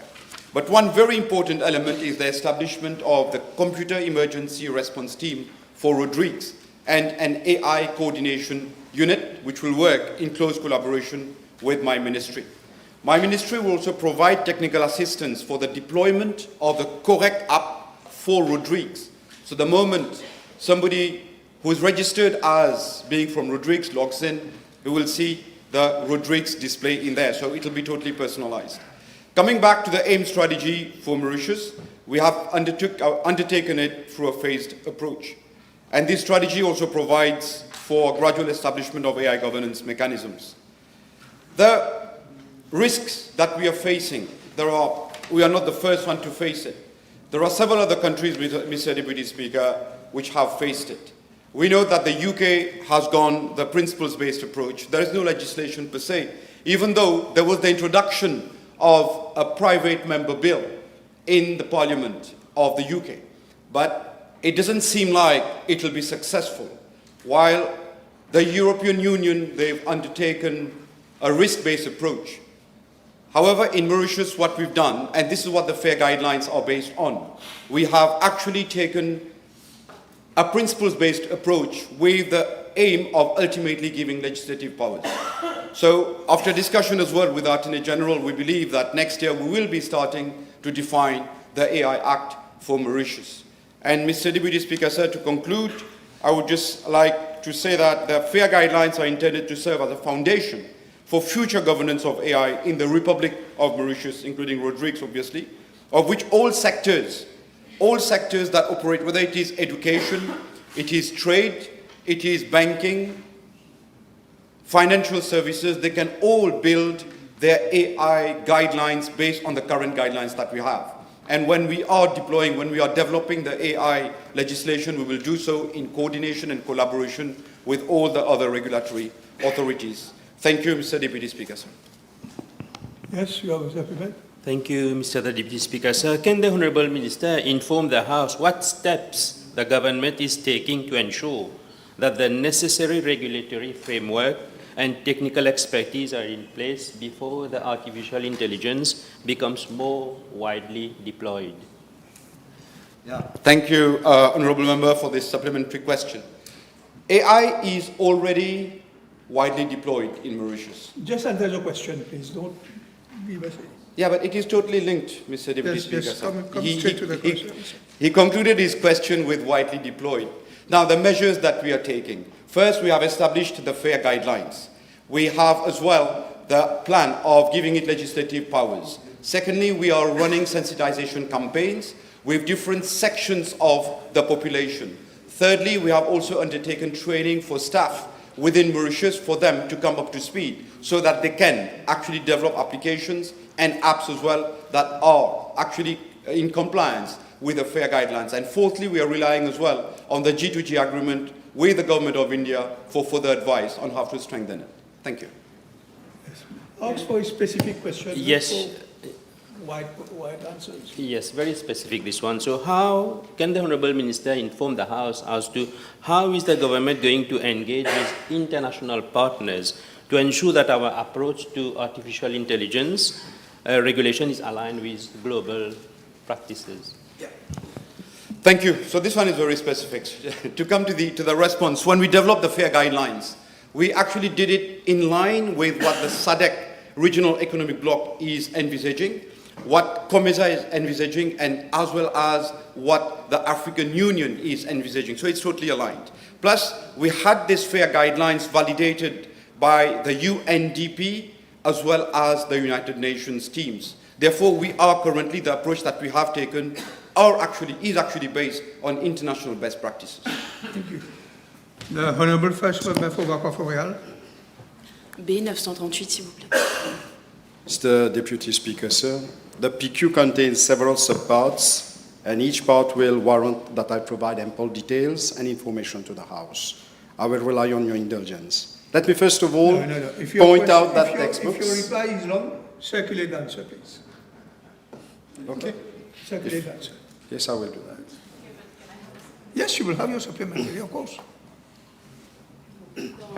Dans son discours, durant les débats sur le budget, le ministre avait fait référence aux projecteurs et aux e-books qui sont utilisés en remplacement des manuels manquants. Mais le ministre est-il au courant que dans de nombreuses écoles, les projecteurs ne sont pas opérationnels? Et pourrait-il informer la Chambre qu'est-ce que son ministère a prévu pour les élèves qui n'ont pas accès à Internet et donc pas accès aux e-books? Merci bien, l'honorable membre. Mr. Deputy Speaker, sir, in fact, as per my information from Directorate Primary, teachers and students are using tablets for that, and also all photocopies have already been supplied in the 4 zones of the country, And another query, Honourable Member rightly pointed out, that, and I assure her, that students are not going to be penalized because assessment are not based on books, for grade 1 especially. It is oral-based, activity-based. Thank you. Yes. L'honorable ministre peut-il informer la Chambre du coût de production et de distribution des fascicules photocopiés et sous quelle ligne budgétaire ces dépenses ont-elles été imputées? Si on n'avait pas fait les photocopies, elle aurait me posé la question, pourquoi on n'a pas fait? On a cherché un moyen, on a fait. Maintenant, je dois vérifier, je ne marche pas avec le chiffre en tête. Mais d'après moi, even then I can say, ça va coûter dans les alentours de 200 000 quelques. Ça, je peux le dire, pour 4 zones. Voilà, merci. I am ready to answer. Si l'honorable ministre peut donner la garantie que dans toutes les écoles, tous les manuels nécessaires seront disponibles avant la rentrée 2027 pour permettre la bonne progression du programme et le bon suivi des élèves. Merci, honorable. Ma part, vous, nous tous ici, on est très soucieux que nos enfants reçoivent leur textbook on time. On a tout fait, monsieur le vice-président. Exception, c'est pour ce livre-là en particulier, pour ce grade-là. Presque à 95%, tous les enfants ont eu leur livre. Et je veux m'assurer qu'en 2027, ils reçoivent leur livre at the right time. Merci. The Honourable Third Member for Port South, Port Central. B939, please. Mr. Deputy Speaker, sir, the new version of the penalty point system became operational on Saturday, 31st January 2026, exactly on target, as announced in budget exercise 2025-2026 at paragraph 197. In light of the first 3-month report submitted to government on the performance of the penalty point system, which is a novelty I have introduced, adjustment has been brought to the range of points of one of the most problematic issues, that is use of handheld microphone or telephone handset while driving, which has been reviewed from the range of 3 to 6 to 5 to 10 points, effective from 10 June 2026. Any further adjustment to the penalty point system will be data-driven, implying that the overall system will evolve in a dynamic environment. Deputy Speaker, sir, to come to the substantive question from the Honourable Member, I have to point out that speed offences are monitored and detected through a network of 63 fixed photographic enforcement devices across the island, as well as by mobile handheld laser radars operated by the police at sites where speeding by motorists is a common feature. The law provides for distinct tier of speed ranges and offences, each carrying different financial penalties.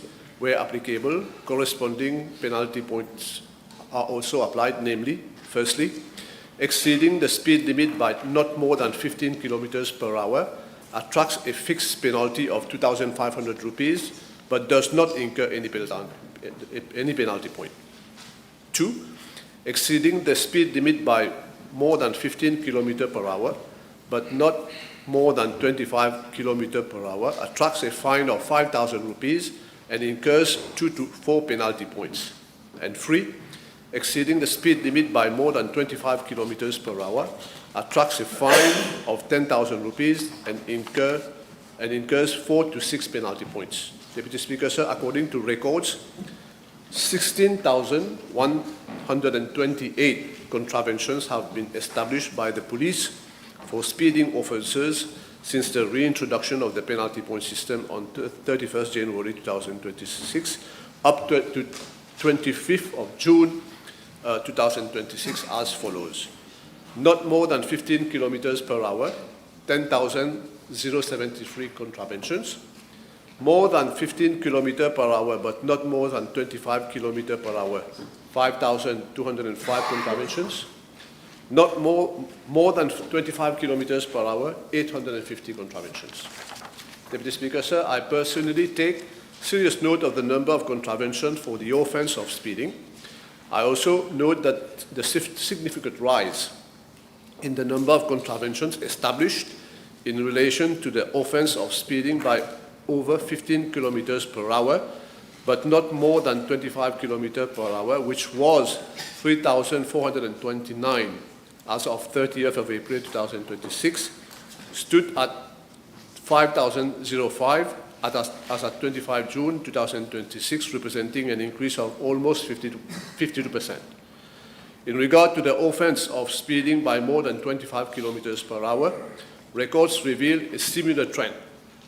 Accordingly, 554 contraventions were established by 30th of April 2026, while latest figures from the police indicate an increase of over 53% in respect of that offense. Deputy Speaker, sir, as I stated, in light of its evolution, a decision will be taken at the level of government in respect to any offense requiring adjustment to the penalty point system in due course. And I take the opportunity to reassure the House that I will make no compromise in relation to road safety measures. I note the uproar among members of the public claiming that government has been overly strict on the issue of mobile phones usage behind the wheel, but allow me to point out that over 500 driving licenses have recently been revoked in Western France for drivers caught using mobile phones while operating a vehicle. It is certainly food for thought for anyone questioning our commitment to road safety.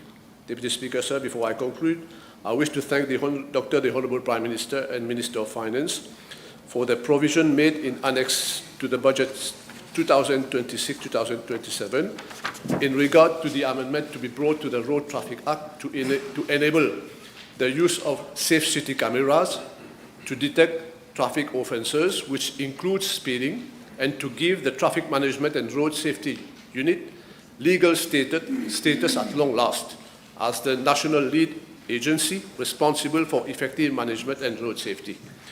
The TRMSU will thus become the distinct legal personality, a status it was devoid of during decades of its existence. Thank you. Yes, Honourable Omia. Thank you, Mr. Deputy Speaker, and my colleague Minister in my constituency. Recent figures published recently by the independent media show that there is no abating in the number of fatalities and road accidents in the country. May I ask the Honourable Minister whether abating is not coming down? May I ask the Honourable Minister whether his ministry has established any, my friend KPI is here, any key performance indicators to evaluate the success of this penalty point system, and if so, what are they, and have they been met? Like I said, Deputy Speaker, sir, we have not established a static system. It is a dynamic system that will be revised every semester in order to make the law become more strict and to inculcate the fear factor within the driver community.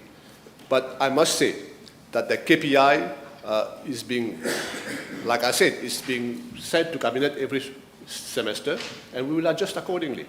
But one thing for sure, no matter how good a policy is, no matter how good a piece of legislation is from the road traffic perspective, the success of its implementation will depend on the police, insofar as enforcement is concerned. Yesterday, since the Honourable Member has... I think you have answered the question. Okay. Next, you have a supplementary. Thank you, Mr. Deputy Speaker. My colleague, I know he's very keen to make sure that there is success in this process. However, I wish to ask the Honourable Minister whether the government or his ministry has considered integrating driver rehabilitation courses, behavioral training, or defensive driving programs for motorists approaching the penalty point threshold. Yes. Deputy Speaker, sir, it is in the law. When approaching the 12 points, the 10 points, there is a rehabilitation that allows a driver to, not to lose their license. Thank you. The Honourable Third Member for Port Restores, Port Island. B940. Thank you.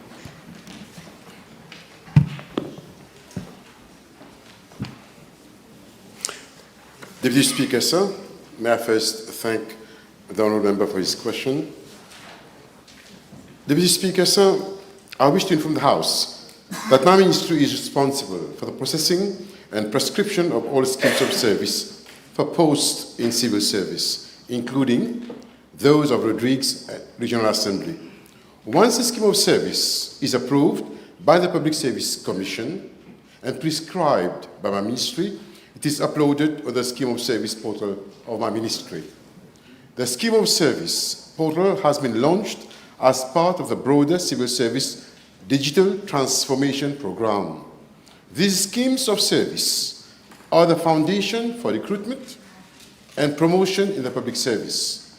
There are presently 2,509 schemes of service on the scheme of service portal of my ministry. Deputy Speaker, sir, with regard to Part A of the question, I wish to inform the House that in year 2025, after I joined the ministry, my ministry carried out an assessment exercise with a view to reviewing the contents of the scheme of service web page. The exercise revealed that there were schemes of service for posts that had been abolished, for which date as far as back as 20 years ago, which still appeared on the website. However, consultations are being held, and it is necessary with ministries and departments to ascertain whether these schemes of service are still valid and as to whether there are officers serving in these posts. This exercise is also taking into consideration all the changes in appellation of posts which have been recommended in the Pay Research Bureau reports and which have been reflected in the Civil Service Establishment Order.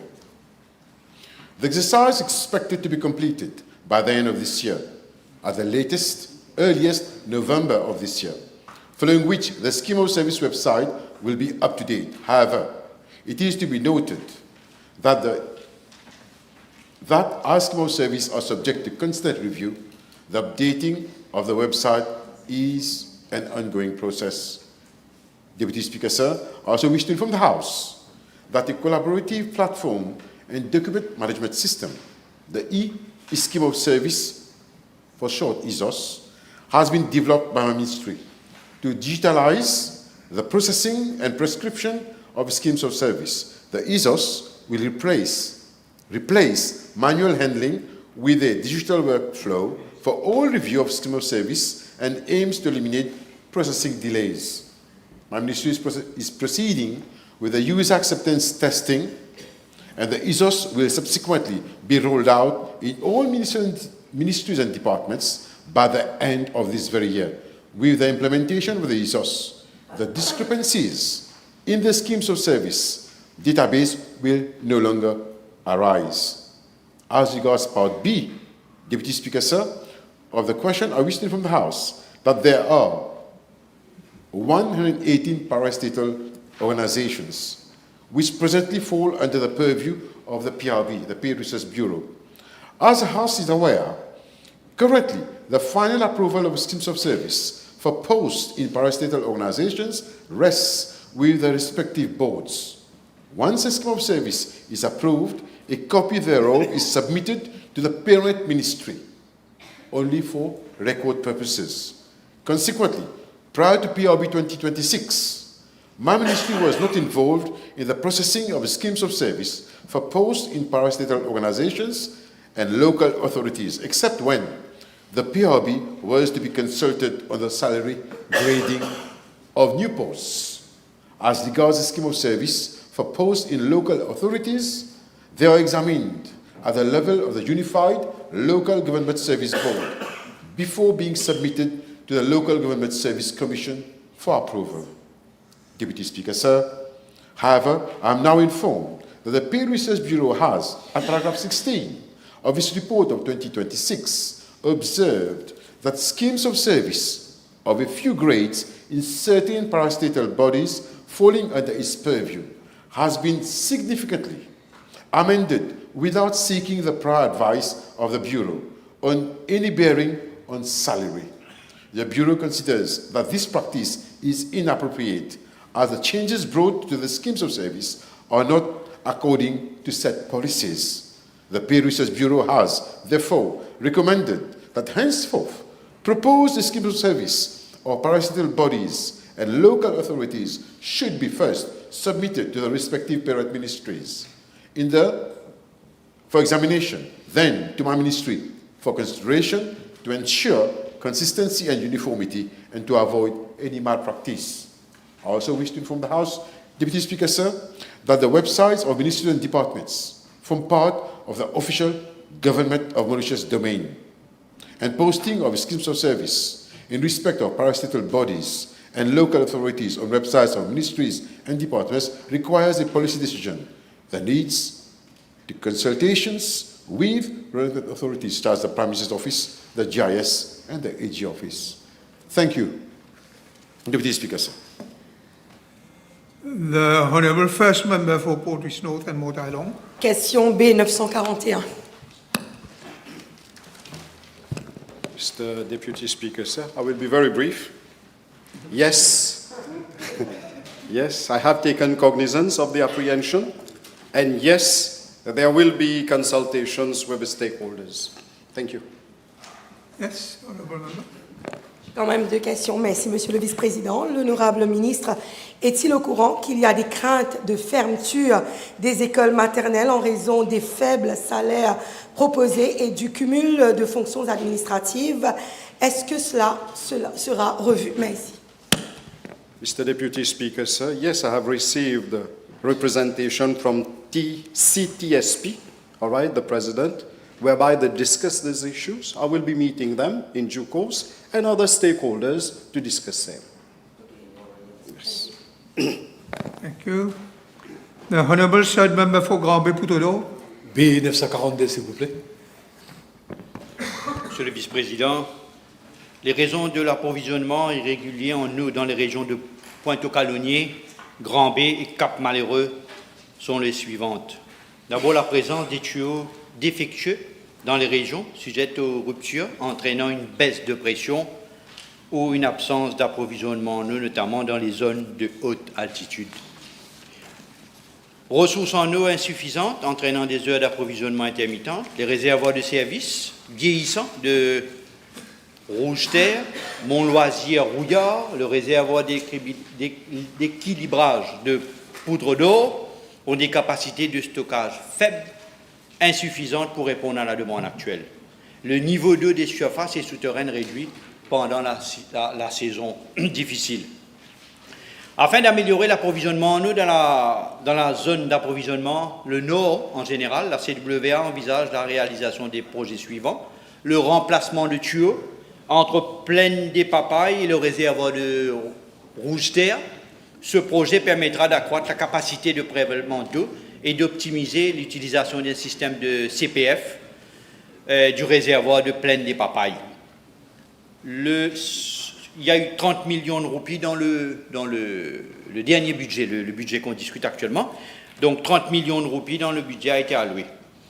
B, il y a l'amélioration du réservoir de service de Mont-Loisier-Rouillard, dont la capacité passera de 2700 m3 à 4000 m3. Ce projet permettra d'accroître la capacité de stockage et d'améliorer l'approvisionnement en eau dans la circonscription numéro 6. La préparation du dossier d'appel d'offres pour les études géotechniques est en cours. Le lancement est pour juillet 2026, donc ce mois-ci. Ensuite, il y a la réhabilitation et la modernisation du réservoir d'équilibrage de poudre d'eau, qui est actuellement en cours d'évaluation au CBB. Ce sera qui va commencer en novembre 2026, cette année-ci. Ensuite, il y a la modernisation du pipeline existant. C'est un gros projet. Le pipeline existant à Grand-Bay, sous-dimensionné, sera modernisé le long de la route principale de chemin 20 pieds. C'est un très gros projet. Et aux alentours, sur une longueur de 4,5 km. Tout au long du chemin 20 pieds, ce projet sera mis en œuvre dans le cadre de la ligne de crédit indienne, le Line of Credit indien. Phase 2 est actuellement en phase de conception. L'attribution provisoire du contrat est prévue pour décembre cette année-ci et les travaux étant attendus en janvier 2027, donc au début de l'année prochaine. Ensuite, nous avons la réhabilitation et extension de la station d'épuration des eaux de la Nicolière, la Nicolière, sortant de 66 000 m3 à 130 000 m3. Mais la CWA a sollicité et attend l'approbation du gouvernement mauricien pour passer à la phase 2 du projet. Ensuite, nous avons le projet de dessalement. Le dessalement fait partie du plan Marshall, élaboré par mon ministère pour mobiliser des ressources en eau supplémentaires afin d'améliorer l'approvisionnement en eau dans le Nord en général. Nous pensons ici à une usine de dessalement à grande échelle entre 10 000 et 50 000 m3 par jour. Un appel d'offres a été lancé en mai 2026 auprès de 4 soumissionnaires présélectionnés et qui devaient déposer leur offre d'ici juillet 2026, donc le mois prochain. Donc le consultant va être nommé pour cette étude pour le dessalement. Nous examinons aussi 3 projets, je vais terminer, Monsieur le Vice-président, nous examinons aussi 3 projets. Il y a un projet à Pointe-aux-Calonniers, renouvellement du réseau de distribution. Nous avons un projet à Cap-Malheureux, renouvellement du service main, le gros tuyau pour être changé, rénovation du pipeline entre Upperville et Cap-Malheureux sur un tronçon de 5,1 km. Ce projet, c'est donc 2. Troisième, c'est Grand-B-la-Salette, rénovation du tuyau principal de sortie du réservoir. Mais ces 3 projets, donc Pointe-aux-Calonniers, Cap-Malheureux et Grand-B-la-Salette, ces projets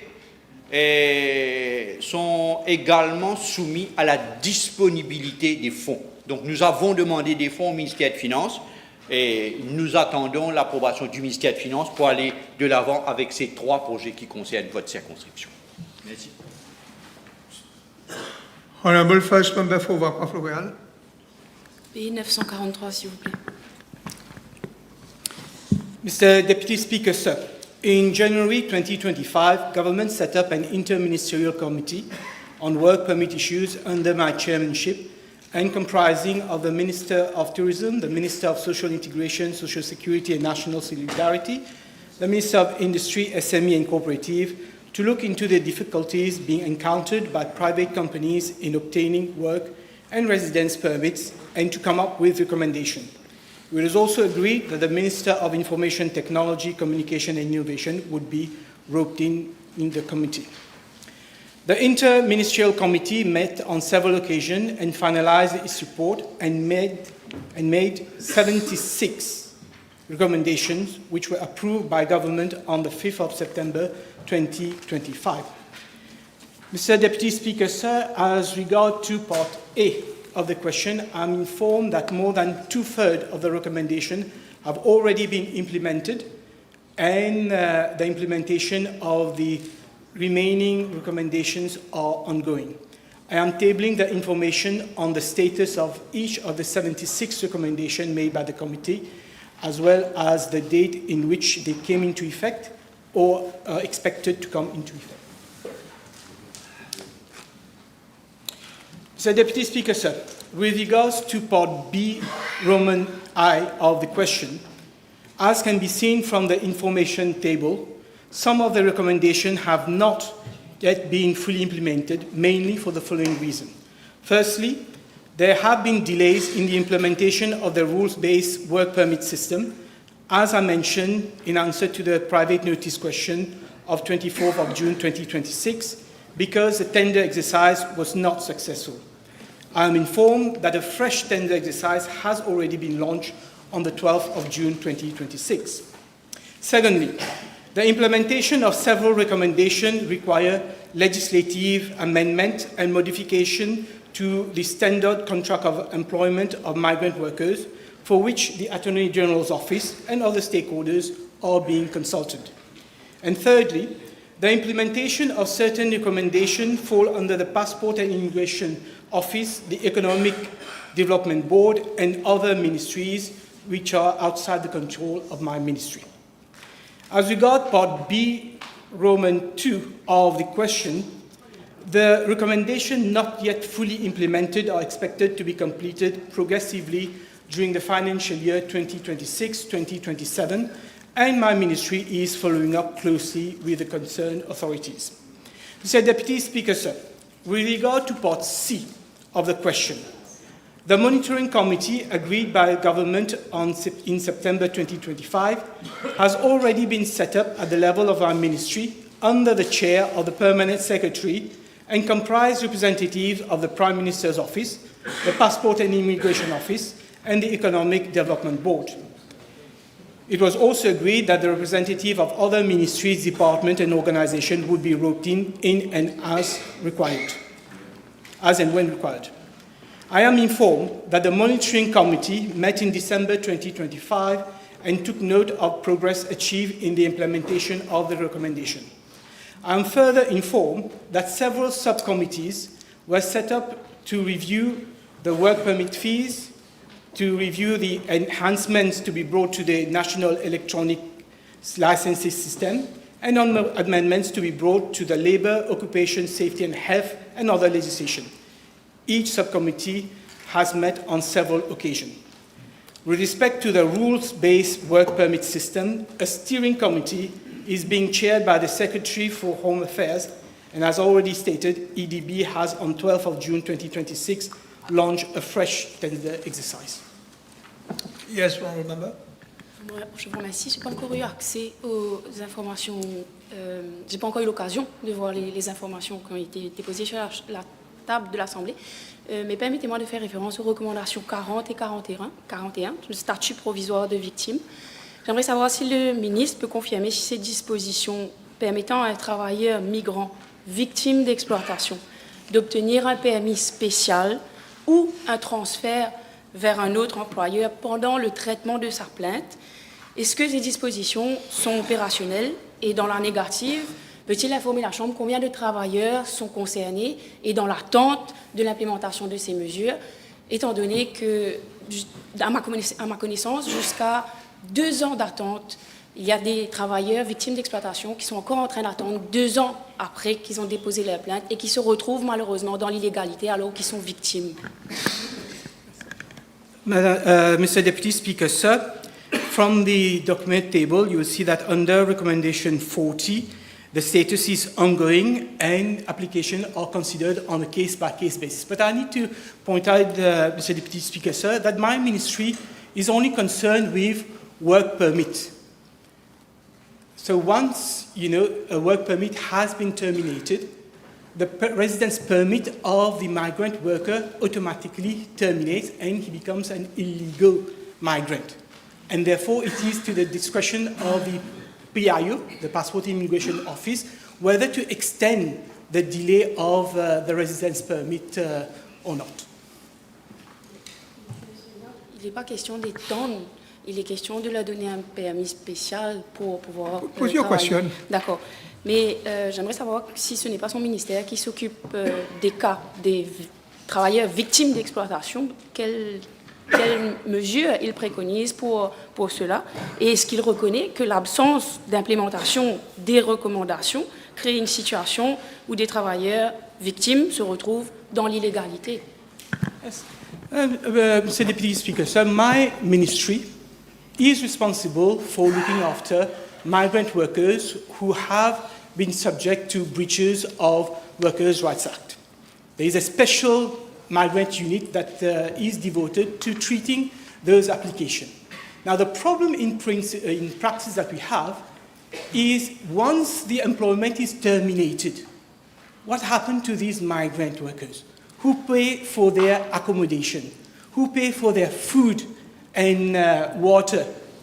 If there is a request for a transfer, this is entertained by my ministry on a case-by-case basis. Otherwise, the worker has to go back to his country. He can come back to Mauritius when his case is heard, or he can give a proxy, a power of attorney for someone, including someone from my ministry, to represent him in his court case when he is absent. Répondre à la question. Je ne parle pas, je ne parle pas du cas où le contrat est terminé, je parle du cas où il y a des plaintes, où les travailleurs sont victimes. Il parle du Migrant Unit. Est-ce qu'il compte faire quelque chose pour que le Migrant Unit puisse traiter plus rapidement ces plaintes et grossir l'effectif de son migrant unit, alors que de l'autre côté, le unit qui est responsable de délivrer les permis, ils sont beaucoup plus nombreux dans ce unit-là. Donc clairement, ce sont les employeurs qui sont protégés au détriment des employés victimes d'exploitation. What is your question? Qu'est-ce qu'il compte faire pour que le migrant unit considère plus rapidement les plaintes et ce qui compte grossir l'effectif de son migrant unit? Migrant unit is heavily staffed already, and the honourable first member does not realise that when there is a dispute, most of the time it results in the termination of the employment because the worker does not want to resume employment because he has been ill-treated or because of a dispute. So at the level of our ministry, our priority is to ensure that the workers get its right. But when there is a dispute, when the employer is not agreeable to the version of the worker, then the case has to proceed to court. So in this case, what happened to the migrant worker? If he stays in Mauritius, who will pay for his accommodation? Who will pay for his food and beverage? That is why, unless we have a new employer who is willing to transfer and take charge of that employee has to go back to his country. Okay, we have done enough on this point. The Honourable Third Member for Flack and Bonacay. Mr. Deputy Speaker, sir, B944. Mr. Deputy Speaker, sir, there are two Cambridge International exams which are conducted yearly in Mauritius, namely the school certificate and the higher school certificate. The SC results for academic year 2025 were proclaimed on 15 January. Out of a total of 11,735 candidates, 8,130 were successful. As for HSC, the results for academic year 2025, out of 5,794, 4,576 were successful, representing a pass rate of 78.98% for the Republic. With regard to Part A of the question, I will refer the Honourable Member to my reply to PQ B99 on the sitting of 24th March 2026 regarding the reform in the education sector. As regards Part B of the question, there is a Quality Assurance and Inspection Division, both within my ministry and at the level of the Private Secondary Education Authority to provide feedback on the academic performance of the schools. The QAID conducts analytical tasks to assess the performance of students. Remedial measures are being taken to improve the effectiveness of the QAID with the ultimate goal of improving the performance of Mauritian candidates. These measures inter alia are, first, the setting up of subject cluster panels, 2, the identification of at-risk students, 3, the academic monitoring of different grades, 4, monitoring of assessments, 5, teacher accountability, and 5th, continuous professional development of educators. Mr. Deputy Speaker, sir, the measures to reinforce the monitoring of the teaching and learning domain through the reviewing and structuring of the QAID is a key element which is part of our ongoing strategy to enhance the educational sector at secondary level. Thank you. Yes. The Honourable First Member for Montaille Blanche, Grand Rivière South. Thank you, Mr. Deputy Speaker, sir. B945. Mr. Deputy Speaker, sir, I'm informed that time-off facilities to executive members of UPSI are presently being granted in line with the PSEA's Circular number 116 of 2017, dated 20th July 2017. I am tabling a copy of the circular. In June 2025, UPSI requested the PSEA to extend time-off facilities to executive members of UPSI Rodrigues branch. The matter was concurrently referred to the Conciliation and Mediation section of the Ministry of Labour and Industrial Relations. In this respect, the PSEA sought legal advice from the Attorney-General's office as to whether managers of private secondary schools and unions should be requested to comply with the Employment Relations Act in all matters relating to the granting of time-off facilities. I am informed that the Attorney-General's office has advised that in line with Section 16(4)(b) of the Private Secondary Education Act, secondary and pre-vocational schools remain the employer of staff of private secondary schools. Accordingly, requests for time off facilities made by officers of trade unions representing employees of the private secondary schools would fall to be considered by the employer concerned in accordance with the provisions of the Employment Relations Act. The board of the PSEA complied with the legal advice and decided that the provision of the circular number 116 of 2017 would no longer be applicable as from 2027. Consequently, requests for time-off facilities made by representatives of trade unions representing employees from the private secondary schools should be considered by the employer, subject to the exigencies of service and provided that the smooth operation of the workplace is not impaired. In view thereof, the director of the PSEA issued a circular on 26 May 2026 informing all private secondary schools of this decision. I am also tabling a copy of the circular. I'm also informed that executive members of the Union of Private Secondary Education Employees should carry on with their responsibilities without any impediment, and the time-off facilities are at the discretion of the rector of the private school. Thank you. The Honourable First Member for Montagne Blanche, US House, please. Thank you, Mr. Deputy Speaker. Sir, B946. Mr. Deputy Speaker, the proposed G2G arrangement with the Government of India provides Mauritius with several strategic, economic and energy security advantages, namely A. Enhanced energy security, B. Strengthening bilateral relations, C. Greater supply stability during global crises, D. Improved payment flexibility, E. Long-term procurement predictability, F. Potential preferential treatment, and G. Technical cooperation and capacity building. Under the government-to-government agreement, the State Trading Corporation and the Indian Oil Corporation Limited have been designated as the authorized agencies to negotiate and conclude the full framework which will serve as the basis for the long-term supply agreement. I am informed that the State Trading Corporation, SCC, initiated discussion with IOCL early this year for a long-term supply arrangement of petroleum products for an initial period of 5 years, with provisions for renewal and/or termination. Mr. Deputy Speaker, sir, I wish to point out that several meetings have been held to negotiate the different aspects of the agreement, amongst which the specifications, pricing, premium, payment terms, and currency, contamination liability provisions, quantity tolerances, and other contractual and legal considerations, amongst others.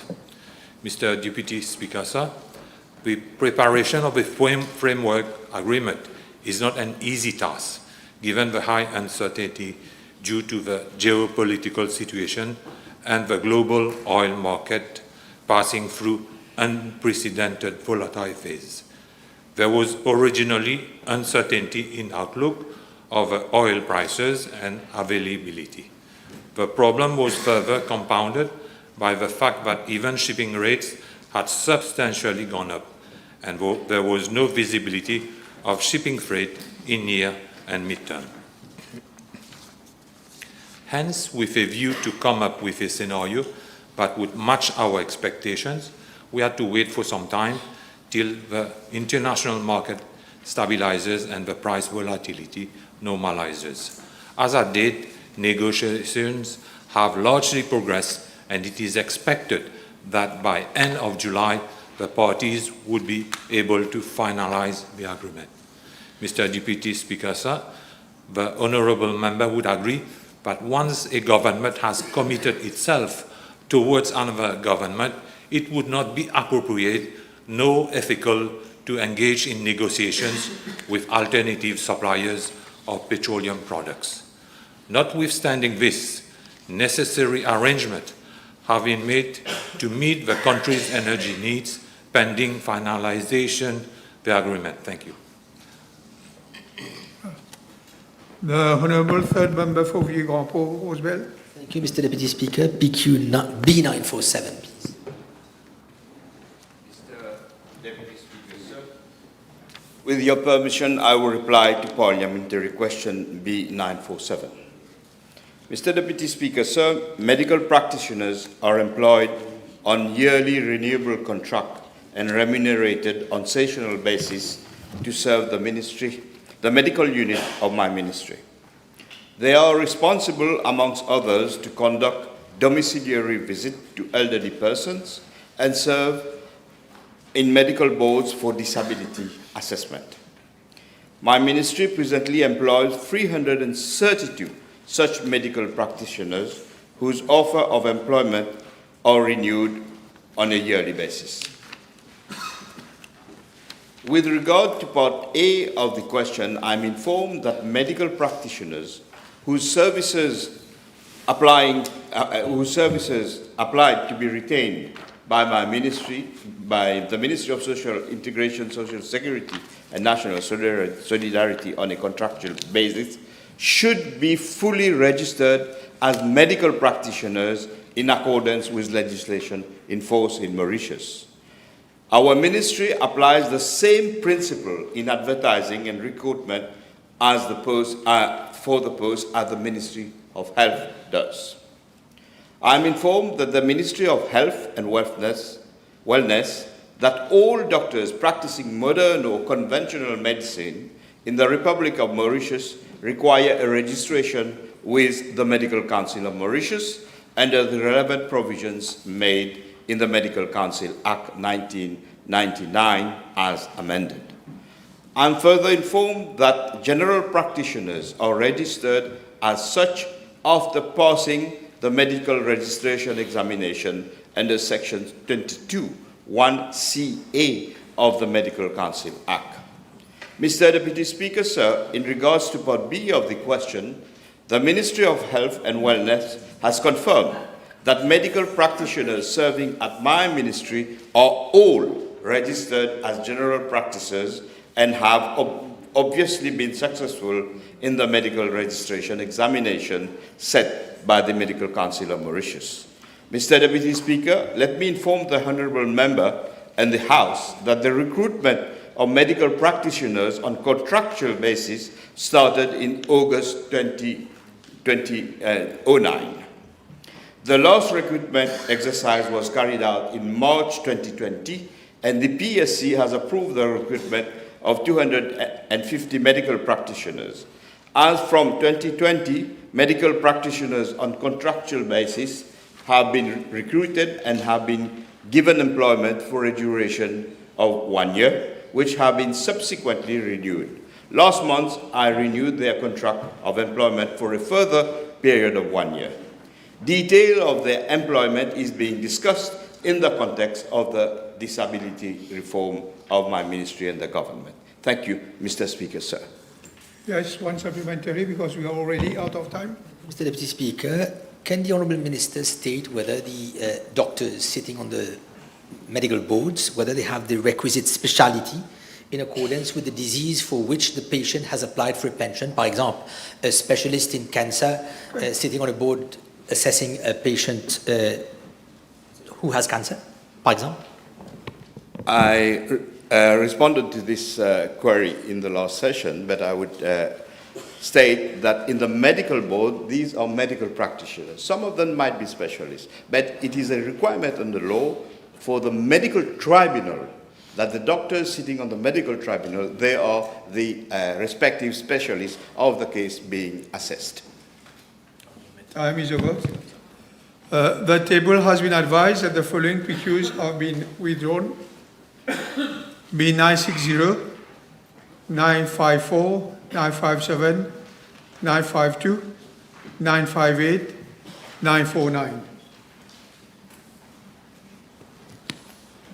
Motion.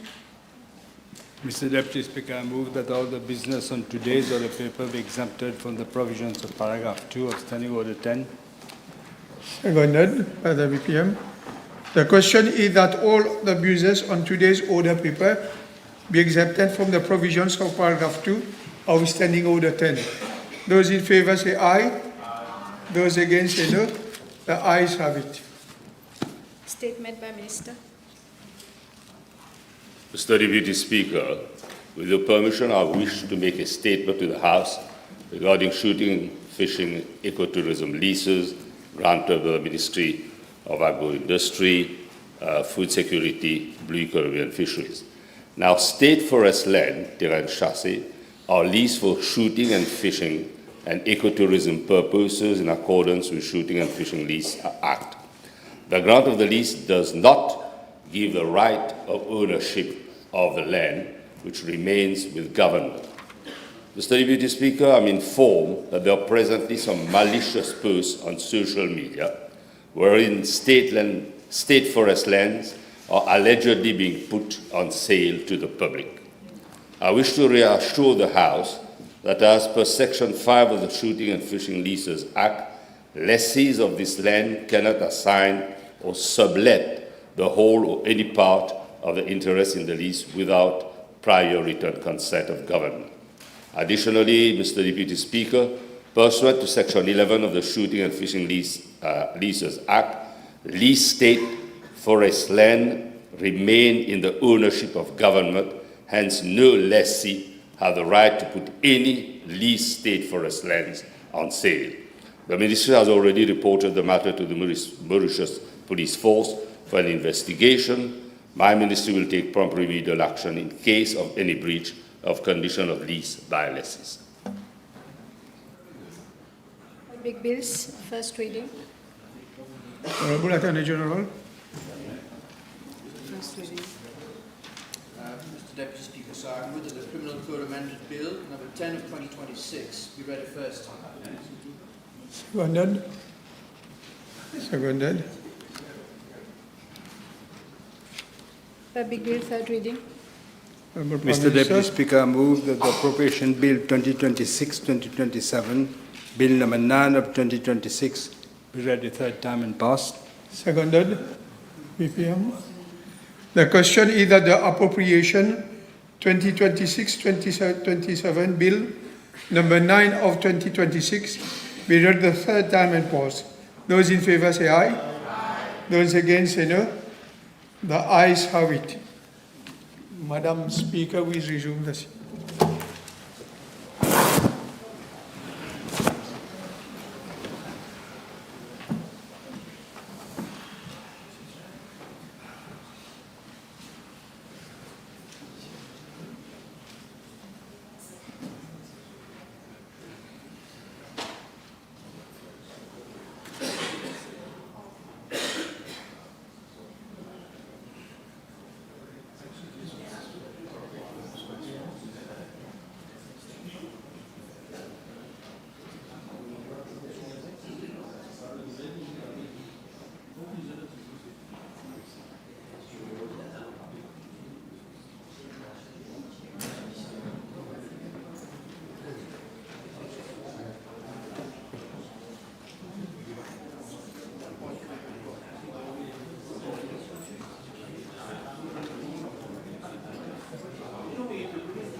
Big Bill, second reading. Yes, Honourable Minister. Madam Speaker, I move that the Domestic Abuse Bill, number 8 of 2026, be read a second time. Madam Speaker, for every victim whose voice was silenced by domestic violence, to those who tragically lost their lives, this Domestic Abuse Bill stands as a living memorial. This new legislation is a pledge that their suffering will not be forgotten, and that this House, through this bill, will transform pain into protection, silence into justice, and despair into hope. It is a declaration by this government that the dignity, safety, and well-being of every person within the walls of their home is a matter of national concern. Madame la Présidente, je ne peux m'empêcher cet après-midi de penser à toutes celles qui n'ont pas survécu, à Sneha, à Vanessa, à toutes ces femmes dont les noms sont gravés dans nos mémoires et dans les registres de nos tribunaux. Je voudrais dire à leurs familles et à leurs proches que ce texte de loi nous donne aujourd'hui les outils pour mieux protéger les femmes, les victimes. Il est de notre devoir, et cela doit être aussi un engagement collectif, que plus jamais une femme ne soit conduite à la mort par celui qui prétendait l'aimer, alors même qu'il y avait déjà eu des signes d'alerte dans bien des cas. Madame la Présidente, la loi sur la protection contre les violences domestiques a été promulguée en 1997 avec pour objectif principal de protéger les conjoints contre les actes de violence. Elle a été amendée en 4 occasions, notamment en 2004, 2007, 2011 et 2016, afin d'élargir son champ d'application et de renforcer les mesures de protection offertes aux victimes. Malgré ces amendements, les violences domestiques continuent de constituer une préoccupation sociale majeure, encore plus aujourd'hui.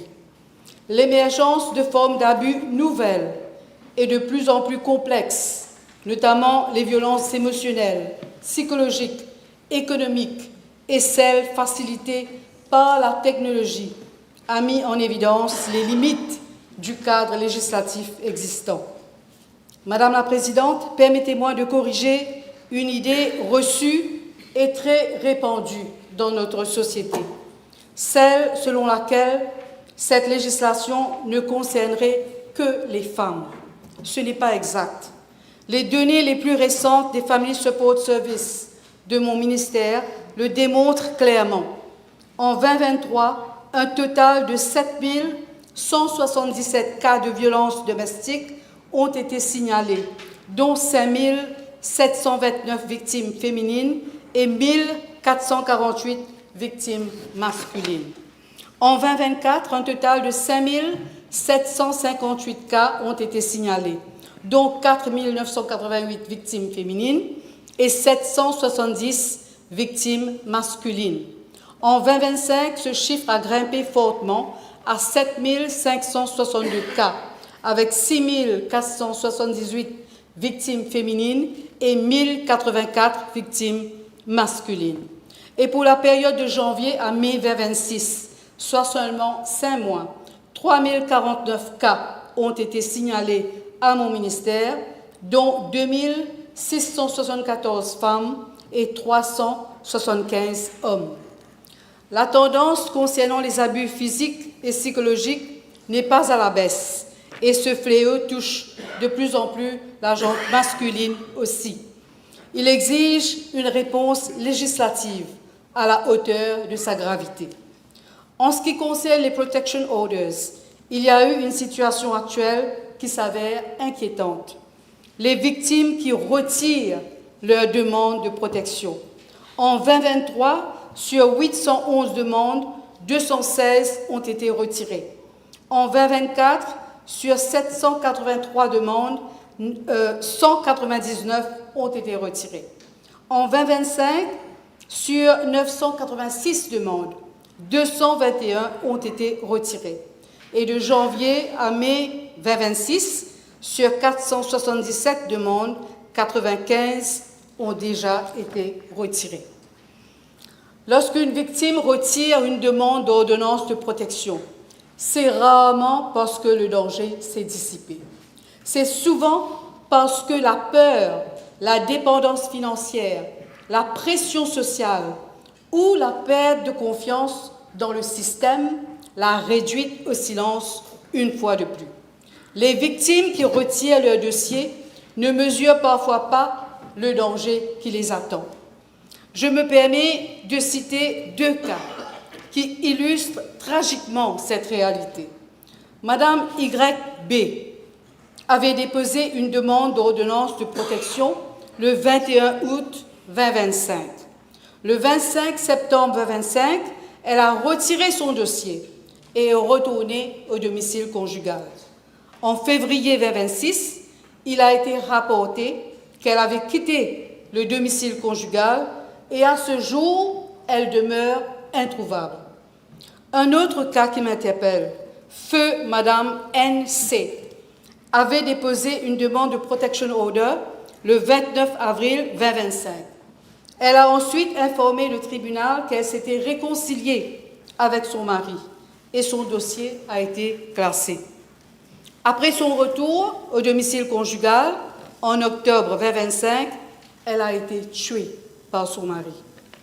Madame la Présidente, ces tragédies soulignent la nécessité de mesures préventives renforcées, d'une meilleure coordination interagences et de mécanismes de protection des victimes plus efficaces.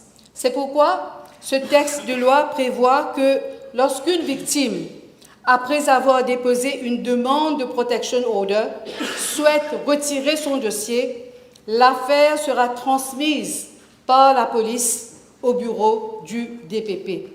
Et c'est au bureau du DPP de décider de la marche à suivre.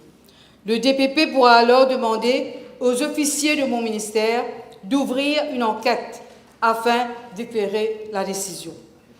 Madame la Présidente, lorsque j'ai annoncé l'introduction du Domestic Abuse Bill, mon ministère, moi-même, nous avons reçu une représentation sur le choix des mots.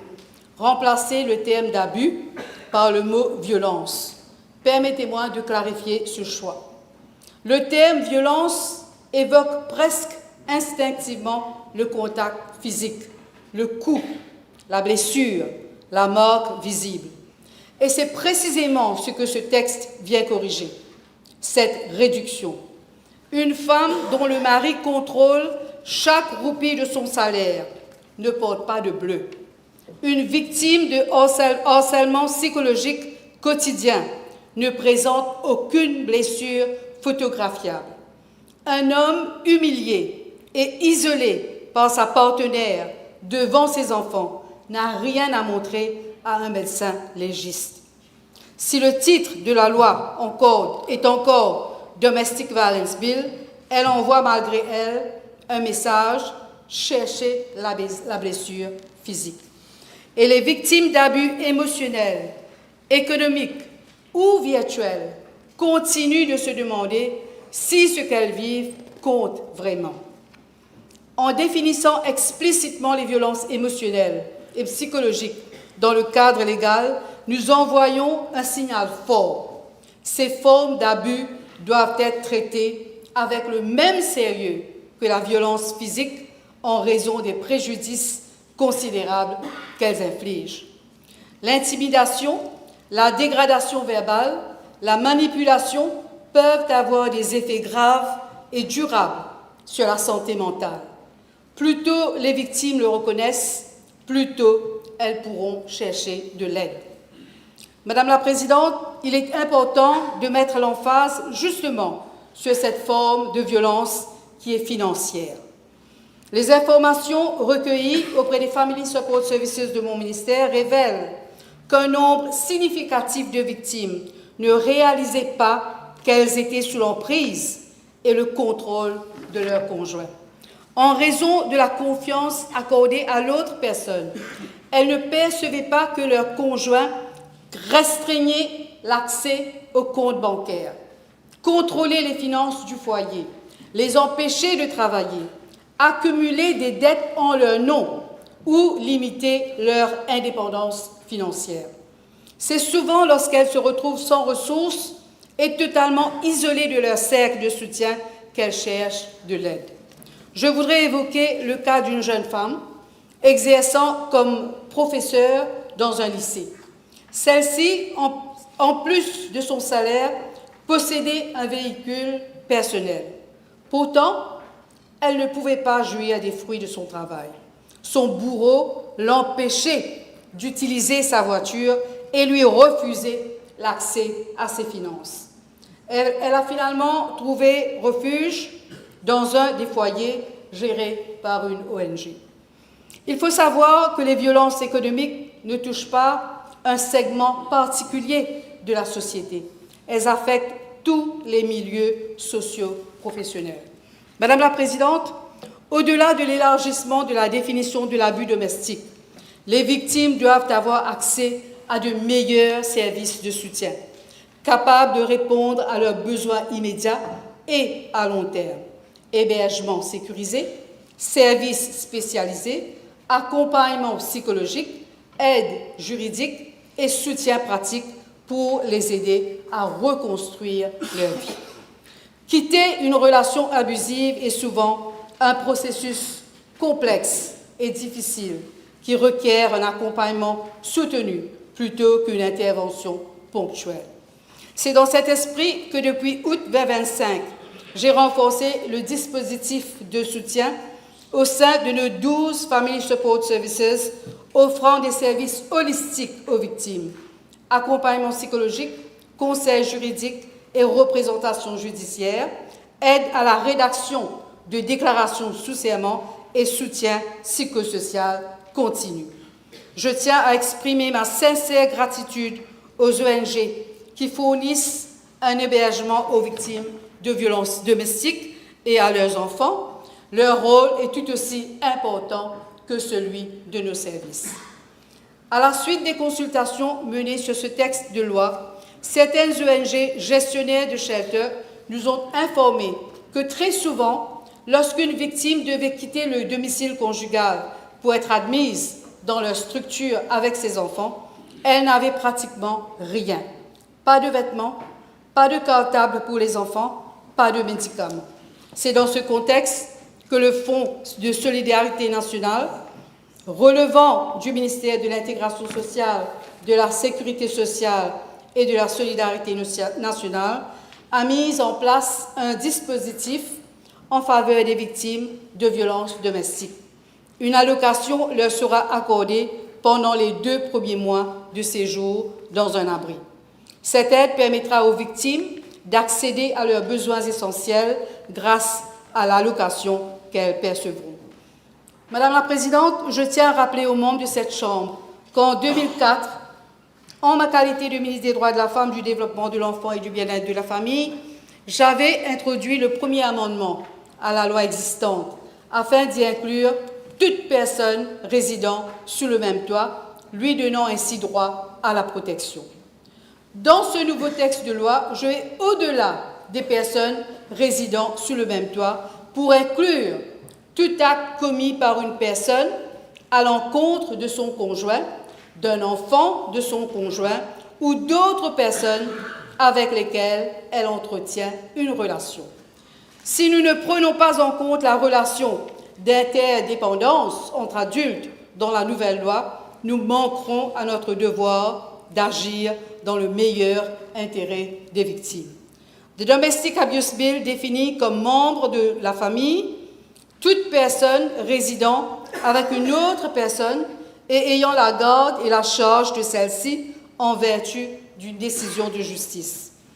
Madame la Présidente, nos tribunaux eux-mêmes ont su donner voix à la gravité de ces crimes. Dans l'affaire de State against Nabi Bacchus de 2025, la Cour suprême de Maurice s'est retrouvée confrontée à une affaire qu'elle a qualifiée de cas horrifiant de féminicide. La victime, Shina B., n'avait que 24 ans. Elle avait signalé à la police des actes de harcèlement et de violence à de multiples reprises. 3 jours avant sa mort, la police avait averti son agresseur, qui est son ex-mari, de rester à l'écart. 3 jours plus tard, il l'a enlevée, torturée pendant 6 heures et tuée. La Cour a reconnu que Shina avait fait tout ce que la loi attendait d'une personne se sentant menacée. Elle a cherché de l'aide, elle a signalé les violences et pourtant, elle est morte. Ses dernières paroles, pas piquées, résonnent comme une accusation. Non pas contre un seul homme, mais contre un système qui n'était pas prêt à la protéger. C'est ce système que nous réformons aujourd'hui à travers l'introduction de ce nouveau texte de loi. Cette législation vise à renforcer les protections juridiques au sein du système.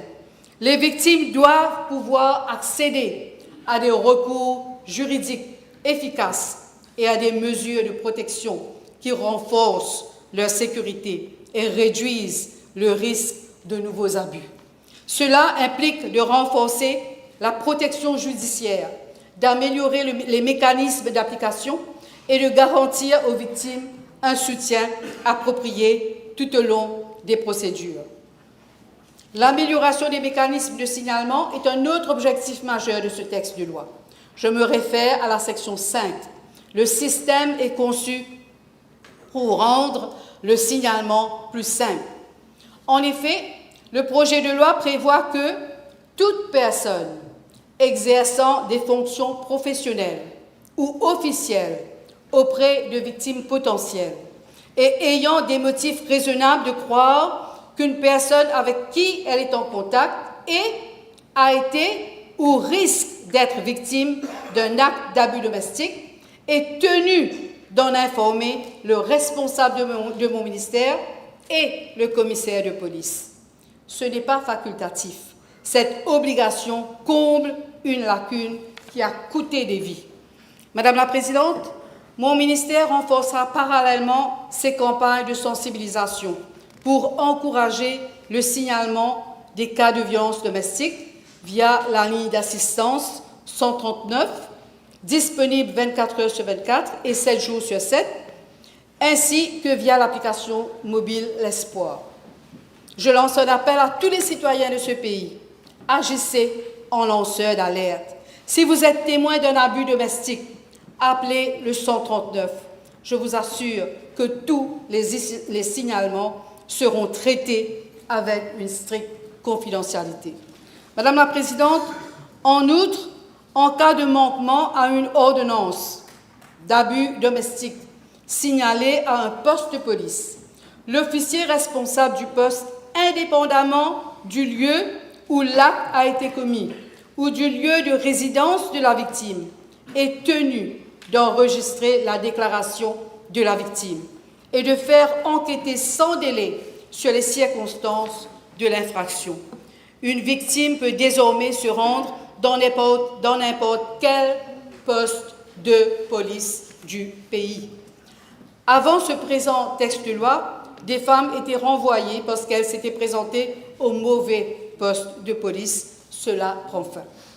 Madame la Présidente, je tiens à remercier le commissaire de police pour sa collaboration et son assistance à mon ministère dans le cadre des investigations menées par la Brigade pour la protection de la famille. Je l'appelle également à veiller à ce que la formation dispensée par Safe Lives UK soit pérennisée par la Police Training School afin que tous les cadres de la police mauricienne bénéficient du même niveau de préparation. Madame la Présidente, la législation est importante, mais si son application ne se fait pas dans l'esprit de la loi, cela ne sert à rien. Face à la définition élargie de l'abus domestique et aux responsabilités croissantes des agents responsables de la mise en pratique, mon ministère poursuivra et renforcera ses programmes de renforcement des capacités afin d'améliorer les interventions et à évaluer les risques. En décembre dernier, mon ministère a bénéficié de l'assistance financière et technique du Fonds des Nations Unies pour la population, UNFPA, pour organiser un programme de formation des formateurs multisectoriel centré sur les survivants en partenariat avec plusieurs parties prenantes, dont des ONG. Par ailleurs, Madame la Présidente, le tribunal disposera dorénavant de 7 jours au lieu de 14 jours à compter de la date de la demande pour convoquer la personne mise en cause et statuer. 7 jours, pas 14 jours comme c'est le cas aujourd'hui, parce que derrière chaque jour gagné, il y a une femme qui dort un peu moins dans la peur. Une victime qui attend n'est pas en sécurité, elle est en sursis. Réduire ce délai de moitié, ce n'est pas une retouche procédurale, c'est reconnaître que le temps dans ces situations n'est jamais neutre. Il peut coûter une vie. Par ailleurs, bien que la durée maximale des ordonnances de protection, Protection Order, demeure de 2 ans, comme dans la loi existante, ce nouveau texte de loi à la section 8.4 va plus loin. Le tribunal, au moment d'émettre l'ordonnance, demandera un réexamen périodique tous les 3 mois pour évaluer le comportement de l'auteur des violences. Ce qui veut dire qu'une ordonnance de protection n'est plus un simple document, c'est un instrument actif et contrôlé. À la place des Occupation and Tenancy Orders prévus par la loi existante, ce nouveau texte de loi à la section 13 introduit des Exclusion Orders. Lorsque la cohabitation continue représente un risque, l'auteur des violences quitte le domicile et non la victime. La section 13.4 prévoit que la victime ne devrait pas avoir à déraciner ses enfants, quitter son foyer, abandonner son environnement en raison de la violence de son conjoint ou sa conjointe. Lorsque l'exclusion du domicile n'est pas possible, le tribunal peut ordonner à l'auteur des violences de pourvoir à un logement alternatif pour la victime. La charge incombe à celui qui a créé le danger et non à celle qui en a souffert. Madame la Présidente, la section 17 introduit un Intervention Order visant à la réhabilitation des auteurs, car un auteur de violence non réhabilité récidivera, peut-être contre la même victime, peut-être contre une autre. Les données sont claires, la sanction sans intervention ne réduit pas la récidive, elle la reporte. C'est ainsi que le tribunal peut ordonner une évaluation psychologique de l'auteur par un psychologue de mon ministère afin de déterminer s'il serait dans son intérêt de suivre un programme de réhabilitation. Sur la base de ce rapport à la section 17.2, le tribunal peut, avant de statuer sur l'ordonnance de protection, émettre une ordonnance d'intervention obligeant l'auteur à participer au programme. Le respect de cette ordonnance est contrôlé et communiqué au tribunal. Le manquement à comparaître est passible d'une amende n'excédant pas 50 000 roupies, comme prévoit la section 17.5. Madame la Présidente, l'abus domestique doit être traité comme un comportement criminel grave. Une personne qui bat sa victime dans la rue fait face à des conséquences. Une personne qui bat sa victime dans l'intimité de leur foyer doit faire face aux mêmes conséquences. Le cadre domestique n'est pas un bouclier, il ne l'a jamais été. En vertu de ce texte de loi, il ne le sera plus jamais. Madame la Présidente, ce projet de loi crée un Domestic Abuse Coordinating Panel. Ce comité sera chargé de coordonner les cas d'abus domestiques signalés à mon ministère, dans les postes de police ou dans toute autre institution et aux ONG traitant ces cas, d'examiner les dossiers qui lui sont soumis et de faire des recommandations aux institutions publiques. En parallèle, le projet de loi prévoit la mise en place des Multi-Agency Risk Assessment Committees au sein de l'ensemble des Family Support Services en vertu de la section 25. Ces comités seront chargés de procéder à des évaluations des risques dans les cas traités par les institutions publiques et les ONG, de définir les mesures correctives à adopter et de soumettre des rapports au Coordinating Panel, comme le stipule la section 27. Madame la Présidente, je souhaite souligner que les contraventions prévues par ce texte de loi à la section 39 comportent des sanctions considérablement renforcées par rapport à la loi existante, avec l'introduction de la servitude pénale pour une durée n'excédant pas 10 ans en cas de troisième condamnation ou de condamnation ultérieure.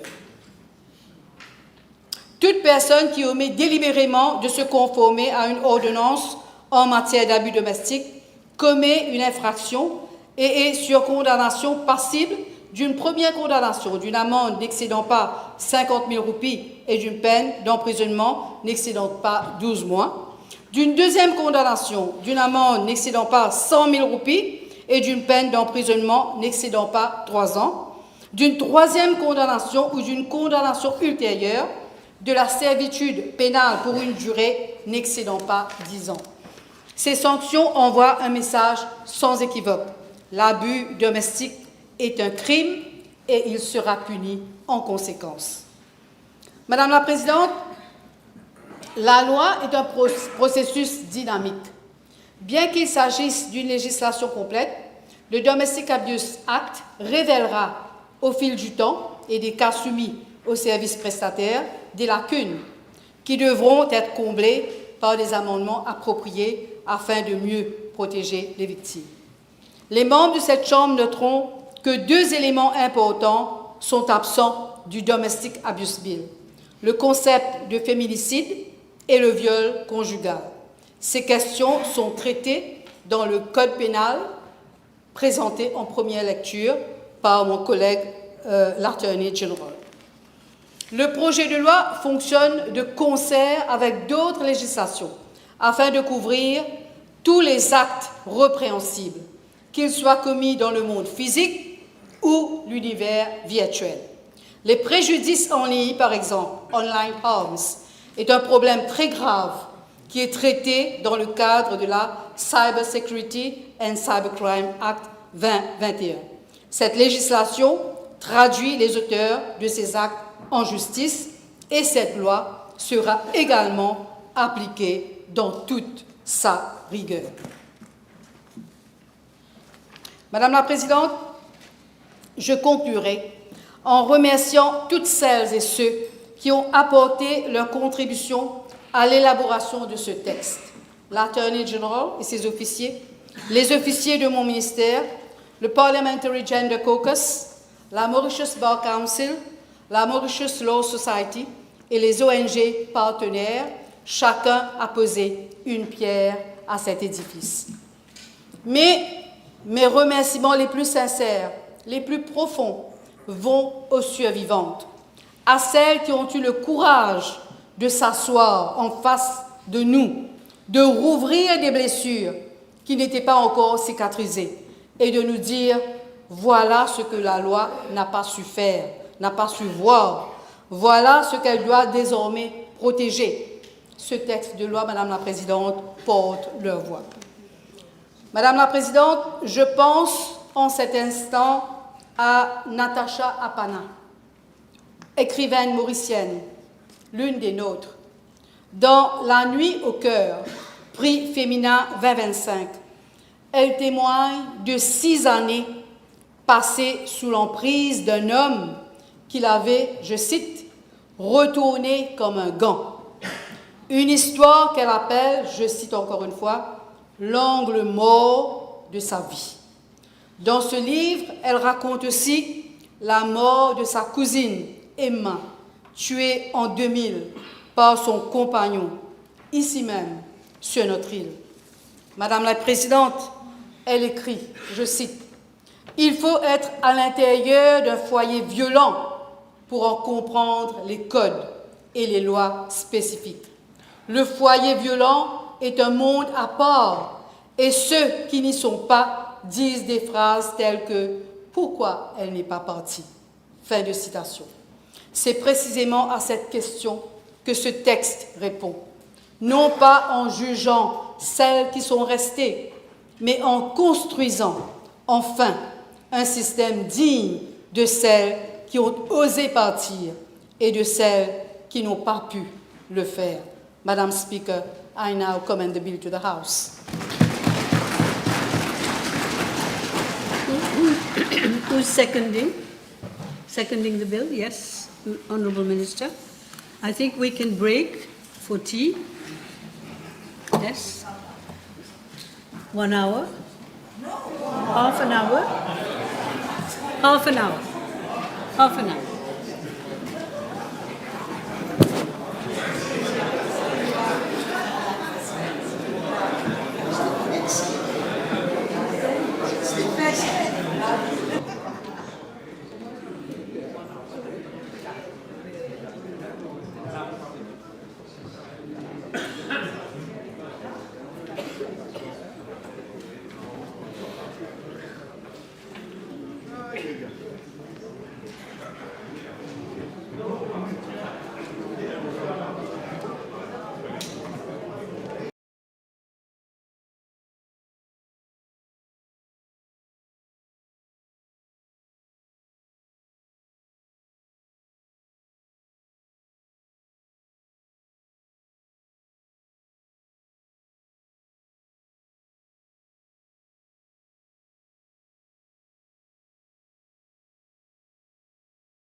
Yes, please be seated.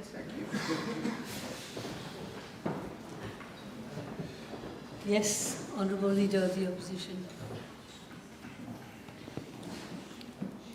Merci, Madame la Présidente. Merci de me donner la parole pour intervenir sur le Domestic Abuse Bill, projet de loi qui avait été enclenché sous l'ancien gouvernement et que, d'après mes informations, a été arrivé à un stade assez avancé. Au fait, Madame la Présidente, ce projet de loi aurait dû être parmi les premiers de l'actuel gouvernement. On a perdu du temps, Madame la Présidente, mais malheureusement, on a aussi perdu des vies. Avant de parler de ce projet de loi, je voudrais, Madame la Présidente, parler de la réalité de toutes les femmes, mères, filles et sœurs qui nous écoutent aujourd'hui. Notre pays traverse une crise silencieuse, mais meurtrière. Et les chiffres ne mentent pas, Madame la Présidente. Ils doivent nous réveiller, ils doivent nous interpeller. Je vais citer quelques chiffres. Je pense que la ministre, lors de son intervention, a aussi cité les chiffres. Je vais prendre que quelques chiffres, Madame la Présidente. Premièrement, selon les Nations Unies, 24% des femmes mauriciennes ont subi une forme de violence fondée sur le genre. Depuis novembre 2024, 4127 cas de violence conjugale ont été signalés, dont 3042 impliquant des violences physiques. Une femme sur 4 a déjà été victime de violences selon les données du ministère et de Gender Links. Autre fait, le coût économique de ces violences. Madame la Présidente, environ 0,6% du PIB de notre pays, soit des milliards de roupies perdues en soins, en perte de productivité et en souffrance humaine. Et le plus tragique, Madame la Présidente, moins de 40% des femmes victimes demandent de l'aide. Pendant ce temps, des femmes meurent. Le féminicide n'est pas un mot abstrait, Madame la Présidente. C'est une réalité mauricienne, confirmée par les ONG, les survivantes et les instances internationales. Des femmes ont été tuées alors qu'elles détenaient des protection orders. Des enfants ont perdu leur mère, des familles sont brisées. Et pourtant, Madame la Présidente, malheureusement, les défis persistent. Pas de signalement obligatoire, des données fragmentées, une coordination insuffisante entre la police, les tribunaux, nos tribunaux et les services sociaux. Et c'est dans ce contexte d'urgence que j'interviens, Madame la Présidente, sur le projet de loi relatif aux violences domestiques. Madame la Présidente, cet après-midi, je me tiens aux côtés de chaque femme à qui on a déjà dit de se taire, de patienter, de préserver l'honneur de la famille ou de faire des efforts. Nous sommes avec les petites filles qui ont grandi dans la peur du bruit d'une clé dans la serrure. Nous sommes avec les familles qui ont enterré des filles, des sœurs et des amis partis bien trop tôt. Et nous sommes avec les survivantes courageuses qui chaque matin choisissent encore de se battre pour leur sécurité, leur dignité et leur droit de vivre sans peur. Madame la Présidente, nous accueillons favorablement ce projet de loi. Nous saluons le fait qu'il reconnaît enfin que le contrôle économique, le harcèlement numérique, la torture psychologique et même le fait de blesser un animal domestique sont des instruments de violence conjugale. Nous saluons aussi la disposition qui oblige la police à transmettre un dossier au directeur des poursuites publiques, même si la victime retire sa plainte. Ce sont des mesures réelles et nécessaires, Madame la Présidente. Mais Madame la Présidente, une loi sur papier n'arrête pas un geste violent. Elle n'efface pas une menace murmurée dans l'ombre. Elle ne ramène pas à la vie une femme assassinée alors qu'elle détenait une ordonnance de protection. Elle ne sauvera pas la prochaine victime si nous votons un texte de loi qui semble solide qu'en théorie, mais qui laisse des failles dangereuses dans la pratique. Madame la Présidente, je parlerai avec clarté, car les femmes de notre pays méritent des mots simples, pas du jargon juridique. Je parlerai avec fermeté, car le silence nous a déjà coûté trop de vies. Et je parlerai avec force, Madame la Présidente, car les violences conjugales ne sont pas une affaire de famille seulement, c'est une urgence nationale. Dans un premier temps, Madame la Présidente, la loi doit enfin nommer le féminicide. Quand un homme tue une femme qu'il a contrôlée, menacée ou brutalisée, il ne s'agit pas juste d'un autre homicide. C'est malheureusement l'acte final d'un schéma documenté. C'est un meurtre fondé sur le genre. Pourtant, ce projet de loi le traite comme n'importe quel crime. Madame la Présidente, nous ne pouvons plus ignorer cette vérité. Des femmes sont tuées parce qu'elles sont des femmes et parce que nos systèmes ont échoué à stopper l'escalade. L'heure est venue de modifier le code pénal afin de reconnaître le féminicide comme une infraction distincte et aggravée. Nommez-le, suivez-le, punissez-le à la hauteur de sa gravité. J'ai écouté la ministre et d'après la ministre, je comprends que c'est dans le Criminal Code Amendment Bill. Merci, Madame la ministre. Deuxièmement, le signalement obligatoire doit s'accompagner de sécurité, pas de peur. La section 5 du projet de loi oblige les médecins, les infirmiers, les travailleurs sociaux à signaler les cas suspects. L'intention, je dois le reconnaître, Madame la Présidente, est fort louable. Mais sans garde-fou, l'effet sera inverse. Les femmes cesseront de consulter. Elles éviteront les centres d'écoute. Elles souffriront en silence par peur que le signalement le déclenche des violences ou ne les expose à un danger immédiat. Le signalement ne doit jamais passer avant la sécurité.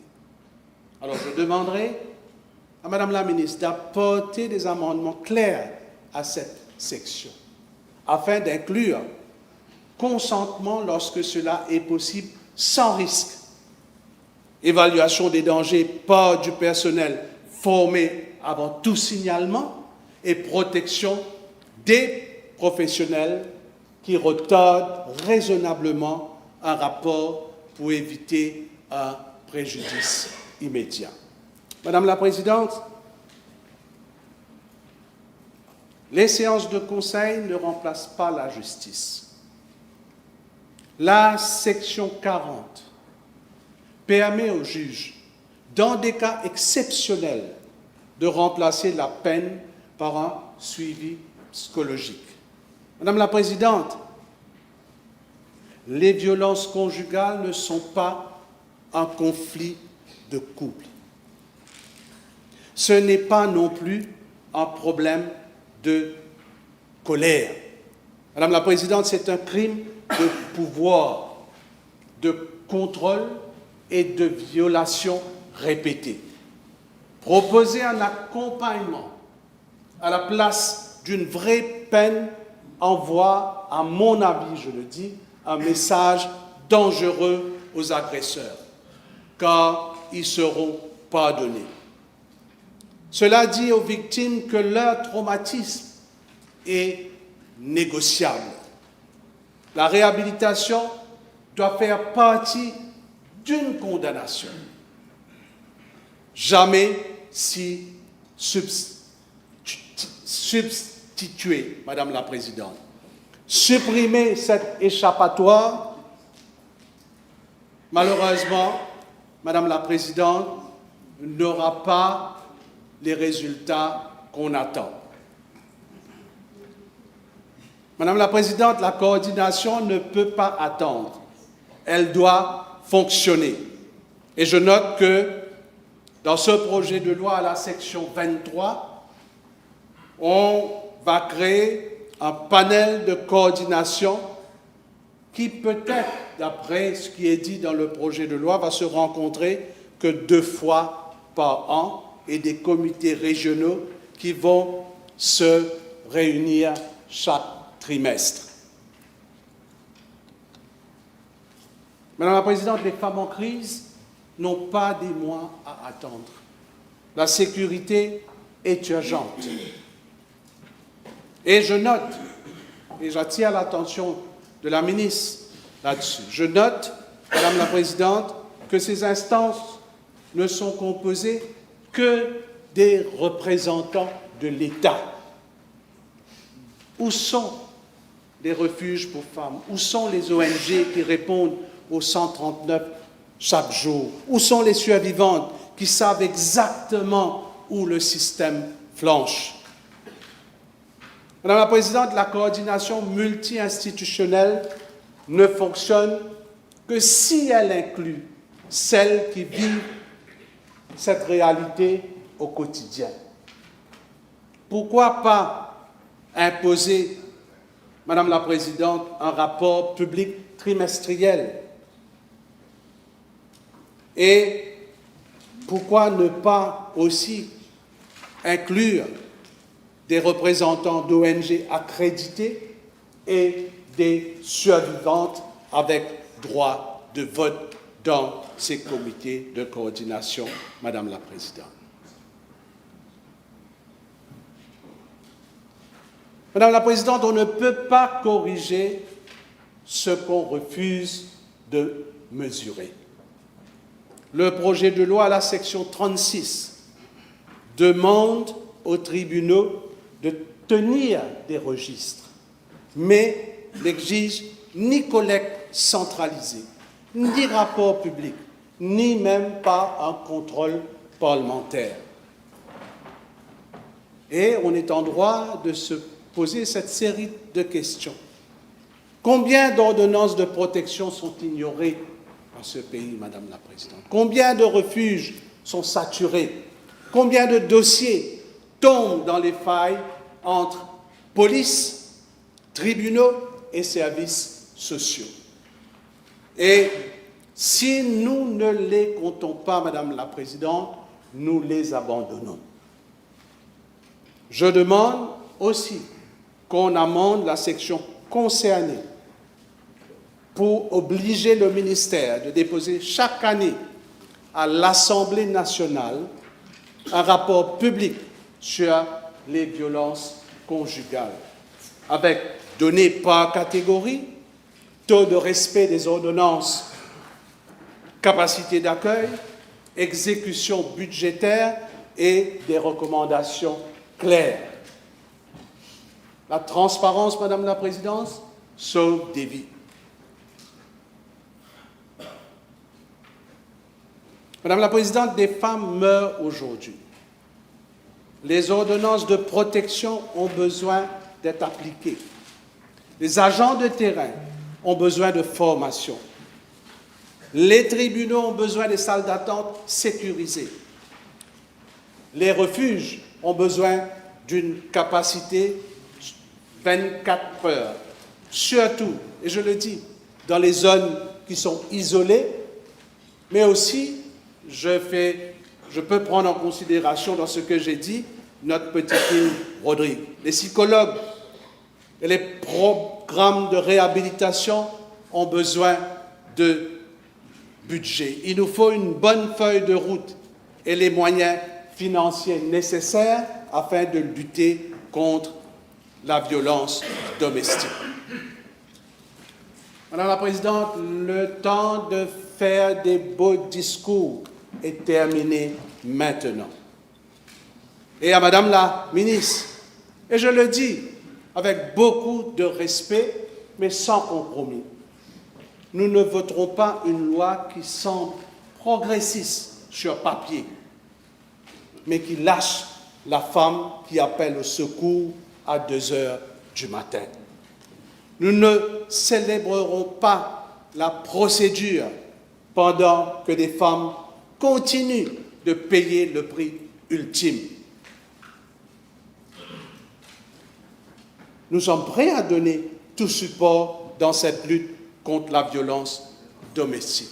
Mais nous n'échangerons pas la sécurité contre la rapidité. Nous n'allons pas sacrifier la responsabilité pour la commodité politique, Madame la Présidente.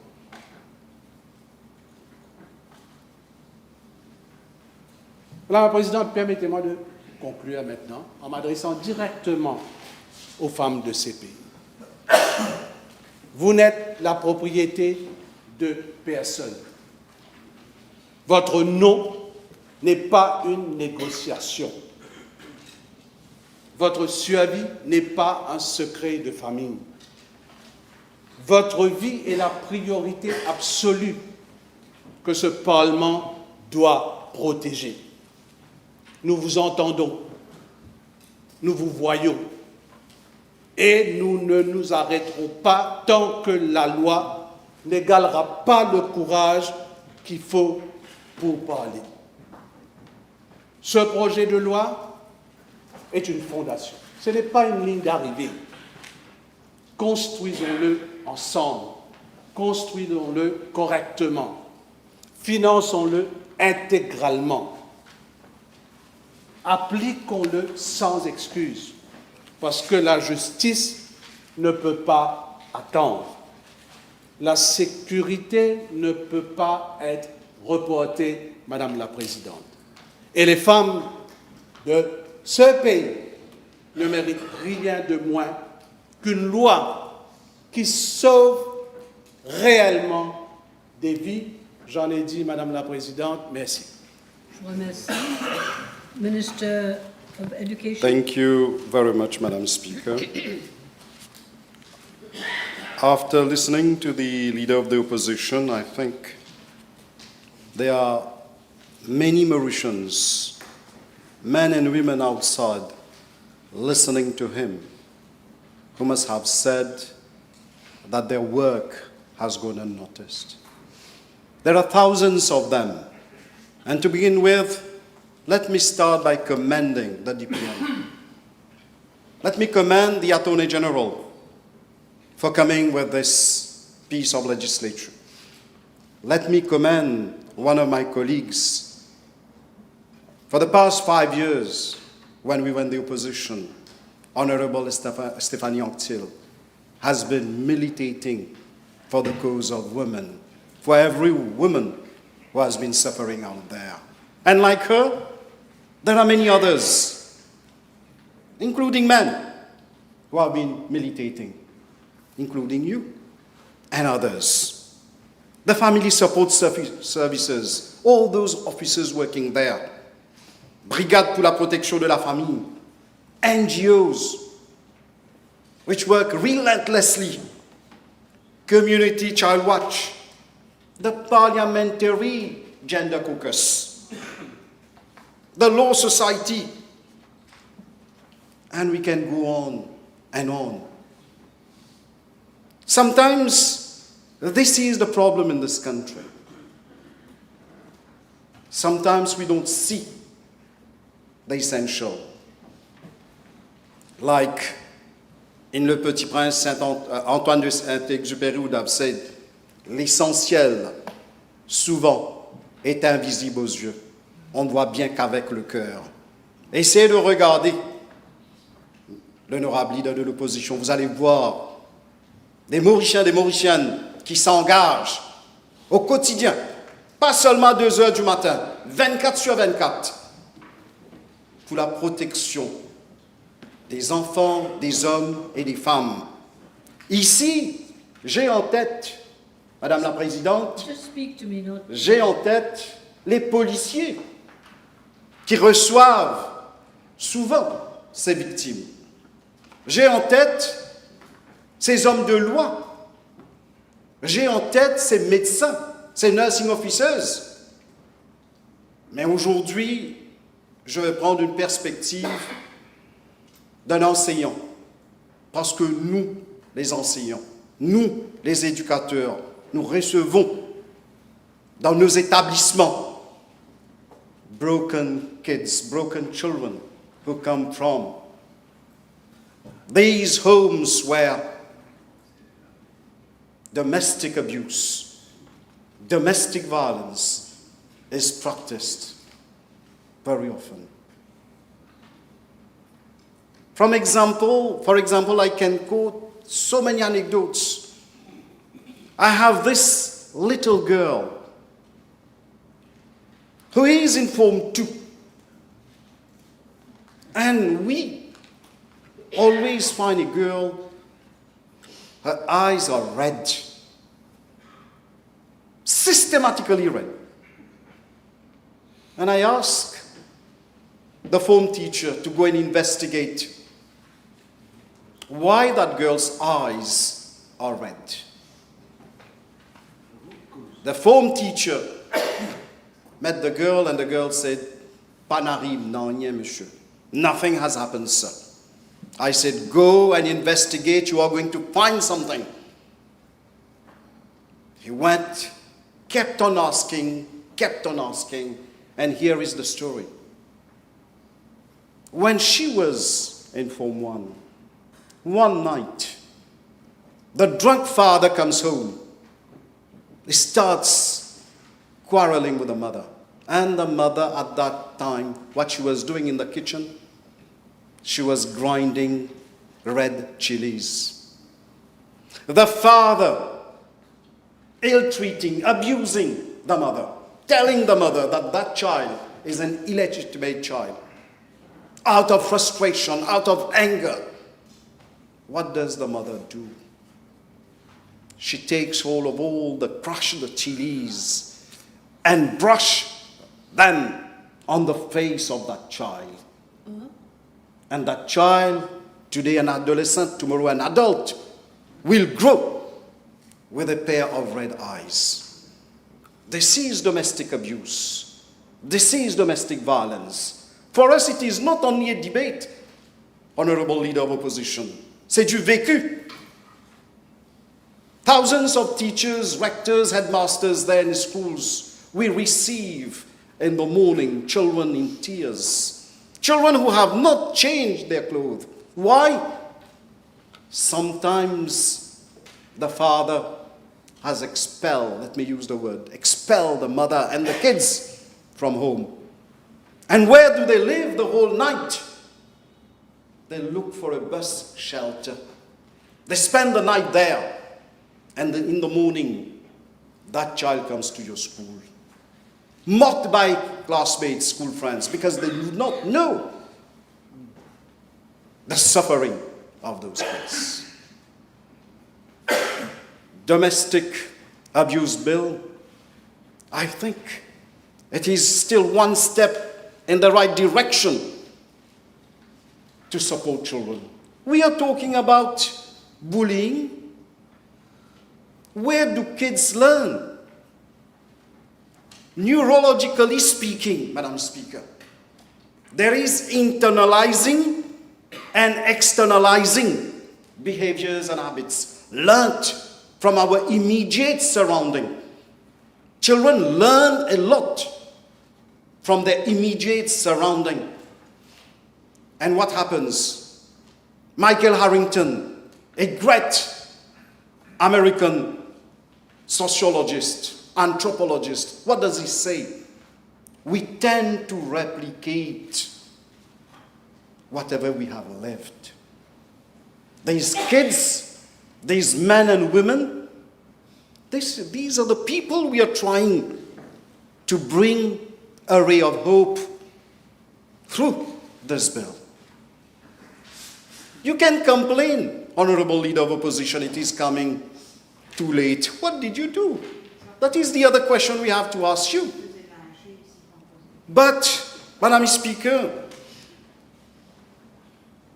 in lower six, while studying literature, there is one sentence that which got stuck on my mind. Jean Anouilh, il ne faut pas battre une femme, même avec une fleur. I'll change it. Il ne faut pas battre un humain, même avec une fleur. Because I'm Gandhian, the school where I was, deep within, this is the philosophy, ahimsa. I translate it, ahimsa means non-violence. And this non-violence is not only physical violence. And this is what we find in the bill. We extend the definition of violence. Physical, moral, sexual, whatever form of violence.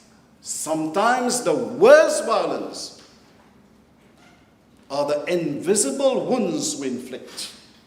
Sometimes a word, sometimes a comment may be more painful than other forms of violence. Madam Speaker, in our society, unfortunately, the notion of love has to be reviewed sometimes. During the pandemic, in my constituency, when it was difficult to get food back, in Poudre d'Or village, me and my friends, we go and visit a lady to offer her the food pack. We realize she showed us the multiple wounds on her legs, on her hands, and elsewhere. And we asked her this question: Qui fait ou pas les stations? Les stations près. Why you are not going to the police station, which is very close? And the answer is, Mo content li trop beaucoup. Very often domestic abuse continues and is perpetuated for the wrong notion of love. This is not love. And where to start healing, where to start that education? If it is not at home, it is at school. But Madam Speaker, let me tell you, not only students are victims of domestic abuse. Members of teaching and non-teaching staff as well. We know how many of them sometimes are contemplating suicide out of despair. When we have children coming from backgrounds which are hostile, toxic, violent, aggressive, these children lose notion of love, affection, humanism, And sometimes we do not understand them. It is important we have that element of rehabilitation. It is important. And I commend Honourable Attorney-General for going in that direction. There will be, unfortunately, no matter what we do not live in an ideal world. No matter how much of talking we do, no matter how much of counseling we do, unfortunately, we are going to have men and women who are very far from understanding what is love, what is affection. Today, while listening to us, there are many in whose ears these words will echo.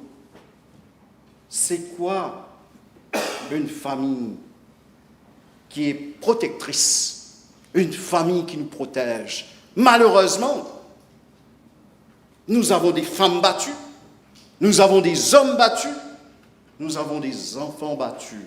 Mais pas que battus, tués, malheureusement, dans cette société. Une société civilisée, dites-vous bien, Madame la Présidente. Comment peut-on tolérer ça? Voilà pourquoi I commend the courage of the DPM for coming. Because each time when you talk, you're talking with your heart for the welfare of these kids. When we have domestic violence, it replicates in drug addiction sometimes, in alcoholism, and other vices. Domestic violence seriously shakes the very foundation of an important institution called family. Madam Speaker, children who live in a home, in a family, where there is violence almost at any time, they suffer from mental health. Their academic performance is jeopardized. And when people will come and ask, what have you done to ensure a rise in the rate of success? That is why I say often, I don't go by figures. Because sometimes we have to understand the kids. We may provide the best teachers, the best schools, the best textbooks. But if the child is starving, is emotionally famished, the child is not going to perform. May this bill lead us in the future to find fewer, if not no, swollen eyes, broken jaws, broken ribs, deep wounds, fatal blows. Il ne faut pas battre un humain, même avec une fleur. Tendons la main de l'espoir vers tous ceux qui sont aujourd'hui dans l'obscurité, qui sont aujourd'hui dans les désespoirs. May this bill, when it becomes a law, is implemented with the heart so that we save as many Mauritians as we can. I'm done, Madam Speaker. Thank you. Thank you so much. Yes, Honourable Chief Whip. Je vous remercie, Madame la Présidente. Avant d'entrer dans le vif du sujet, j'ai écouté le leader de l'opposition avec beaucoup d'attention. Et je dois dire que j'ai été profondément choquée. Il défend aujourd'hui les femmes et les enfants, il n'est jamais trop tard. Merci, monsieur le leader de l'opposition. Je me souviens encore la période de 2019 à 2024. Je posais 4 questions parlementaires par séance à la ministre de la Femme d'alors sur les victimes de violences concernant les femmes et les enfants. Pendant que je posais les questions, Madame la Présidente, la ministre d'alors ricanait, elle et les autres membres du MSM, incluant le président du MSM qui est aujourd'hui le leader de l'opposition. Eh oui, quand je soulevais ces drames, Madame la Présidente, j'ai été expulsée dans cette assemblée lorsque je soulevais ces drames. On m'a expulsée de cette assemblée. Pas une fois, pas deux fois, 3 fois, j'ai été expulsée de cette assemblée. Et je dois vous dire, Madame la Présidente, si c'était à refaire, je le ferais, puisque mon combat est sincère. Et je tiens à le dire. Madame la Présidente, pour comprendre où nous allons avec ce nouveau Domestic Abuse Bill de 2026, il est de notre devoir de nous rappeler d'où nous venons. L'histoire législative de notre pays sur cette question n'est pas une simple succession de textes de loi, c'est l'histoire d'une longue, douloureuse et difficile conquête pour la dignité humaine. Souvenons-nous de l'île Maurice d'avant 1997. Avant cette date charnière, la violence au sein du foyer n'avait pas de nom dans nos codes. Elle était tristement reléguée au simple rang de faits divers, étouffée sous l'expression lâche de dispute de couple ou dans un registre plus mauricien, discussion entre mari-femme. Et pendant qu'on détournait le regard, des femmes payaient le prix fort. Madame la Présidente, combien de femmes ont perdu la vie dans le silence, dans l'indifférence générale et dans la détresse de la dépression? Madame la Présidente, combien de nos sœurs, de nos mères, de nos filles sont mortes sous les coups de leurs conjoints? Combien de familles mauriciennes ont été profondément fragilisées? Nous ne parlons pas de statistiques, Madame la Présidente. Nous parlons de vies humaines. Nous parlons de visages tuméfiés. Nous parlons des yeux au beurre noir. Nous parlons de mâchoires brisées, de mâchoires fracassées, plus insoutenables encore. Nous parlons de ces femmes enceintes portant la vie qui recevaient des coups de pied d'une violence inouïe en plein ventre. Voilà la réalité barbare à laquelle notre société fermait les yeux.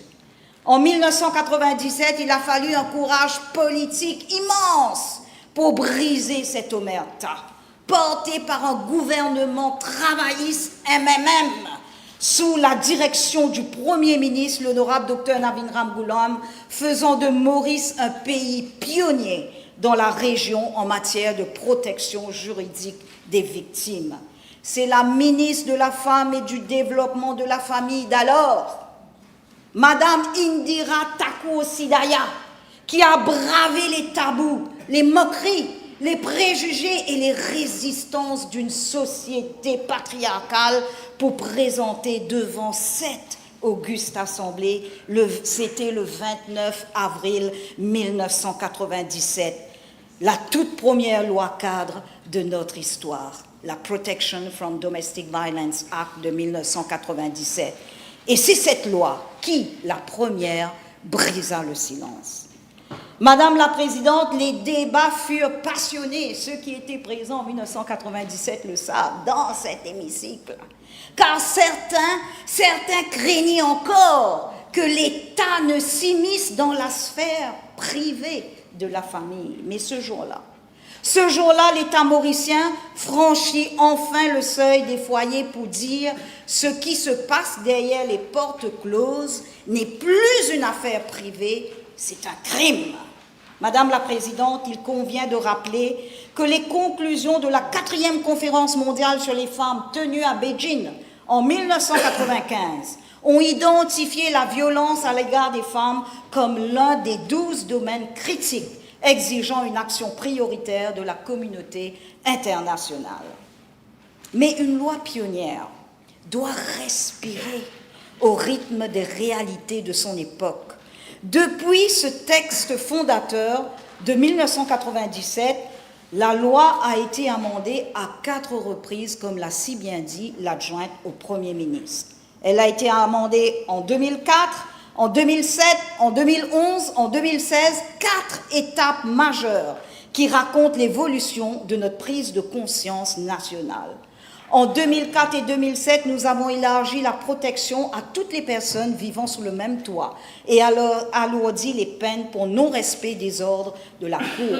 En 2011, nous avons introduit l'obligation de réhabilitation pour les agresseurs, comprenant que punir ne suffit pas, qu'il s'agit de guérir les traumatismes d'une société. En 2016, enfin, nous avons redéfini le harcèlement, la traque et renforcé le pouvoir de nos officiers sur le terrain. Madame la Présidente, si cette loi a dû être amendée à 4 reprises, c'est parce que la violence, elle aussi, change de visage. Elle mute, elle se fait plus sournoise, la violence. Elle s'immisce dans le contrôle économique, dans le harcèlement psychologique et tragiquement dans l'intimité non consentie. Aujourd'hui, chers collègues, 29 ans après, à travers le Domestic Abuse Bill de 2026, porté par l'adjointe au Premier ministre, l'honorable Madame Ariane Navarre-Marie, nous honorons les souffrances, nous honorons les sacrifices et l'héritage de 1997 en lui donnant les outils et les moyens de notre époque. Et c'est précisément parce que nous mesurons la gravité de cet héritage historique, Madame la Présidente, que nous devons examiner le texte de 2026 avec la plus grande rigueur. L'hommage que nous devons aux victimes du passé, c'est l'exigence absolue sur les textes de l'avenir. Dans ce contexte, je me réjouis de la présentation en première lecture cet après-midi du Criminal Code Amendment Bill par l'Attorney-General, l'honorable Gavin Glover, en inscrivant enfin dans notre droit pénal les crimes de féminicide et de viol conjugal à travers le Criminal Code Amendment Bill, déjà présenté en première lecture cet après-midi et qui sera prochainement débattu dans cette Assemblée. L'Attorney-General poursuit une réforme essentielle et courageuse de notre arsenal juridique. Madame la Présidente, regardons donc ce projet de loi en face. En 1997, nous combattions la violence physique visible. En 2026, nous faisons face à ce monstre qui a muté et ce texte a l'immense mérite de s'attaquer aux nouvelles formes de barbarie moderne. Je salue l'introduction du concept de contrôle coercitif, cette prison invisible, sans barreaux, où l'agresseur isole et terrorise. Je salue la reconnaissance du cyber abuse, ce harcèlement numérique qui poursuit les victimes jusque sur leur écran. Je salue l'incrimination de l'abus économique, car priver une personne de ses moyens financiers, c'est l'enchaîner au silence. Je salue également l'introduction de l'ordonnance d'exclusion, Exclusion Order, qui constitue une avancée majeure pour permettre à la victime, à l'abri sans qu'elle ait à fuir son propre toit. Plus encore, ce projet de loi regarde enfin nos enfants, non plus comme de simples témoins oubliés, mais comme des co-victimes de ces tragédies. C'est une avancée humaine et juridique majeure. L'élimination du pardon automatique, le fait que la police doive obligatoirement référer l'affaire au DPP, même si la victime retire sa plainte sous la pression, montre que l'État assure enfin pleinement son rôle de bouclier. De même, voir la justice se doter de dents avec jusqu'à 10 ans de servitude pénale pour les récidivistes envoie un message clair. Madame la Présidente, un texte de loi est important, mais la mise en application du texte l'est encore plus. À cet effet, permettez-moi que j'apporte mon humble contribution au débat. À la page 4 du texte de loi se trouve une définition de la relation adulte interdépendante. Je comprends que le texte veut légitimement protéger les personnes vulnérables, âgées ou handicapées, hors du cadre du mariage ou du concubinage. c'est noble. Mais à qui incombera la charge de prouver une interdépendance économique et émotionnelle substantielle, pardon. Cela ne risque-t-il pas de transformer le parcours de la victime en un calvaire juridique? Plus loin, à l'article 5, page 12, Reporting Acts of Domestic Abuse, le montant dérisoire de l'amende pour non-assistance fixait une amende maximale de 50 000 roupies pour un professionnel de la santé ou du social qui choisit de fermer les yeux sur le calvaire d'une victime. Pour moi, je le dis bien, pour moi, c'est inacceptable. Face à une vie humaine brisée, la complicité par le silence doit être punie au même titre que le crime de non-assistance à personne en danger. À la page 22, sur la composition du Coordinating Panel, le paragraphe 1 indique que ce panel est composé exclusivement de techniciens, excluant toute représentation des travailleurs sociaux et des ONG. Or, ce sont précisément ces acteurs de terrain en contact direct avec les victimes qui détiennent l'expertise concrète. En les écartant, on prive le dispositif d'une voix indispensable. De plus, le paragraphe 7 stipule que le panel se réunira as often as is necessary, but at least twice a year. Madame la Présidente, le risque est grand qu'en pratique, l'expression « au moins 2 fois par an » devienne un plancher administratif rigide plutôt qu'un minimum opérationnel dynamique face aux urgences. Madame la Présidente, l'article 28 est consacré aux devoirs des enforcement officers. C'est la question cruciale des moyens matériels et humains. La loi exige des visites à domicile et des revues périodiques tous les 3 mois pour chaque agresseur sous ordre de protection. C'est une excellente idée et je souhaite que le recrutement d'un nombre nécessaire d'officiers adéquatement qualifiés se fasse en priorité avant de rendre effective cette provision au vu des milliers de cas répertoriés sur le terrain. Sans un budget massif alloué à cette ambition, cette loi restera une promesse de papier.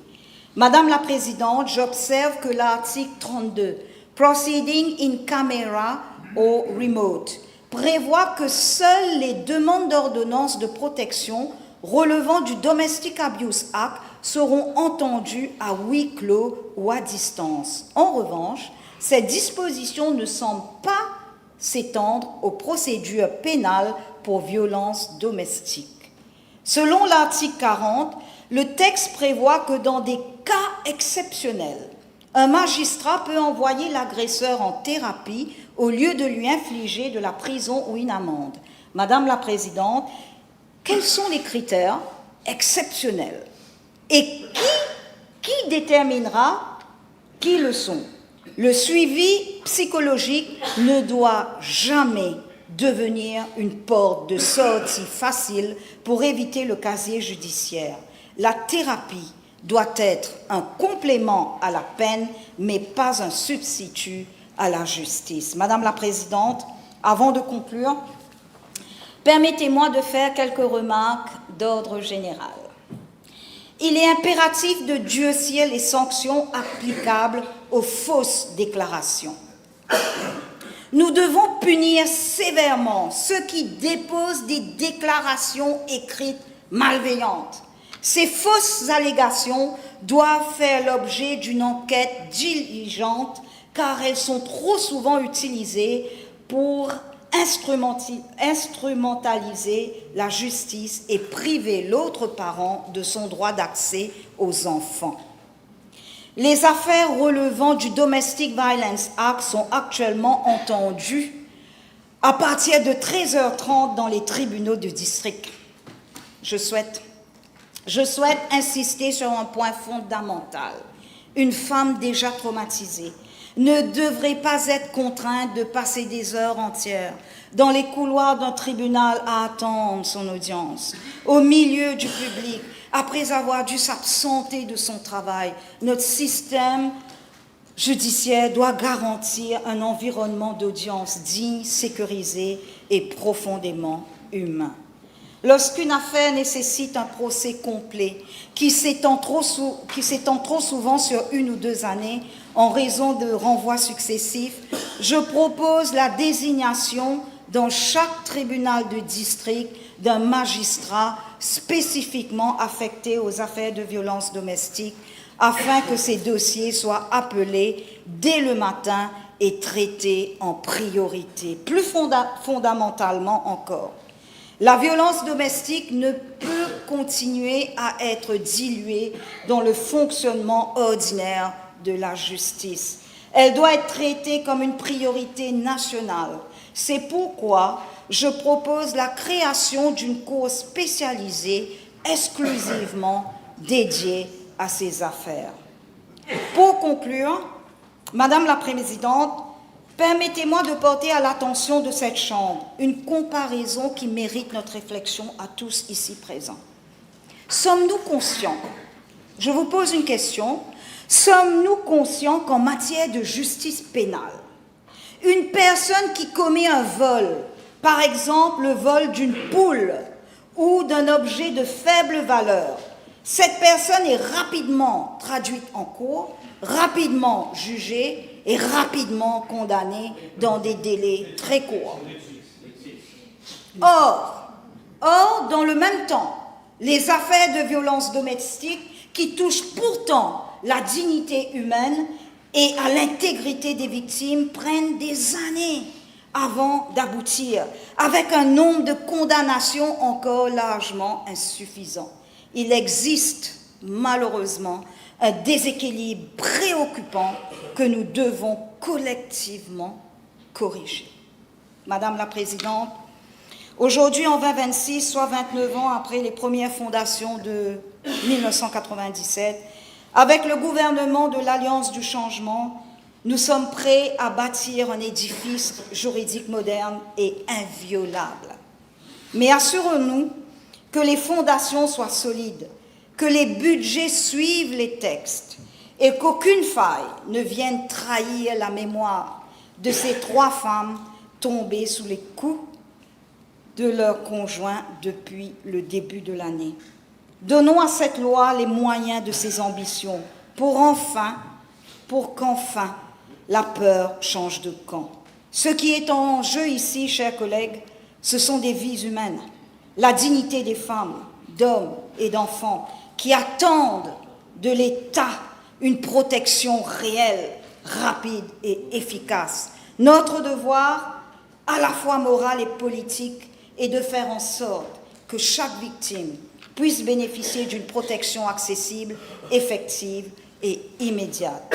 Et c'est dans cet esprit que je porte mon plein soutien à ce projet de loi, tout en appelant à une mise en œuvre rigoureuse, cohérente et résolument centrée sur les victimes. Je vous remercie, Madame la Présidente. Je vous en prie, l'honorable député de Rodrigues, M. Edouard. Madam Speaker, thank you.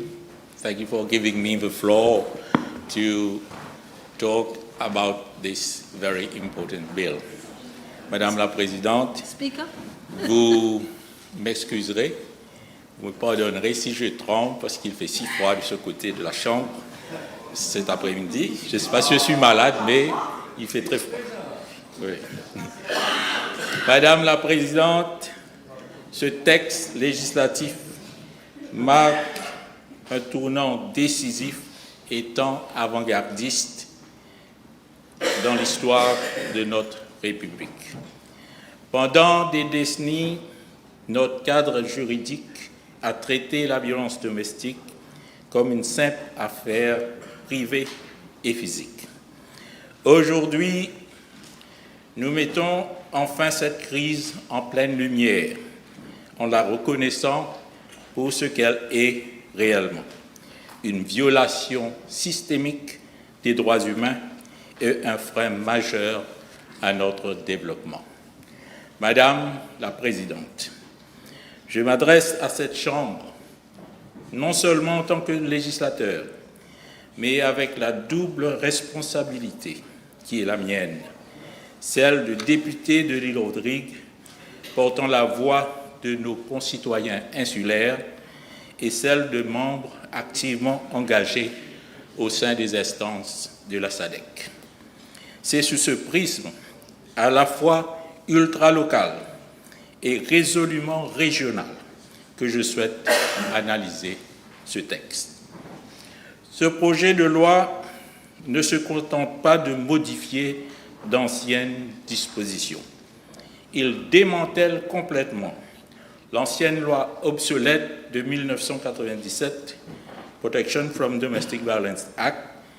Il la remplace par un mécanisme moderne, adapté au traumatisme, conçu pour protéger les plus vulnérables et punir les coupables avec toute la rigueur de la loi. En faisant cela, il aligne enfin la République de Maurice sur le protocole de la SADC sur le genre et le développement, comblant des lacunes qui n'ont que trop duré. Madame la Présidente, l'architecture législative et l'alignement avec la SADC. Examinons comment ce projet de loi reflète les mandats fondamentaux de la SADC. Premièrement, l'élargissement de la définition de la violence. L'article 20 du protocole de la SADC impose aux États membres d'adopter des lois interdisant toutes les formes de violence sexiste, y compris des préjudices physiques, sexuels, psychologiques et économiques. Historiquement, nos tribunaux ont eu du mal à poursuivre le contrôle non physique. Ce projet de loi change complètement la donne en criminalisant explicitement le contrôle coercitif, la violence psychologique et le sabotage économique.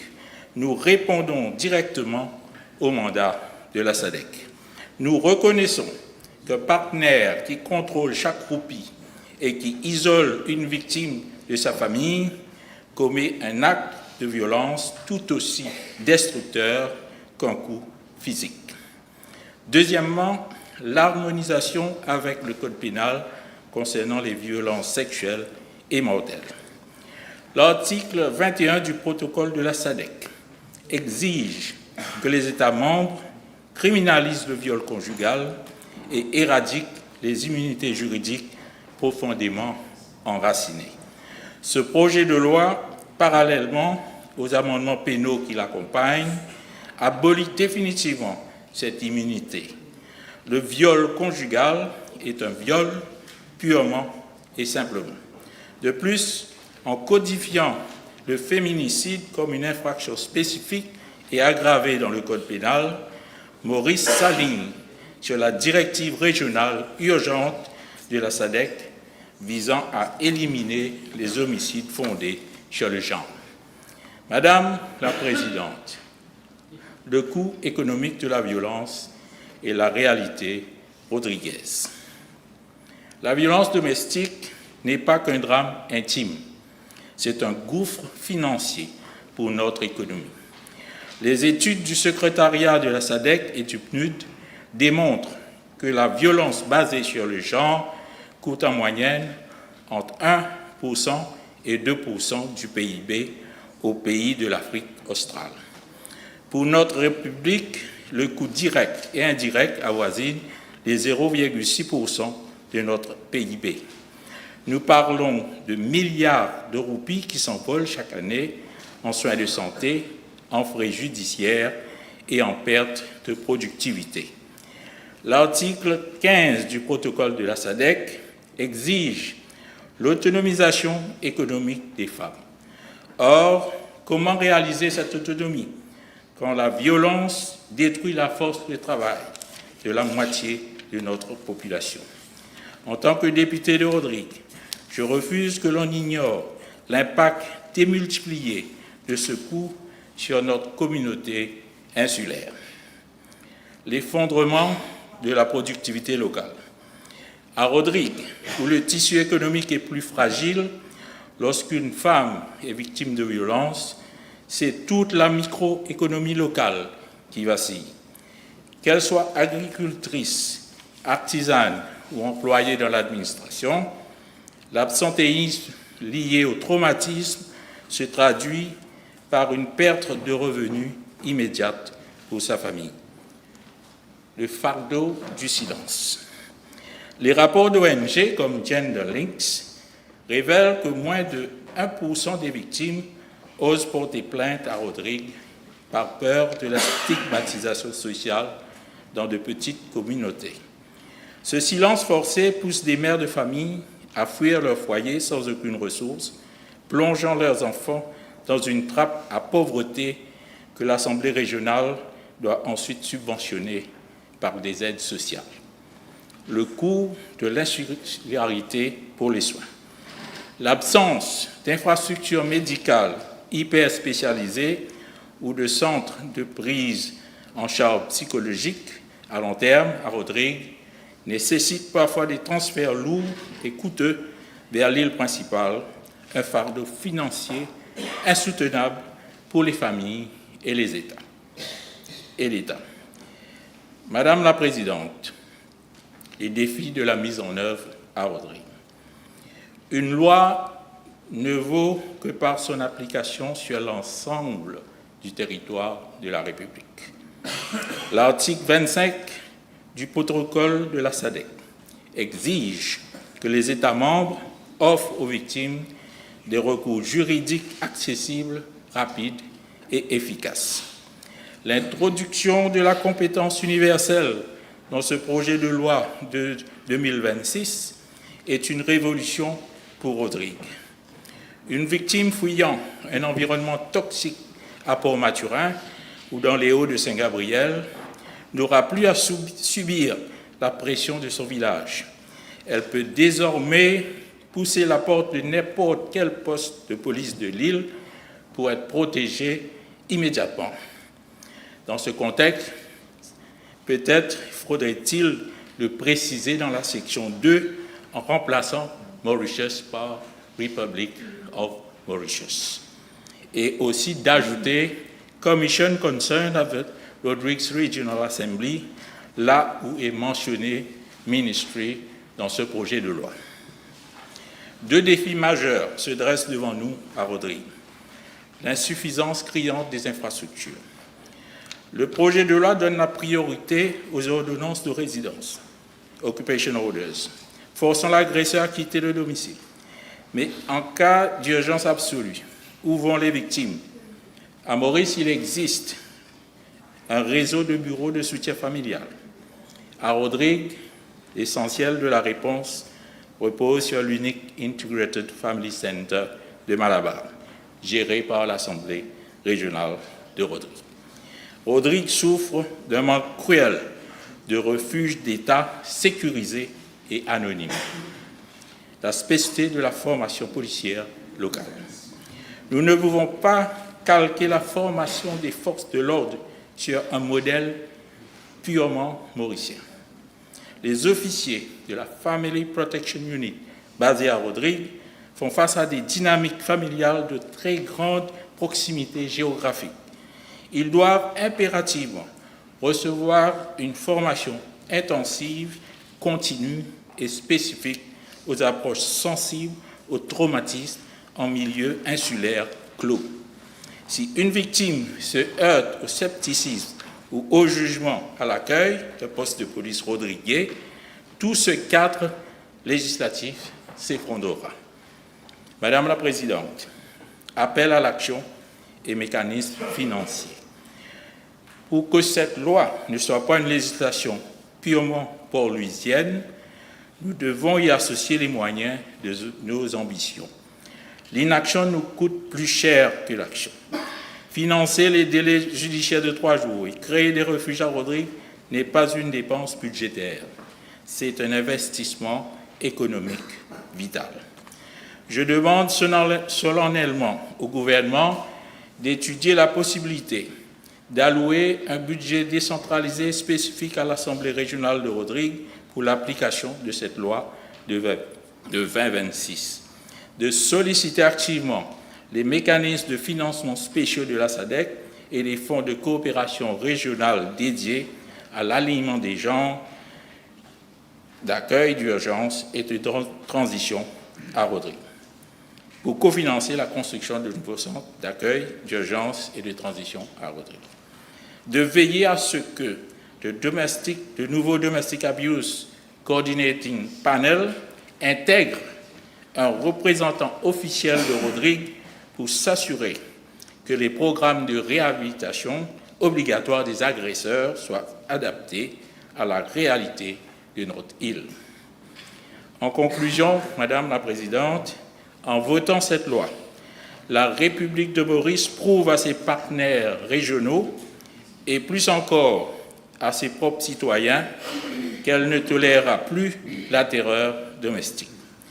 Nous ne pourrons être véritablement fiers de cette loi que si chaque femme, qu'elle vive à Port-Louis, à Curepipe ou au fond des vallées de Rodrigues, se sent pleinement protégée et économiquement soutenue sous le drapeau de notre République.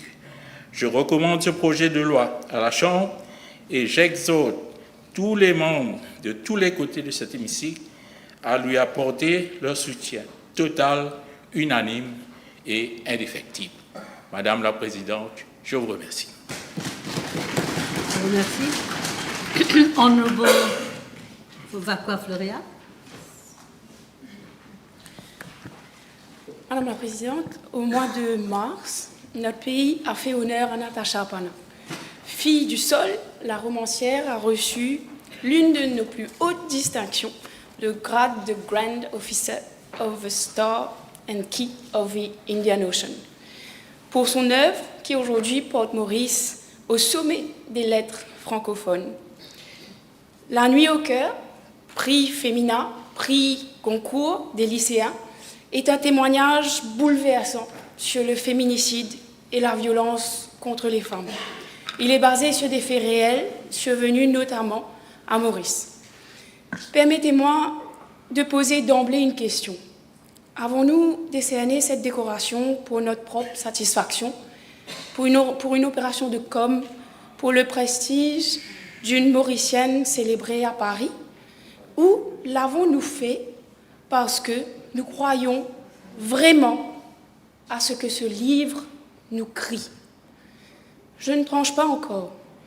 Je dis seulement ceci. Ce qui compte, ce n'est pas tant la décoration que ce qu'on fait ensuite du message qu'on a dit honorer. Et c'est le même enjeu aujourd'hui pour un texte de loi qui lui aussi souhaite honorer la cause des femmes.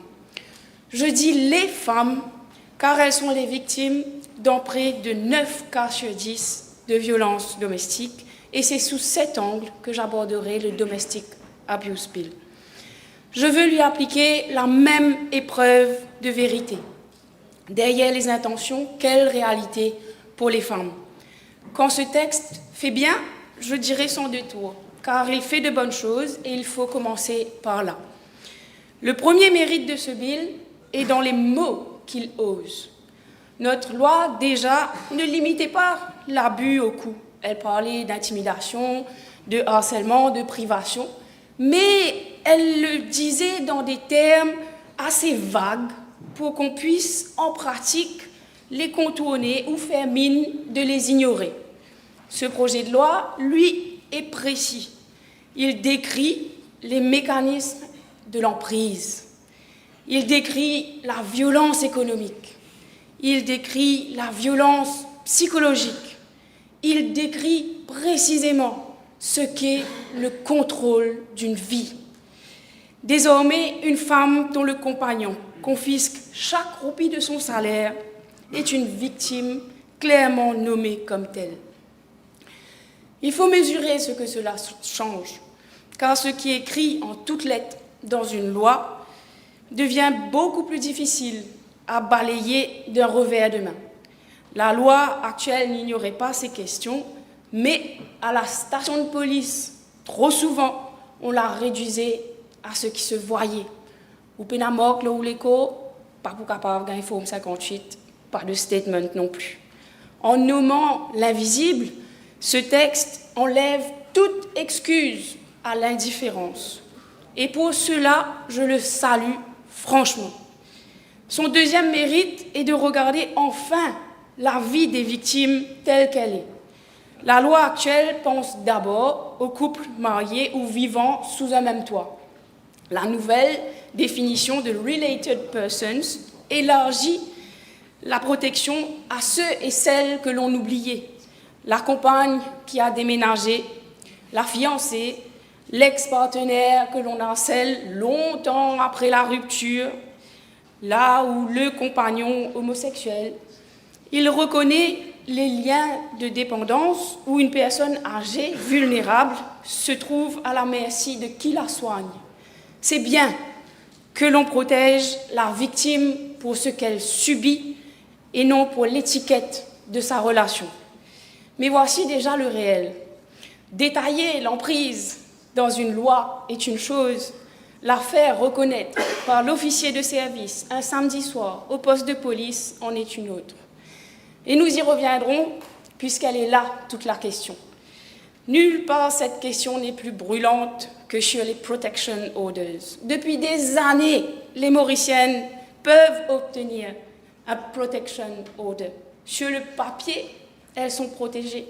Sur le papier.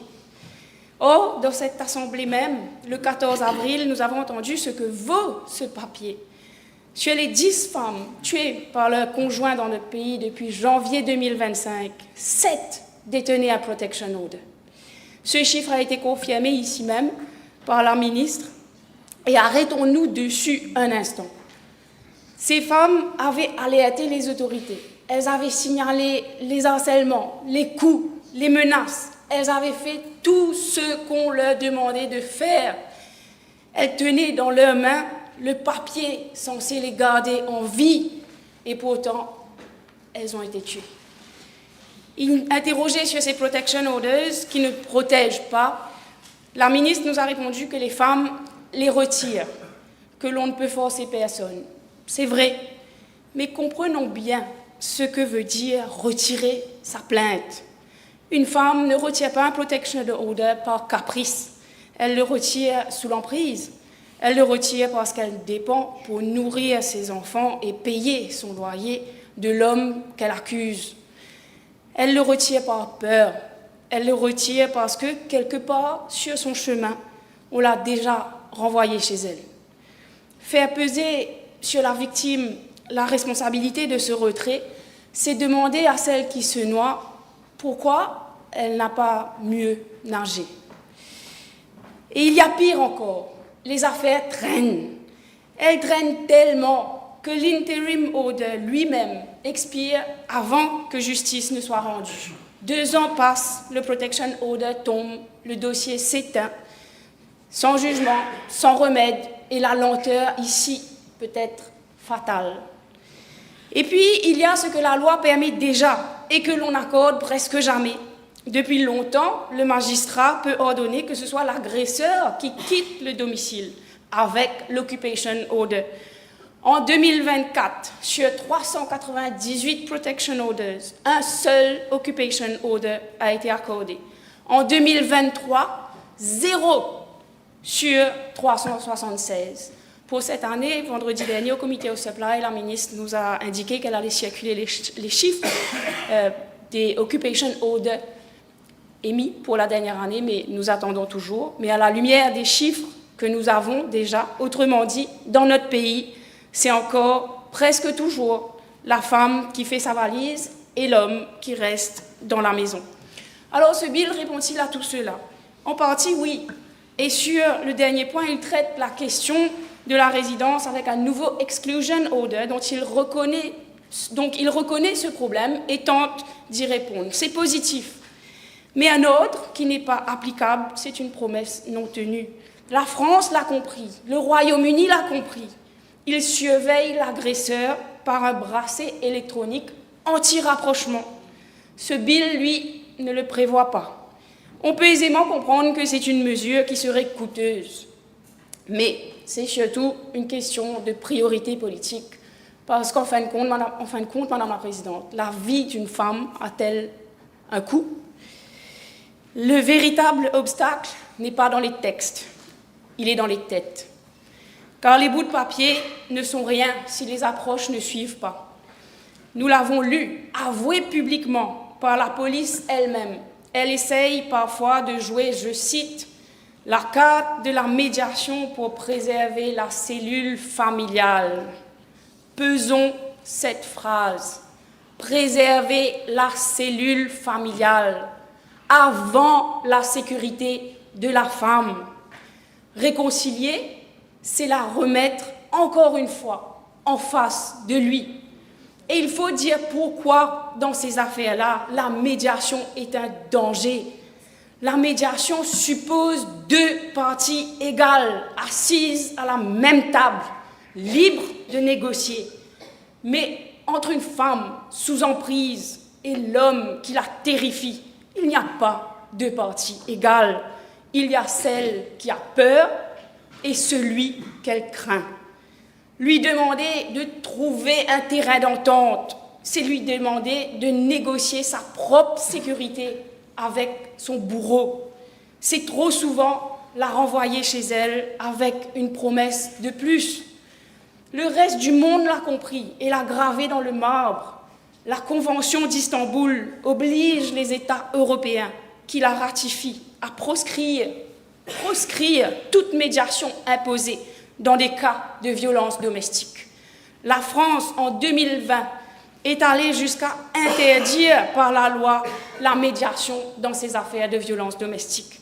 Le Comité pour l'élimination de la discrimination à l'égard des femmes, le CIDO en anglais, a rappelé à Maurice qu'en aucune circonstance, ces dossiers ne doivent être renvoyés vers la conciliation. Le rapport présenté par Maurice à la CIDO reconnaît lui-même que nous n'y sommes pas encore. Et sur ce point précis, ce bill ne dit rien. Et c'est bien dommage. Madame la Présidente, que dire de l'esprit général du projet de loi? Dans son architecture, il est moderne. Il met en place une coordination entre les services, un panel, des comités. L'idée est juste. Aucune institution ne doit agir en isolation. Il pose des principes clairs. Il place l'intérêt de la victime au centre, tourne le regard vers la réhabilitation de l'agresseur et pas seulement vers la punition. Ce sont des bonnes fondations. Cependant, une loi, même bien faite, ne peut pas tout garantir. Elle ne peut pas à elle seule bâtir les refuges, financer les services, recruter, former les officiers. Oui, parce qu'un autre grand défi est celui de la formation. Le suivi, nous dit-on, reposera sur les enforcement officers. Seront-ils assez nombreux, assez formés? C'est la formation qui peut changer le réflexe du policier qui, à 11h du soir, dit à la femme « ça fait un ménage, nous pas pour rentrer là-dedans, madame ».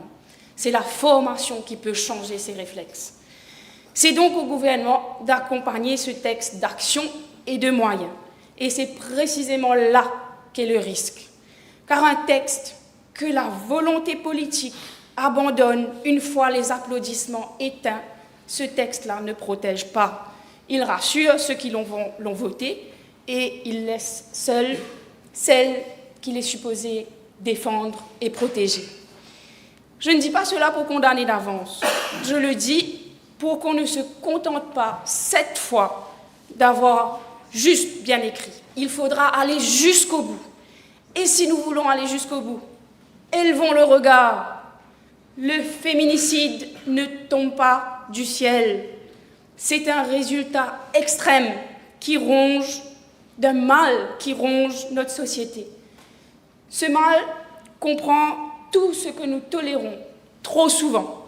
Le harcèlement dans la rue, la remarque sexiste qui fait sourire les collègues, la promotion qui échappe toujours à la femme, et tous ces petits gestes que nous avons cessé de voir tant nous y sommes habitués. Une société qui s'accommode de la petite violence prépare, sans le vouloir, le terrain de la grande. On ne tue pas une femme du jour au lendemain. On l'a avant 1000 fois diminué. Ce mal a un nom, Madame la Présidente. Il s'appelle le patriarcat. Et je sais que ce mot ici fera lever les yeux au ciel. On me dira qu'il est une idée importée, un mot de salon, une lubie venue d'ailleurs qui n'aurait rien à voir avec la réalité mauricienne. On me dira que chez nous, la femme est respectée, qu'elle est le pilier du foyer, que la loi garantit l'égalité, que nous avons une femme DPM, que nous avions une femme à la tête de l'État. Tout cela est vrai et un peu court. Car admettre le patriarcat, ce n'est pas dire que chaque mari est un bourreau, ni que chaque père veut du mal à sa fille. Non, ce serait faux et profondément injuste. Le patriarcat, c'est autre chose, de plus discret, de plus tenace. C'est l'ensemble des habitudes que nous avons reçues en héritage qui assoient la domination des hommes sur les femmes et que nous transmettons à nos enfants sans même nous en apercevoir. C'est la petite fille à qui l'on apprend à se taire pour ne pas faire d'histoire, quand on apprend à son frère à élever la voix, à parler fort. C'est la femme giflée à qui l'on demande qu'est-ce qu'elle a pu bien faire pour le provoquer.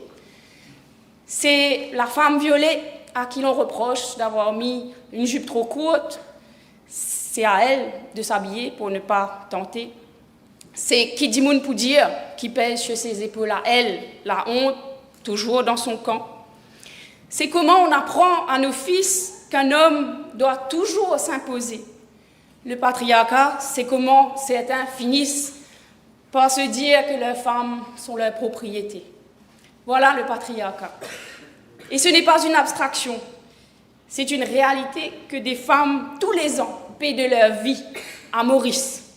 Aucun article de loi ne déracinera ce réflexe si nous refusons d'abord de le regarder en face, de le nommer et puis de le combattre. Voilà le féminisme. Alors faisons notre travail. Votons aujourd'hui ce texte de loi et dès demain, travaillons pour combler les failles de notre système, le bracelet électronique ou plus généralement le monitoring effectif des protection orders, l'interdiction de la médiation dans les affaires de violence domestique, les moyens réels pour la justice, la police, les fonctionnaires, la formation de ces officiers, une éducation revue en profondeur pour nos enfants et une exemplarité sans faille de ceux qui détiennent l'autorité. Permettez-moi, Madame la Présidente, de conclure avec ces mots, toujours de Natacha Pana, pour Emma, sa cousine, l'une des femmes assassinées dans La Nuit au cœur, fauchée par son mari à l'aube, abandonnée dans un fossé au pied du corps de garde. Je cherche désespérément dans ce matin d'été, dans ce dimanche naissant, dans tous les mots qui existent sur terre, je cherche un baume, une beauté, une douceur, une délicatesse, une caresse, un chant pour t'accompagner, Emma, pour que tu sois moins seule désormais. Madame la Présidente, faisons en sorte que les femmes de notre pays ne soient plus jamais seules. Je vous remercie pour votre attention. Merci beaucoup.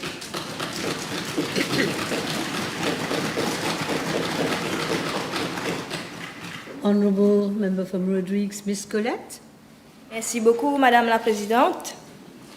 Madame la Présidente, chers collègues, aujourd'hui, nous parlons d'une réalité douloureuse. Elle touche nos foyers, elle touche nos familles, et les statistiques parlent d'elles-mêmes. 3 000, 6 000, 7 000. Un cas de plus est un cas de trop.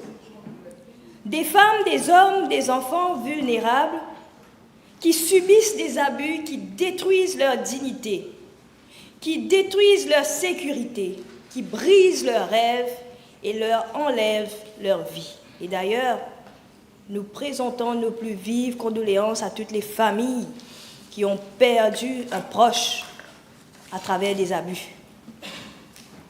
Et c'est là que commence notre responsabilité collective. Qui est la personne vulnérable vulnérables de notre communauté à chacun. Posons-nous chacun la question. Une femme isolée? Un enfant silencieux? Un voisin âgé traumatisé? Un jeune en détresse? Notre responsabilité est d'agir maintenant. Trop souvent, certains sont spectateurs passifs. Ils filment, partagent, commentent, sans égard aux conséquences pour ces personnes vulnérables et les auteurs des abus ou même de leur famille. Mais nous devons choisir la vigilance, nous devons choisir la solidarité et la bienveillance, Madame la Présidente. Et cette solidarité doit s'accompagner d'un cadre légal fort, un cadre attendu depuis bien des années. Le programme gouvernemental 2024-2029 s'est engagé à moderniser nos lois, à renforcer nos structures. Ce projet de loi du jour en est la traduction concrète. La souffrance des victimes exige des réponses claires, pas des polémiques, pas de jugement sans comprendre les réalités. Le jugement ferme les portes. Nous sommes ici pour faire la loi. Nous façonnons les normes et nous devons financer l'application de ces lois. Budgétiser pour la justice, pas pour le symbolisme. Et dans ce cadre, il faut bouger à l'ère de notre temps. Les violences domestiques ne se limitent plus aux coups physiques, Madame la Présidente. Elles se déplacent dans l'espace virtuel. Permettez-moi, Madame la Présidente, de me concentrer un moment sur les abus numériques. Insultes en ligne, harcèlement par message, appels incessants, vidéos fabriquées pour humilier, images intimes générées par intelligence artificielle. Nous devons reconnaître les comportements agressifs en ligne. Ils ciblent les victimes, ils ciblent les auteurs en réhabilitation, ils ciblent leurs familles déjà dévastées et ces attaques aggravent la souffrance des familles. Elles doivent être sanctionnées. Ces abus laissent des cicatrices invisibles, mais profondes, entraînant des maladies mentales souvent sévères et irréversibles chez les victimes. La section 2F du projet de loi est claire. Elle étend la définition d'un acte d'abus domestique aux conduites perpétrées virtuellement, par des moyens numériques ou électroniques, y compris les services de télécommunication. Maurice reconnaît désormais le cyberabus domestique comme une forme émergente de violence basée sur le genre, en cohérence avec le SADC Model Law on Gender-Based Violence. Et d'ailleurs, je fais partie et je m'engage dans 2 organes de la SADC Parliamentary Forum et on milite pour cette cause, Madame la Présidente. Le texte prévoit des ordonnances de protection contre ces abus délivrées dans un délai réduit de 7 jours au lieu de 14. Et peut-être à l'avenir, je le dis, mais je ne le dis pas, des ordonnances de protection électronique, pourquoi pas, pour répondre aux nouvelles formes d'abus. Ce combat du jour engage toute la société. Notre Assemblée, la force policière, la justice, la santé, la sécurité sociale, les ONG, les comités villageois. Et d'ailleurs, nous reconnaissons leur contribution déjà dans ce combat. Mais là, il faut une coordination renforcée, une coordination sincère de toutes ces institutions. Et c'est aussi la responsabilité des éducateurs de percevoir les signes d'enfants abusés, y compris dans leur vie numérique, Madame la Présidente.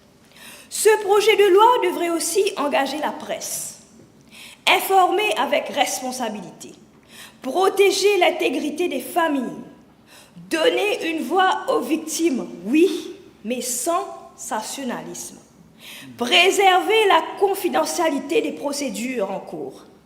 Et cette responsabilité est encore plus urgente à Rodrigues, où tout le monde connaît tout le monde. À Rodrigues, les besoins sont concrets.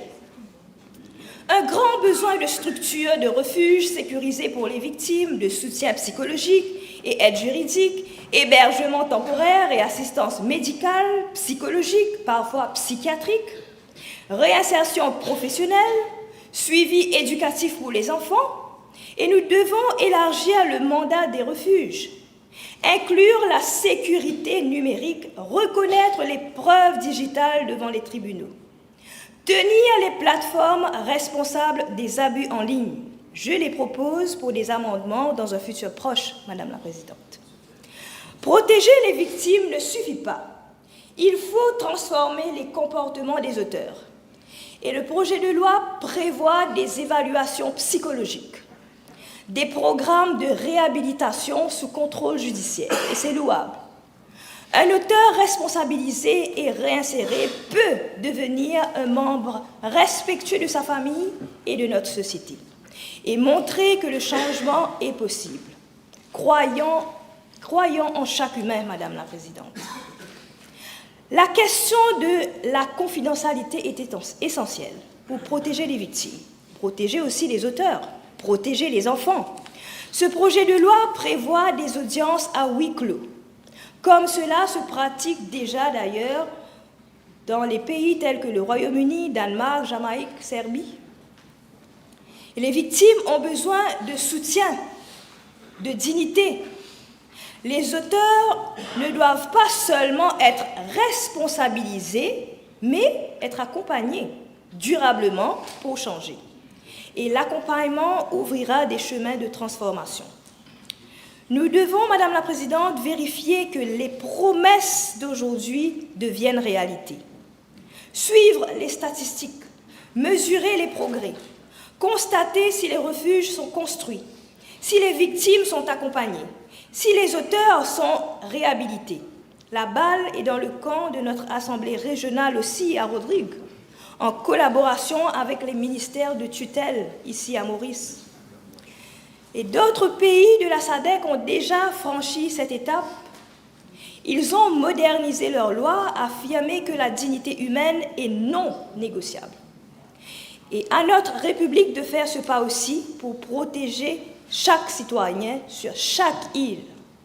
Nous devons aller plus loin, mandater l'éducation à la sécurité numérique, établir peut-être un groupe de travail multipartite, examiner les lacunes législatives, violences basées sur le genre, cybercriminalité, protéger la sanctité de la vie privée autant que la vie publique des familles. Protéger les foyers n'est pas seulement la responsabilité de Madame la ministre ou de son ministère, c'est l'affaire de tous. Adoptons ce projet de loi avec conviction. Engageons-nous à donner à Rodrigues, à Maurice, aux autres îles, les moyens nécessaires. Ainsi, nous affirmerons que la dignité et la justice seront respectées dans chaque foyer, dans chaque communauté, dans chaque île de notre République. Nous avons les outils, Madame la Présidente. La vice-première ministre, ministre de l'égalité des genres, l'a dit un peu plus tôt. Nous avons désormais le cadre et nous avons le devoir de nous engager pleinement. Merci beaucoup. Je vous remercie. Honourable Reckley.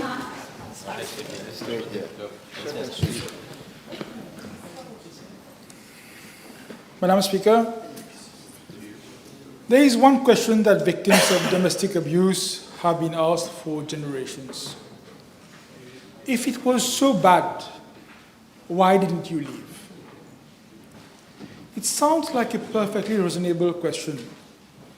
Yet I have come to believe that it is perhaps the question that most misunderstands the most. Because it assumes that domestic abuse begins with violence. It assumes that there is a moment when a perfectly normal relationship suddenly becomes abusive. Life, unfortunately, is not that simple. Domestic abuse rarely begins with a slap.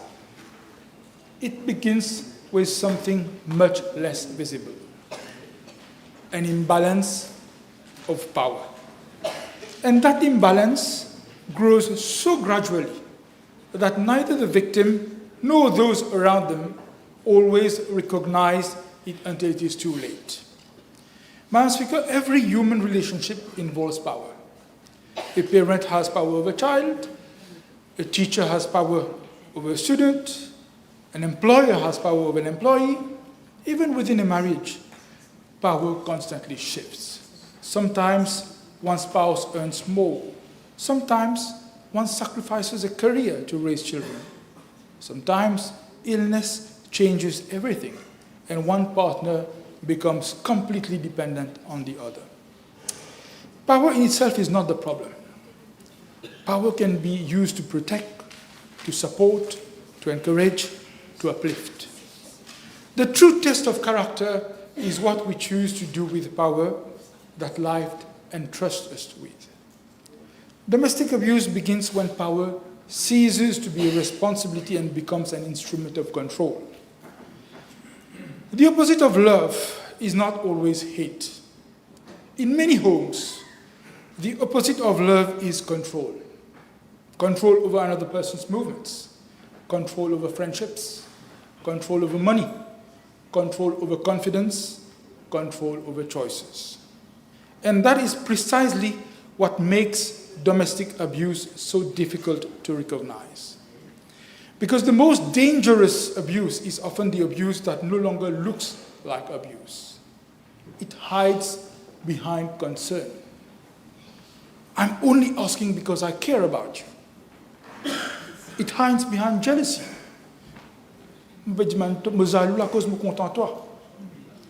It hides behind protection. I don't want you going there because I worry about your safety. One sentence taken in isolation may seem harmless, but relationships are not built on isolated moments. They are built on repeated patterns. A request slowly becomes an expectation becomes a rule becomes permission. And before long, one person no longer feels free to make ordinary decisions without first seeking approval from one another. By then, something precious has already been lost. Liberté, freedom. Modern psychology has helped us understand something that previous generations perhaps didn't fully appreciate. Human beings possess an extraordinary capacity to adapt. This is one of our greatest strengths. It allows us to overcome illness, to survive hardship, to rebuild after strategy. But the same capacity can also become one of our greatest vulnerabilities. Because people do not usually surrender their freedom all at once. They surrender it little by little.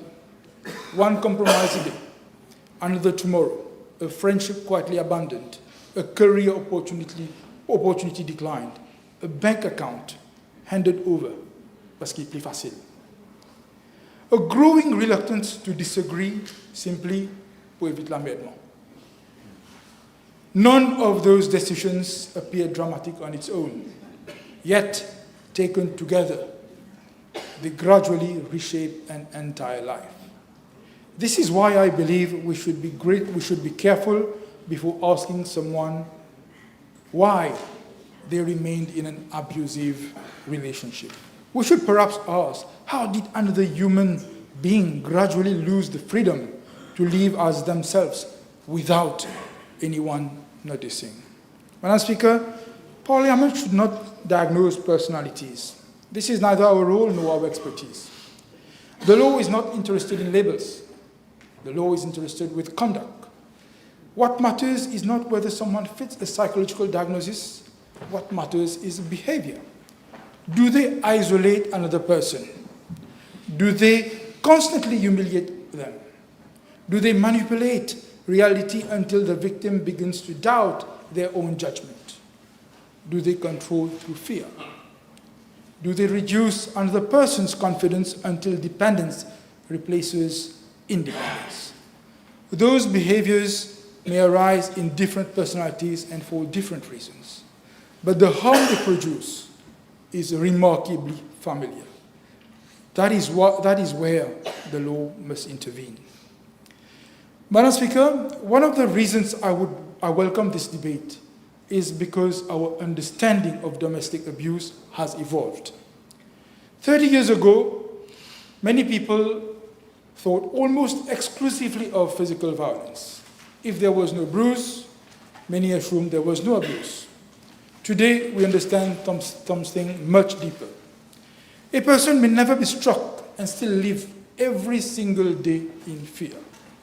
A salary can become a weapon, silence can become a weapon, humiliation can become a weapon, dependence can become a weapon.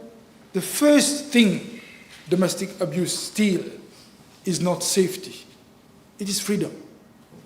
And once freedom has been taken away, violence often becomes easier because resistance has already been weakened. Madam Speaker, perhaps one of the reasons domestic abuse appears more visible today is not simply because society has become more violent. It is also because society has become less willing to tolerate what previous generations often suffered in silence. Victims are speaking, communities are listening, institutions are responding, and today, Parliament is responding as well. I believe that is not a sign that society has failed. It is a sign that our collective conscience has evolved. That evolution deserves to be welcomed, because every society should aspire not merely to punish abuse more effectively, but to recognize it earlier. And that, Madam Speaker, is why this debate is so important. Every society inherits traditions. Most of them deserve to be preserved, some deserve to be questioned, and a few deserve to be better understood. Growing up in a Hindu family, many of us heard a saying that a daughter, once married, should leave her husband's house only upon her death. I have reflected upon those words many times. I do not believe that we ever intended to condemn a woman to a life of suffering. I believe they reflected an ideal of commitment, an understanding that marriage would bring moments of joy, moments of sacrifice, and moments of difficulty, that families should not encourage separation at the first disagreement. That is a value worth preserving. But somewhere along the way, in certain homes, and perhaps in certain minds, perseverance was transformed into submission. Silence became a virtue, endurance became an obligation, and preserving a marriage became more important than protecting the person. No culture should ever demand that. No religion teaches that. No tradition should be interpreted that way, because commitment is a virtue. Suffering abuse is not. Marriage is sacred, but so too is dignity of every human being within that marriage. Madam Speaker, I sometimes wonder whether unintentionally we have all contributed to this problem. Not by committing abuse, but by normalizing it. How many times have we heard someone say, "Les poussons STR, pense deux enfants, pas casse-ménage." These words are rarely spoken with bad intentions. Most of the time they come from parents, from relatives, from neighbors, from friends. People who genuinely hope the relationship can still be saved. But there are moments when preserving the appearance of a family becomes less important than protecting the safety of a human being. Knowing the difference requires wisdom and sometimes courage, because there comes a point where encouraging someone to endure is no longer an act of love. It becomes an act of indifference. Madam Speaker, Mauritius is a small country. We often say that everyone knows everyone. Usually we say that with pride, and rightly so. It creates solidarity, community, belonging, but there is another side to living in a small society. Sometimes everybody knows, yet nobody speaks. The neighbor hears the shouting, the colleague notices the sudden silence, the teacher sees the child becoming withdrawn, the family notices the unexplained anxiety. Yet everyone hopes someone else will intervene. Domestic abuse rarely survives because society approves of it. Too often, it survives because society quietly accommodates it. Madam Speaker, we often speak of economic abuse as though it concerns only bank accounts or salaries. In fact, it is much broader than that. Economic abuse exists wherever financial dependence becomes a means of control, or where one person is left carrying responsibilities no human being should have to carry alone. Allow me to take a step further. Imagine an elderly couple. They have been married for 30 years. Their marriage was contracted under a regime of séparation de biens. The family home legally belongs to the wife. The husband moved in the home when they were married. For 3 decades, he repaired it, he painted it, he built extensions, he maintained it, he planted the garden, he paid for improvements whenever he could. He kept no receipts, no invoices, no records. Why would he? He wasn't preparing for litigation. They were building a marriage. Then, late in life, the relationship breaks down beyond repair. Legally, the answer may be straightforward. Emotionally, it is anything but. The house belonged to one. The home belonged to both. I'm not suggesting that every unfortunate legal consequence amounts to domestic abuse. It clearly doesn't. But I'm suggesting something else. Economic dependence accumulated over decades creates vulnerability.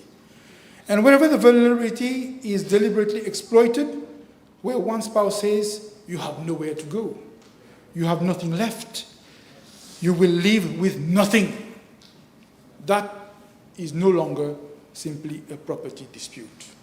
It is power being exercised through economic dependence.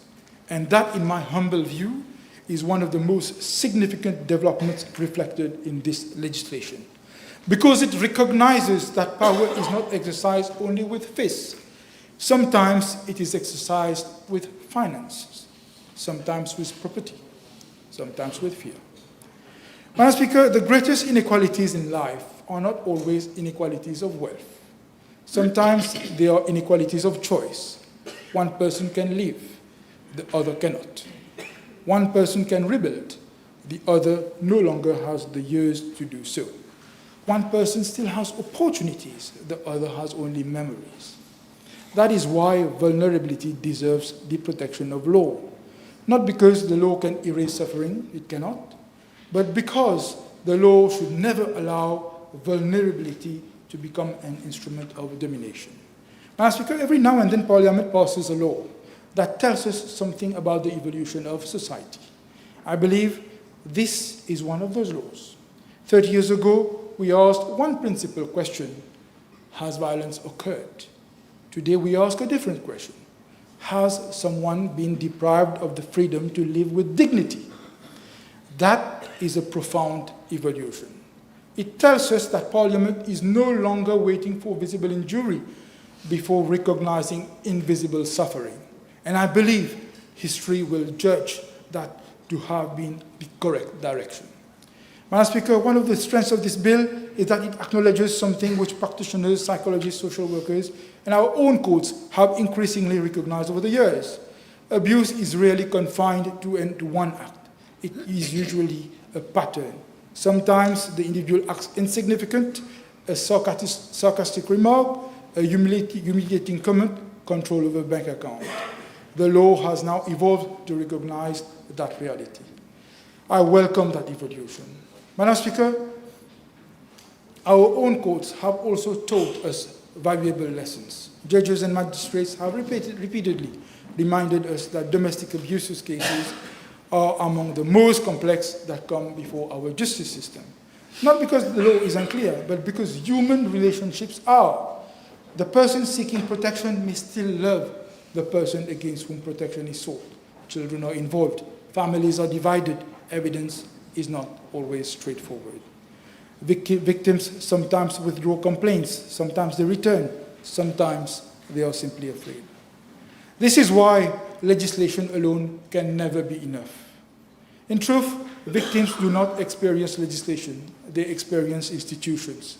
The police officer who answers the call, the magistrate before whom she appears, the social worker who hears the case. If those institutions function in isolation, even the finest legislation will struggle to fulfill its promise. The strength of this bill will therefore not be measured solely by the words contained within it. It will be measured by the confidence that victims place in that system that gives those words life. Madam Speaker, society evolves, human behavior evolves, technology evolves, our understanding evolves. The law must have the humility to evolve as well. I therefore hope that in the years ahead, Parliament periodically reviews the implementation of this Act. Madam Speaker, to conclude, I would like to think that tonight a vulnerable person would be walking back to her house and she wouldn't be listening to this debate. Even after proclamation, that person wouldn't be studying the clauses. But that person would know whether what we have done tonight will have an impact on her life, would afford that person more protection. And for that, Madam Speaker, I support this bill. Thank you. Thank you. Before we go to the last speaker, Mr. Honourable Ramkalawai, Honourable Minister, I just want to tell you he's going to be the fourth member of the Gender Caucus to speak tonight. Fourth member. We've had 3 already. Madam Speaker and esteemed colleagues, the late Maya Angelou once wrote, "Each time a woman stands up for herself, without knowing, possibly without claiming it, she stands for all women." Madam Speaker, as we gather in this assembly to pass a law that protects the vulnerable, we must remember who we are as a people. We are a nation built on rich spiritual, cultural heritage. We do not merely respect women, we revere them. In our sacred epics and ancient mythology, women are not considered subordinate. They are manifested as goddesses. They are worshipped as Durga for her strength, Lakshmi for prosperity, Saraswati for wisdom, or Mary as the mother of God himself. Our traditions teach us that the divine feminine is the very source of life, energy, and cosmic order. And yet, Madam Speaker, what a painful, tragic contradiction we witness. When a culture that bows before the image of a goddess in the temple tolerates the abuse of a woman in the home. For too long, the devastating reality of domestic violence has been treated by society as a private misfortune. Today, through this bill, we declare it by what it truly is, a public crisis, a violation of fundamental human rights, and a stain on our collective conscience.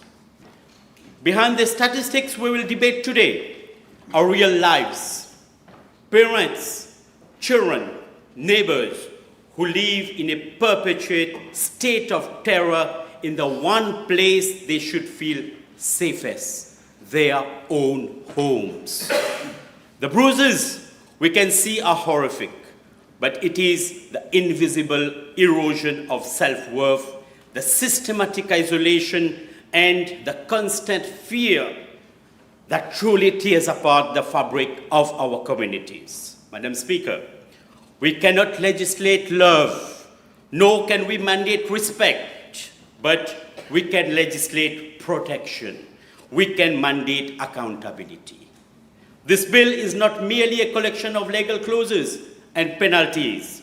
It is a promise to the survivor that they will be heard, a promise to the abuser that they will face justice, and a promise to the next generation that we will no longer tolerate the intolerable. Madam Speaker, it is with a profound sense of urgency and responsibility that I move this bill for the second reading. The poet and civil activist Audre Lorde once wrote, "I am not free while any woman is unfree, even when her shackles are very different from my own." Today, we must acknowledge that the shackles of domestic abuse in modern Mauritius has evolved. They are no longer just physical, they are digital, financial, and psychological. I must commend the Attorney-General and the Minister of Gender Equality and Family Welfare for recognizing this reality. The shift from the old Protection from Domestic Violence Act to this new bill represents a massive leap forward. By expanding the definition of abuse to explicitly include emotional, psychological, and deeply articulated economic abuse, this bill recognizes that control can be exerted without ever raising a fist.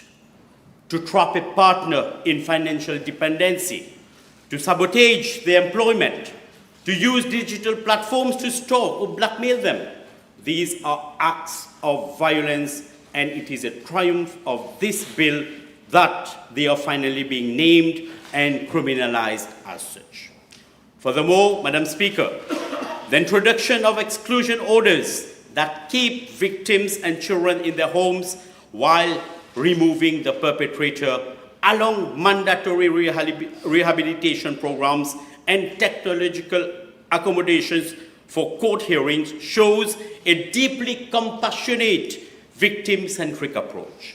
This bill understands that when violence erupts, the victim should not be the one forced to flee the night with children in tow, seeking refuge in temporary shelter. This bill ensures that the aggrieved person and their children can remain in the safety and comfort of their own home while the perpetrator is legally removed. If the home is rented, the court can seamlessly transfer the tenancy to the victim while holding the abuser legally and financially liable for the rent.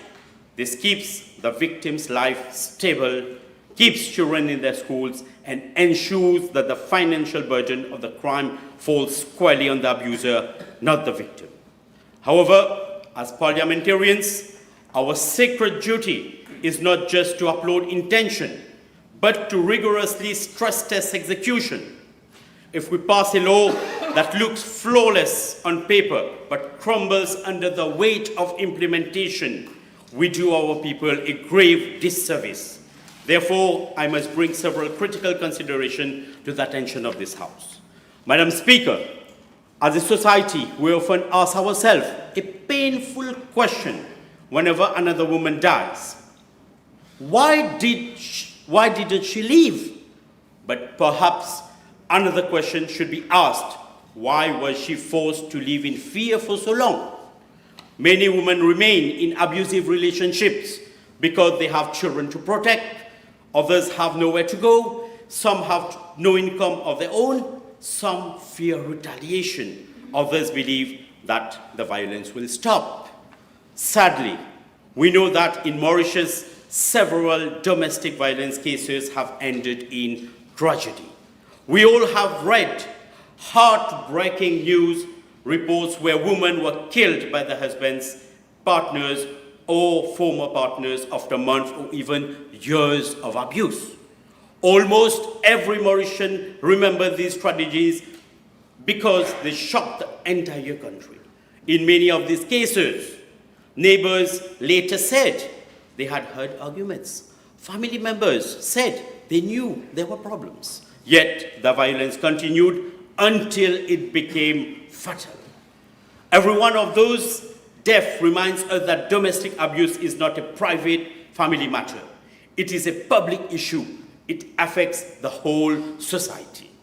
Madam Speaker, from a sociological point of view, domestic violence creates a cycle. A child who grows up watching violence at home may begin to believe that violence is normal. A little boy may grow up believing that domination is part of being a man. A little girl may grow up believing that suffering in silence is part of being a woman. How can I forget the page 56 of my sociology textbook, written by Ken Brown, An Introduction to Sociology.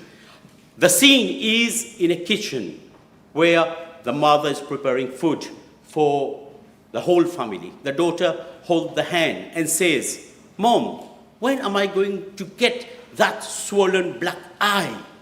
Can you imagine the scene? And the mother patiently answers, wait, my daughter, you will get it soon. You can just imagine the scene. If we fail to intervene today, we risk creating another generation of victims and another generation of abusers. That is why I particularly welcome the provisions protecting children who witness abuse. The bill rightly recognizes that children are also victims, even when they are not physically assaulted. Madam Speaker, among the numerous strengths of this bill is also that it improves coordination between the police, the ministry, health professionals, social workers, and other institutions. Instead of each agency working in isolation, they will share information and coordinate responses to protect victims more effectively. Domestic abuse is not simply a legal problem. It is a social problem. It is a psychological problem. It is a family problem. It requires the whole state to work together. I would like to bring to your notice today that our district courts deal with a significant number of domestic violence-related applications and disputes. Unfortunately, these cases continue to occupy an important place in our legal system. Every case represents more than a court file. It represents a frightened woman, a traumatized child, a broken family, and sometimes a life that could have been saved if intervention had come earlier. This bill seeks precisely to intervene earlier, protect better, and coordinate faster. Victims can obtain protection orders more rapidly. Emergency interim orders may even be sought through technological means where there is an immediate danger. This can literally save lives. When someone fears that they may not survive another night, justice cannot wait. Madam Speaker, among all, I also welcome the rehabilitation programs for perpetrators. Punishment remains important, but sociology teaches us that if violent behavior is never addressed, many offenders simply repeat the same conduct in future relationships. Rehabilitation does not replace accountability. It complements it by attempting to change behavior while ensuring that victims remain protected. Madam Speaker, a society should never be judged only by the heights of its buildings or the strength of its economy. It should also be judged by how it protects its most vulnerable, which is the priority of this government by bringing forward this bill. Finally, this bill does not just issue a piece of paper and walk away. It introduces mandatory compliance reviews. Every long-term protection order will be subject to a strict 3-month periodic review by state psychologists and enforcement officers. This ensures continuous oversight and monitoring, combined with mandated rehabilitation programs for perpetrators to address the root causes of the toxic behavior. This bill actively works to break the generational cycle of violence. Madam Speaker, we cannot pray for blessing from goddesses while turning a blind eye to the cries of the women in our neighborhood. This bill is compassionate, it is comprehensive, and it is courageous. It tells every victim across Mauritius, we see your pain, we recognize your struggle, and we are rewriting the laws of this land to guarantee your safety, your dignity, and your freedom.